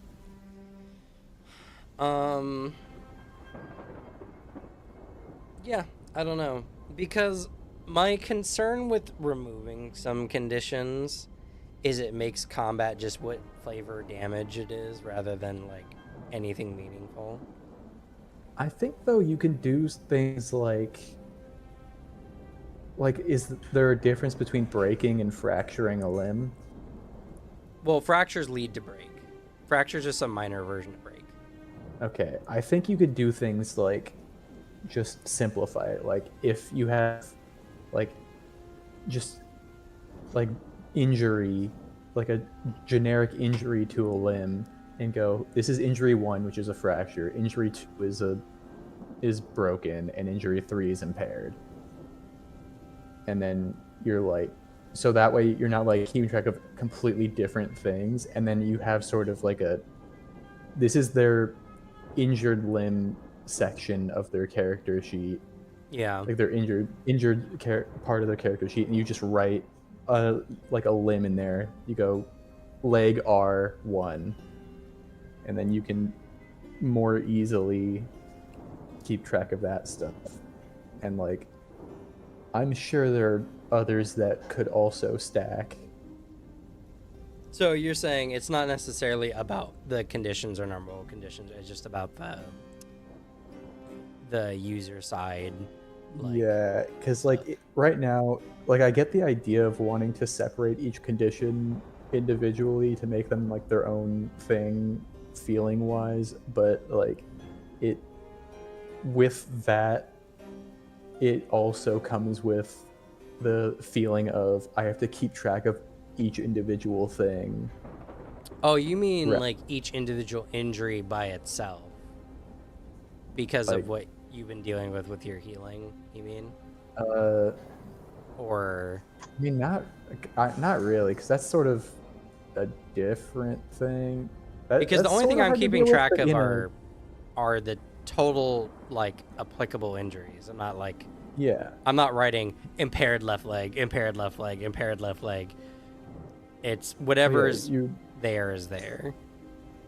Yeah, but you have like just on Possessed 1, impaired leg, fractured leg, broken arm. Yeah. Which like if you're doing it like this, puts it like mentally, at least for me, puts like hard barriers between them of like these are completely different things, when it could just be like these are injured limbs, one leg is completely injured, one leg is a little bit injured, and one leg is pretty injured, or one arm is pretty injured. Like it just sort of like slightly streamlines it, and if you do that with a lot of the different conditions, like it could take it from like 20 conditions down to like 7 or something. I don't know. I think I know what Random you're going numbers. for. So you're saying rather than having different conditions, it's just you can damage limbs individually. That's what you're saying. Kind of. I'm not going for anything like specific, but it's the sort of idea of like simplifying it as a whole.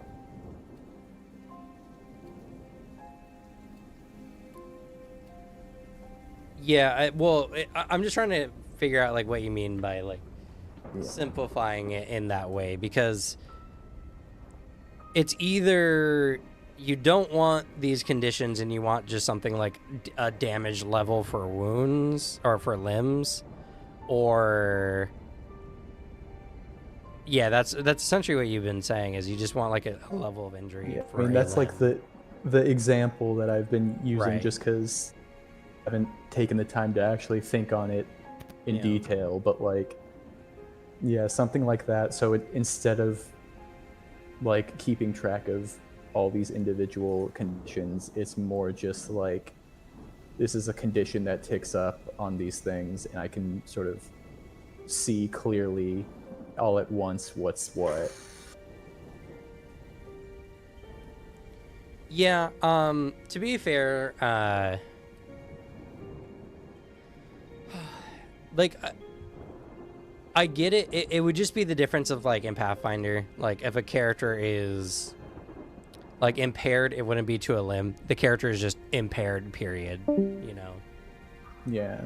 And Alicia go to bed. Yeah. Yeah. Weakling.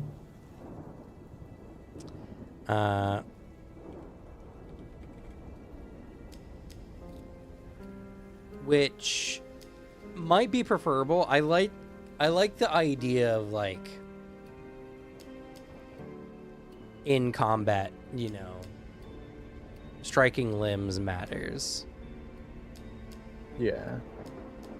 And to be fair, that's something that's more like when you guys get a bit more combat adept, because right now it's like you need to hit a certain number to target a limb, which is just more difficult.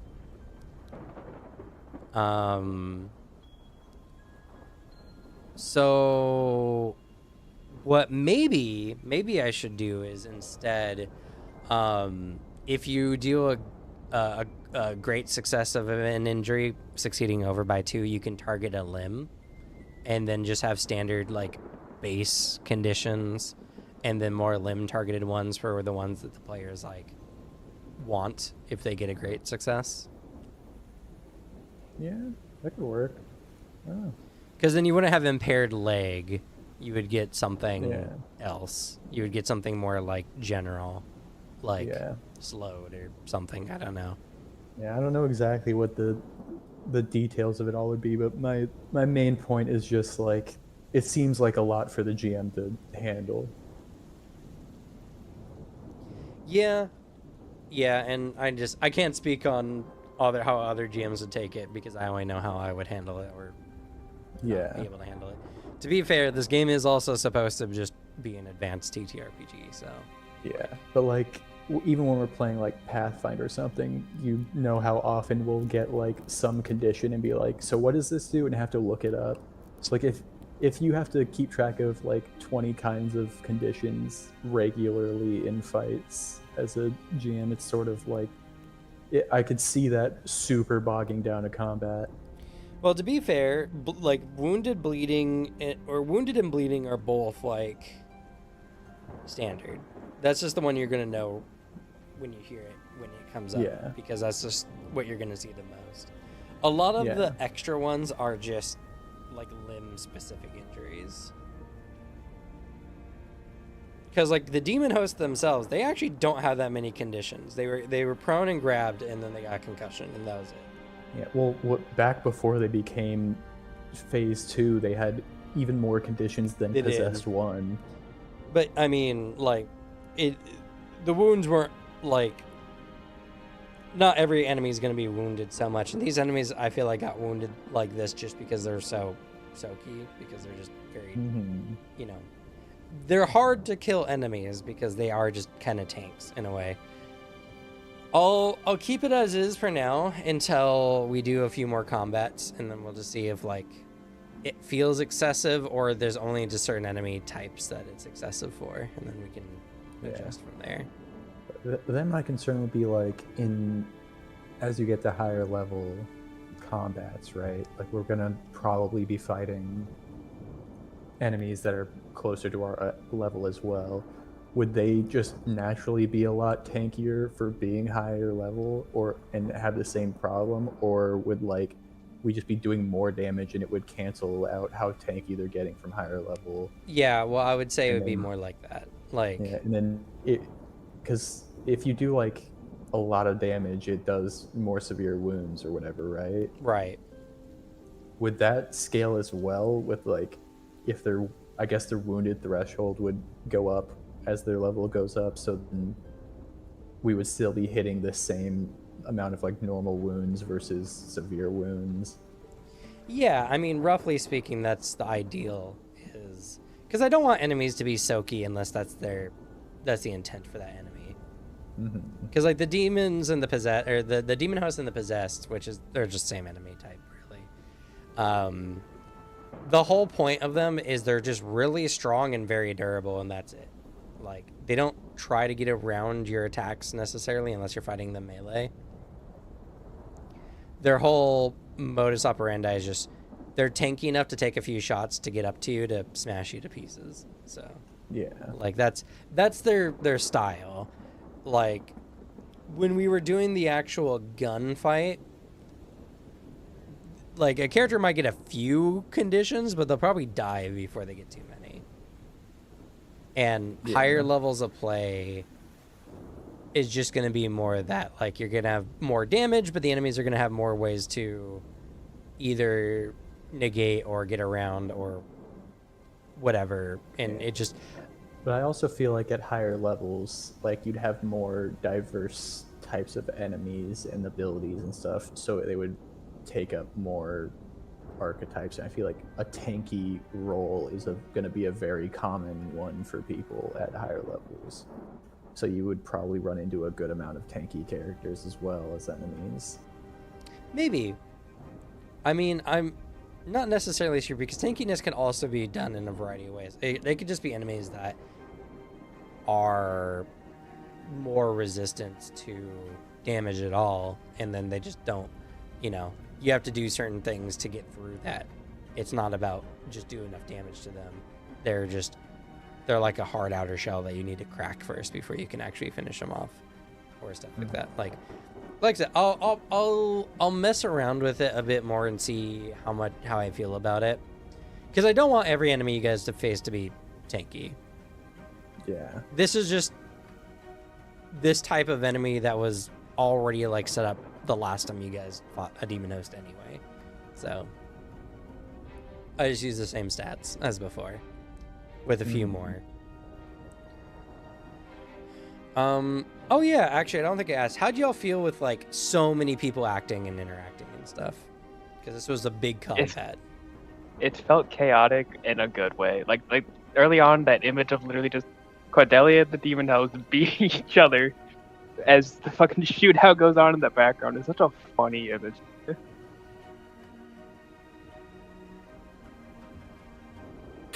Honestly, a lot of our shootout was us just trying to help you guys honor the 1v1. Yeah. A little bit, yeah. And I'm glad I have such respectful people on my team. But going into this, like, we don't know that you're so good at fighting. True, and so yeah. tanky. So we just sort of, it's more accurate to say we ran in, you ran up and started fist fighting him. We watched him turn into a monster, and we went, I'm more scared of these gun guys who are more of a threat to me. Whatever happens to you, hopefully you can hold them off long enough for us to finish these gun dudes. I mean, I would think of it more because, like, we only reacted to them, like, running up on her. So it's really us stopping them from dogpiling her. Yeah. Yeah, I don't know. Like, I think Emery will think Cordelia is awesome because Emery took a couple attacks and did not walk away nearly as unscathed. Yeah, from but these Emery also things. watch me beat a demon host headed, bite a chunk off a woman's shoulder, all while smiling and having a face full of joy. Yeah. I'm glad you got your combat, by the way, Slug. Finally. Finally got to play the frontline tank that you always wanted to. I know. And once again, like I said, feels good. Yeah. Oh, and that's, honestly, if the tank feels like it's fun to play, then I think I'm doing something right because there's so many games I played where playing a tank feels terrible. Yeah, that's one of my problems with Pathfinder is that I keep trying to play a tanky character and it just like, But yeah, because like, it feels there's like not you a lot can't of actually ways- stop enemies from doing anything. yeah, because it's always like you can take hits all you want, but there's no way to guarantee that you're going to be the one taking the hits. Yeah. And at least in this game, you can try to force enemies to react to you. Yeah.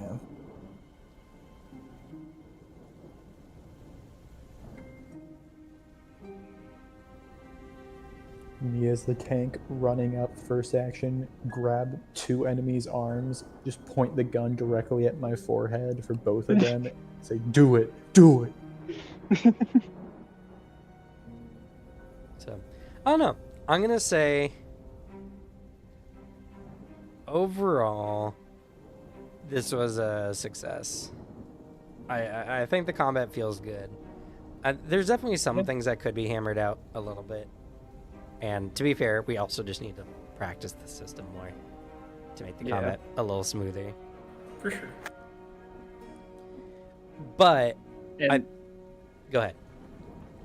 the problems I was kind of like, they're not the problem, like just like the more complaint about me not being able to affect anything, kind of just makes sense because I can only swing as far as my fists. These Right. gun people can shoot at the entire room. Yeah, just, evolve your ascension to give you longer arms. I'll just become Luffy. My bad. Yeah, and like I said, you could always have gone off the demon host. You were doing a thing that was restricting your movement, which makes sense. So Yeah. and that's good. If that feels good, if the fact that you're like, yeah, I can't do reactions, but I understand why, and it doesn't, it's not necessarily like that big of a feels bad.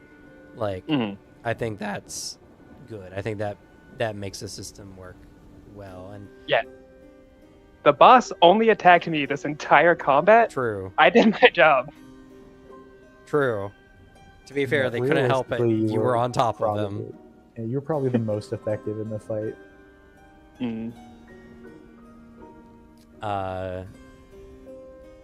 And it makes sense. Your ascension is a lot more combat focused than most everyone else's. It's because I let you have it. If I had actually gone and done the fight, I would have taken all the glory and wouldn't have Yeah. left anything for anyone else. Yeah. So Secret Kung Fu Master over here, rank 10. So, like I said, I honestly, compared to many other systems I've tried, like playtesting before, and some games, like some legitimate games I've played, like actual published games, this system had way less like feel bads, or like this system felt generally better than most of those. Because there's tons of times I played even D&D that kind of just feels bad because of how the system kind of gets in the way sometimes. And I like how everyone felt more involved. I didn't feel anyone like really zone out besides maybe Booter, but combat, he didn't even really want to be in the combat anyway, so. I'm sad no one really else used the narrative point item creation system. Yeah. I did. Yeah, You did? Booter did. He created a tarp to hide behind. Oh. Well, go you. Sad no one else who hasn't used it before used it. Yeah, to be fair, it's like, what do they need to create when they can just shoot people? That's true. There wasn't like a Get the need to enemy's create special gun. cover or anything. Yeah, no one was shooting, so they didn't need cover and all kinds of stuff. I mean, like, it was possible, but it was just kind of one of those scenarios where it's just like, if it ain't broke, don't fix it. But I like how you used it. I liked how you grabbed a ritual piece and turned it into a blunt instrument. And to be fair, that worked really, really well. Yeah. And I kept it on theme for the ritual and kept it on theme for what I was using it for. True. I mean, you could have picked up a mirror shard because the mirrors were shattered if you wanted to and use it as a cutting implement. Like, there was a lot of things that could have been done. And to be fair, I think that the further in the game we'll get, the more people will want to use those things because the more weird stuff they can do with those things. But right now, it's hard to create something that just works better than a gun. That's true.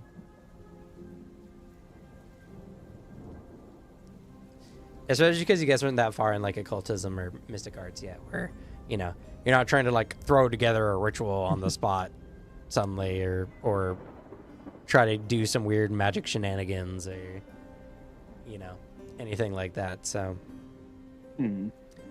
but yeah, I get it. I liked your stone, and I like the one that had violence on it, which was appropriate because this is a ritual site for Xanagor or whatever his name is.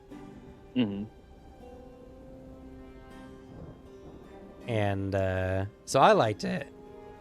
Speaking on which, that's unfortunate Alicia left. I'll just have to remember. Also, well, write down what Alicia got as well. Zolgran, there it is. All right. Player awards. Y'all get 3 narrative points for being here today. Let's see, 1 second. I'll just do a total and then we'll do separate for Alicia and Alex. Okay. 3 narrative points for being here today. Good ideas or plans? None particularly. Difficult actions? None particularly again.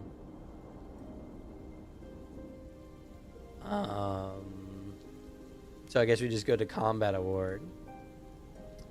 So I think I will just do a general combat XP and then player awards. Based on the difficulty of this fight, I would say you guys have a chance of being injured, but not too terribly. I'll give you guys 2 for the combat in general. Let's go. Even me? Even you. That's group XP. Let's go. To be fair, happy. you had to deal with some of the combatants. True. I had to get away from them. You had to get away from them, which counts. Most damage dealt. That's really hard because All right, I'll just take this one. it's legitimately really hard because most of the time it was just people shooting the demons with guns a lot. I did have the most reactions, I think. Though I didn't hit every time. Yeah, but you weren't just shooting as willy-nilly as Emery or Marco was. But you know what? I'm just going to give it to Emery, Marco, and Artie. Damn. Unfortunately, you weren't doing as much damage per shot as they were. That's true. Most damage taken goes to Emery. Yeah. Yeah, I believe so. Utility award goes to Cordelia. Yeah. Your tankiness did eat a lot of damage that was happening this round. How many is the player award again? One narrative point. 33 narrative points. Face award. No one faced. I Oh, wait, no, threatened someone. that's not true. Artie intimidated, which didn't come up, but it did happen. So Artie. I was looking over the stuff. I don't know where threaten would necessarily help, but maybe it's in the feats. instead. Threaten, was that a combat action? Yeah. Or it might have been intimidate. Let me double check that.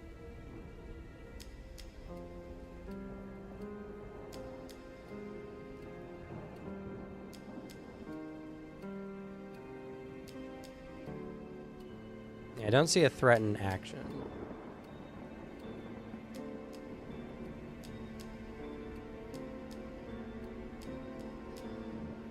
Intimidate. That's what it was. Yeah.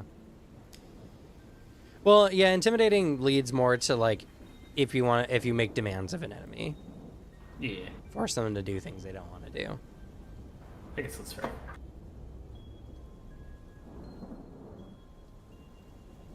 Because like, yeah, you could threaten someone on the ground being pummeled.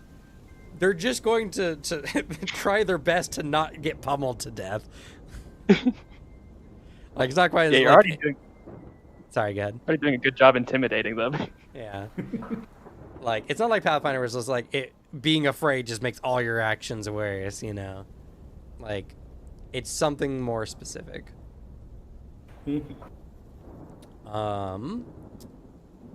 So, Pity Award, I will go to Leonard. Even though it's kind of self-inflicted, you did just not do anything for 3 hours. He is a very pitiful man.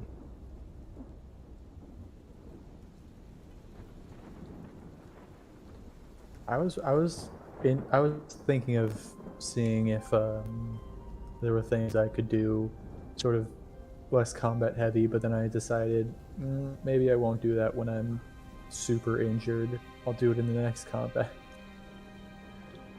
That's fair. Yeah. Plus, your time comes next. Yeah, I said I'm here as a scholar, Yeah. scholarly support. So, self-inflicted, but it still doesn't feel good not participating for 3 hours. So, yeah. All right. Any player nominations and or kudos?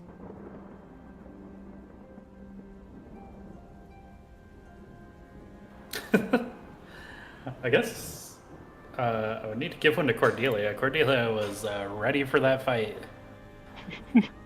Just fucking ran in. You know what? I questions agree. asked. For the catharsis of doing the thing that you wanted your character to do this whole time, go ahead and take a player award. Thank you. I'll give another one to Cordelia. I did like your smashing their face in with a stone that says violence on it. That was very fitting for the scene and just funny. So go ahead and take a player award for that too. Woo.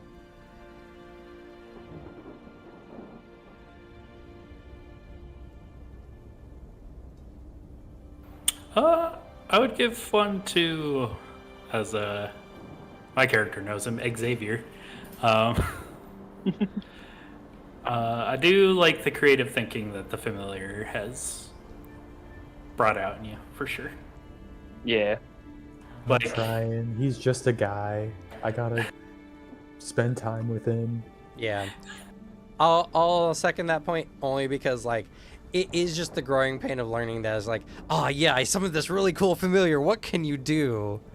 Well, I And- know he's just a guy. It's just I'm like, well, if I can get anything out of him. Yeah. But you know, it makes thematic sense. You go through all this trouble to summon a guy and you're like, yes, my familiar now. This is awesome. Yeah, I guess also, as far as I know, I did a super hard ritual and got a cool guy right after. True. So And you're like, all right, He what must can be- you do? And he's just like, I foo up. every time I want him to do something, I just like. You have to if get you manual, had right? if you had more of a neck, I would strangle it. Yeah. That's true. Good job on that description. That thing is gross and I love it.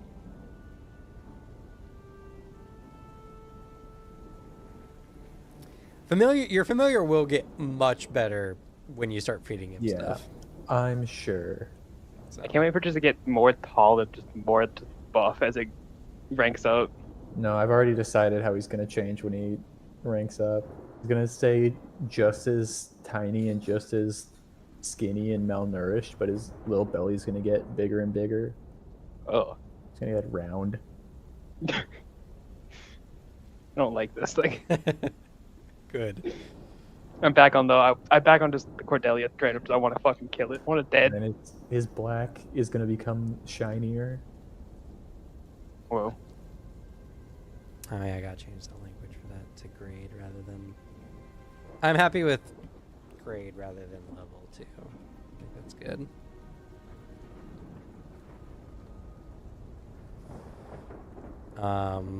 Yeah, I'll have to write out more officially the familiar stuff. Any other player nominations in our kudos? I think this is more of a CUDA, but man, shout out to Artie. Cordelia has gained so much respect for you in this session, from the not snitching to the damn, are you a good shot and do you protect her? Granted, for the most part, other people do that as well, but it felt like Artie was the one who always acted first. Yeah, now that you decided not to give a shit, you're cool. You know what? Yeah, go ahead, Artie. Like a little bit of character growth, and I hope you liked the more supporty style you could take with the character as the combat method. Mm-hmm. Suppressive fire is really good. It is. Honestly, it's just a really, really good reaction in general. It's insanely good. Because either the enemy is going to take your shot, or they're going to drop their action. That's terrorizing your allies, Yep. which is good.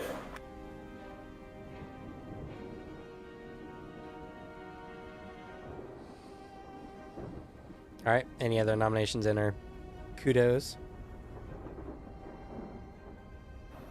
I'll give one to Marco for his.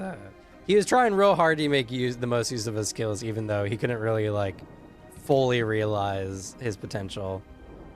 Yeah, if the combat was bigger, It's not even Like that. more- It's like before this, like his whole sneaky stealthing in true. the crowds kind of stuff. It's okay. I'm sure eventually he'll get the teleport power where he takes somebody with him, takes them up like 2,000 feet into the air, and then ports back. He'll be fine. oh, he's never done that one before.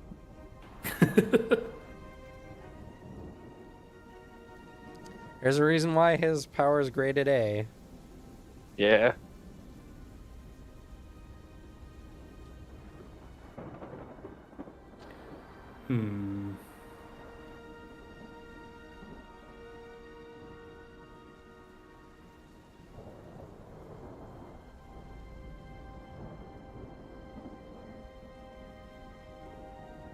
I want to give one to Emery, but I forget if there was something that made me think so. I mean, I'll give also a kudo to him. Shout out to my boy for also jumping in with me despite having a con of 6. Yeah, I guess also frontline tanking, surprisingly. Surprisingly And then- brave when you have no ability to take damage. All right. Yeah, I I'll, think I'll give Alicia- Emery the big balls award. I think Alicia might have just gotten too in the moment of wanting to protect me, forgetting that I'm me. I got like an 8, and I was like, no, I'm staying in this corner and shooting these things. To be fair, if all three of them had kept pummeling you, you would have started getting hurt real bad, real fast. That's true. So, like, honestly, shout out to him. True. Honestly, you also may have a con of 8, but my god, do I never expect your character to frontline tank ever. Nope. That's not his steez. Honestly, which will make him even more annoying to deal with, because not only are you just never like in easy punching range, but taking you down is actually a little bit harder. Yeah.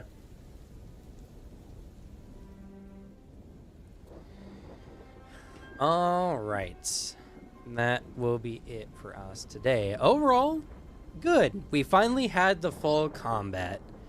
And while I definitely think the overall like map and token system could be a little bit better done, honestly, if this get like made into a VTT mod that automated some of this stuff, this would feel really good to play, I feel like. Yeah, honestly, this needs more things to it. It just, black text on white background isn't Yeah. Yeah, I that feel like it would be appealing. real nice if it had like physical tokens that you could just pick up and place on the turn tracker. But if the game gets really big, you could sell you could sell different types of tokens for players. Yeah, to well, I mean, express like themselves anyway. like the decks of cards. I need to actually like make cards for Roll20, because you can have cards on here, you can have decks on here, cards where you actually pull for your events and stuff. And like I feel like this game just can really benefit from like some automation, like character sheets that can be you can turn conditions on that automatically affect your stats and stuff like that, so you don't have to worry about monitoring that.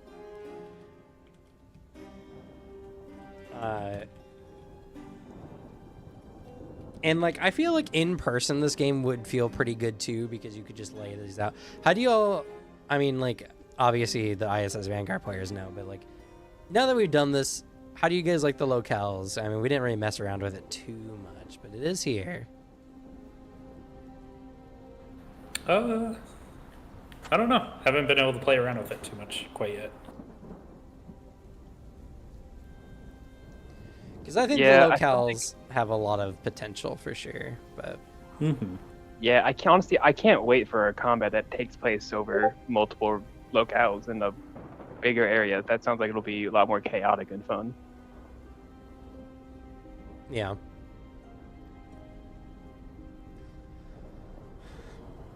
But all right, that'll be it for us. Thank you all so much for watching, and we'll go ahead and say goodnight. And I 99. Everyone. Good night.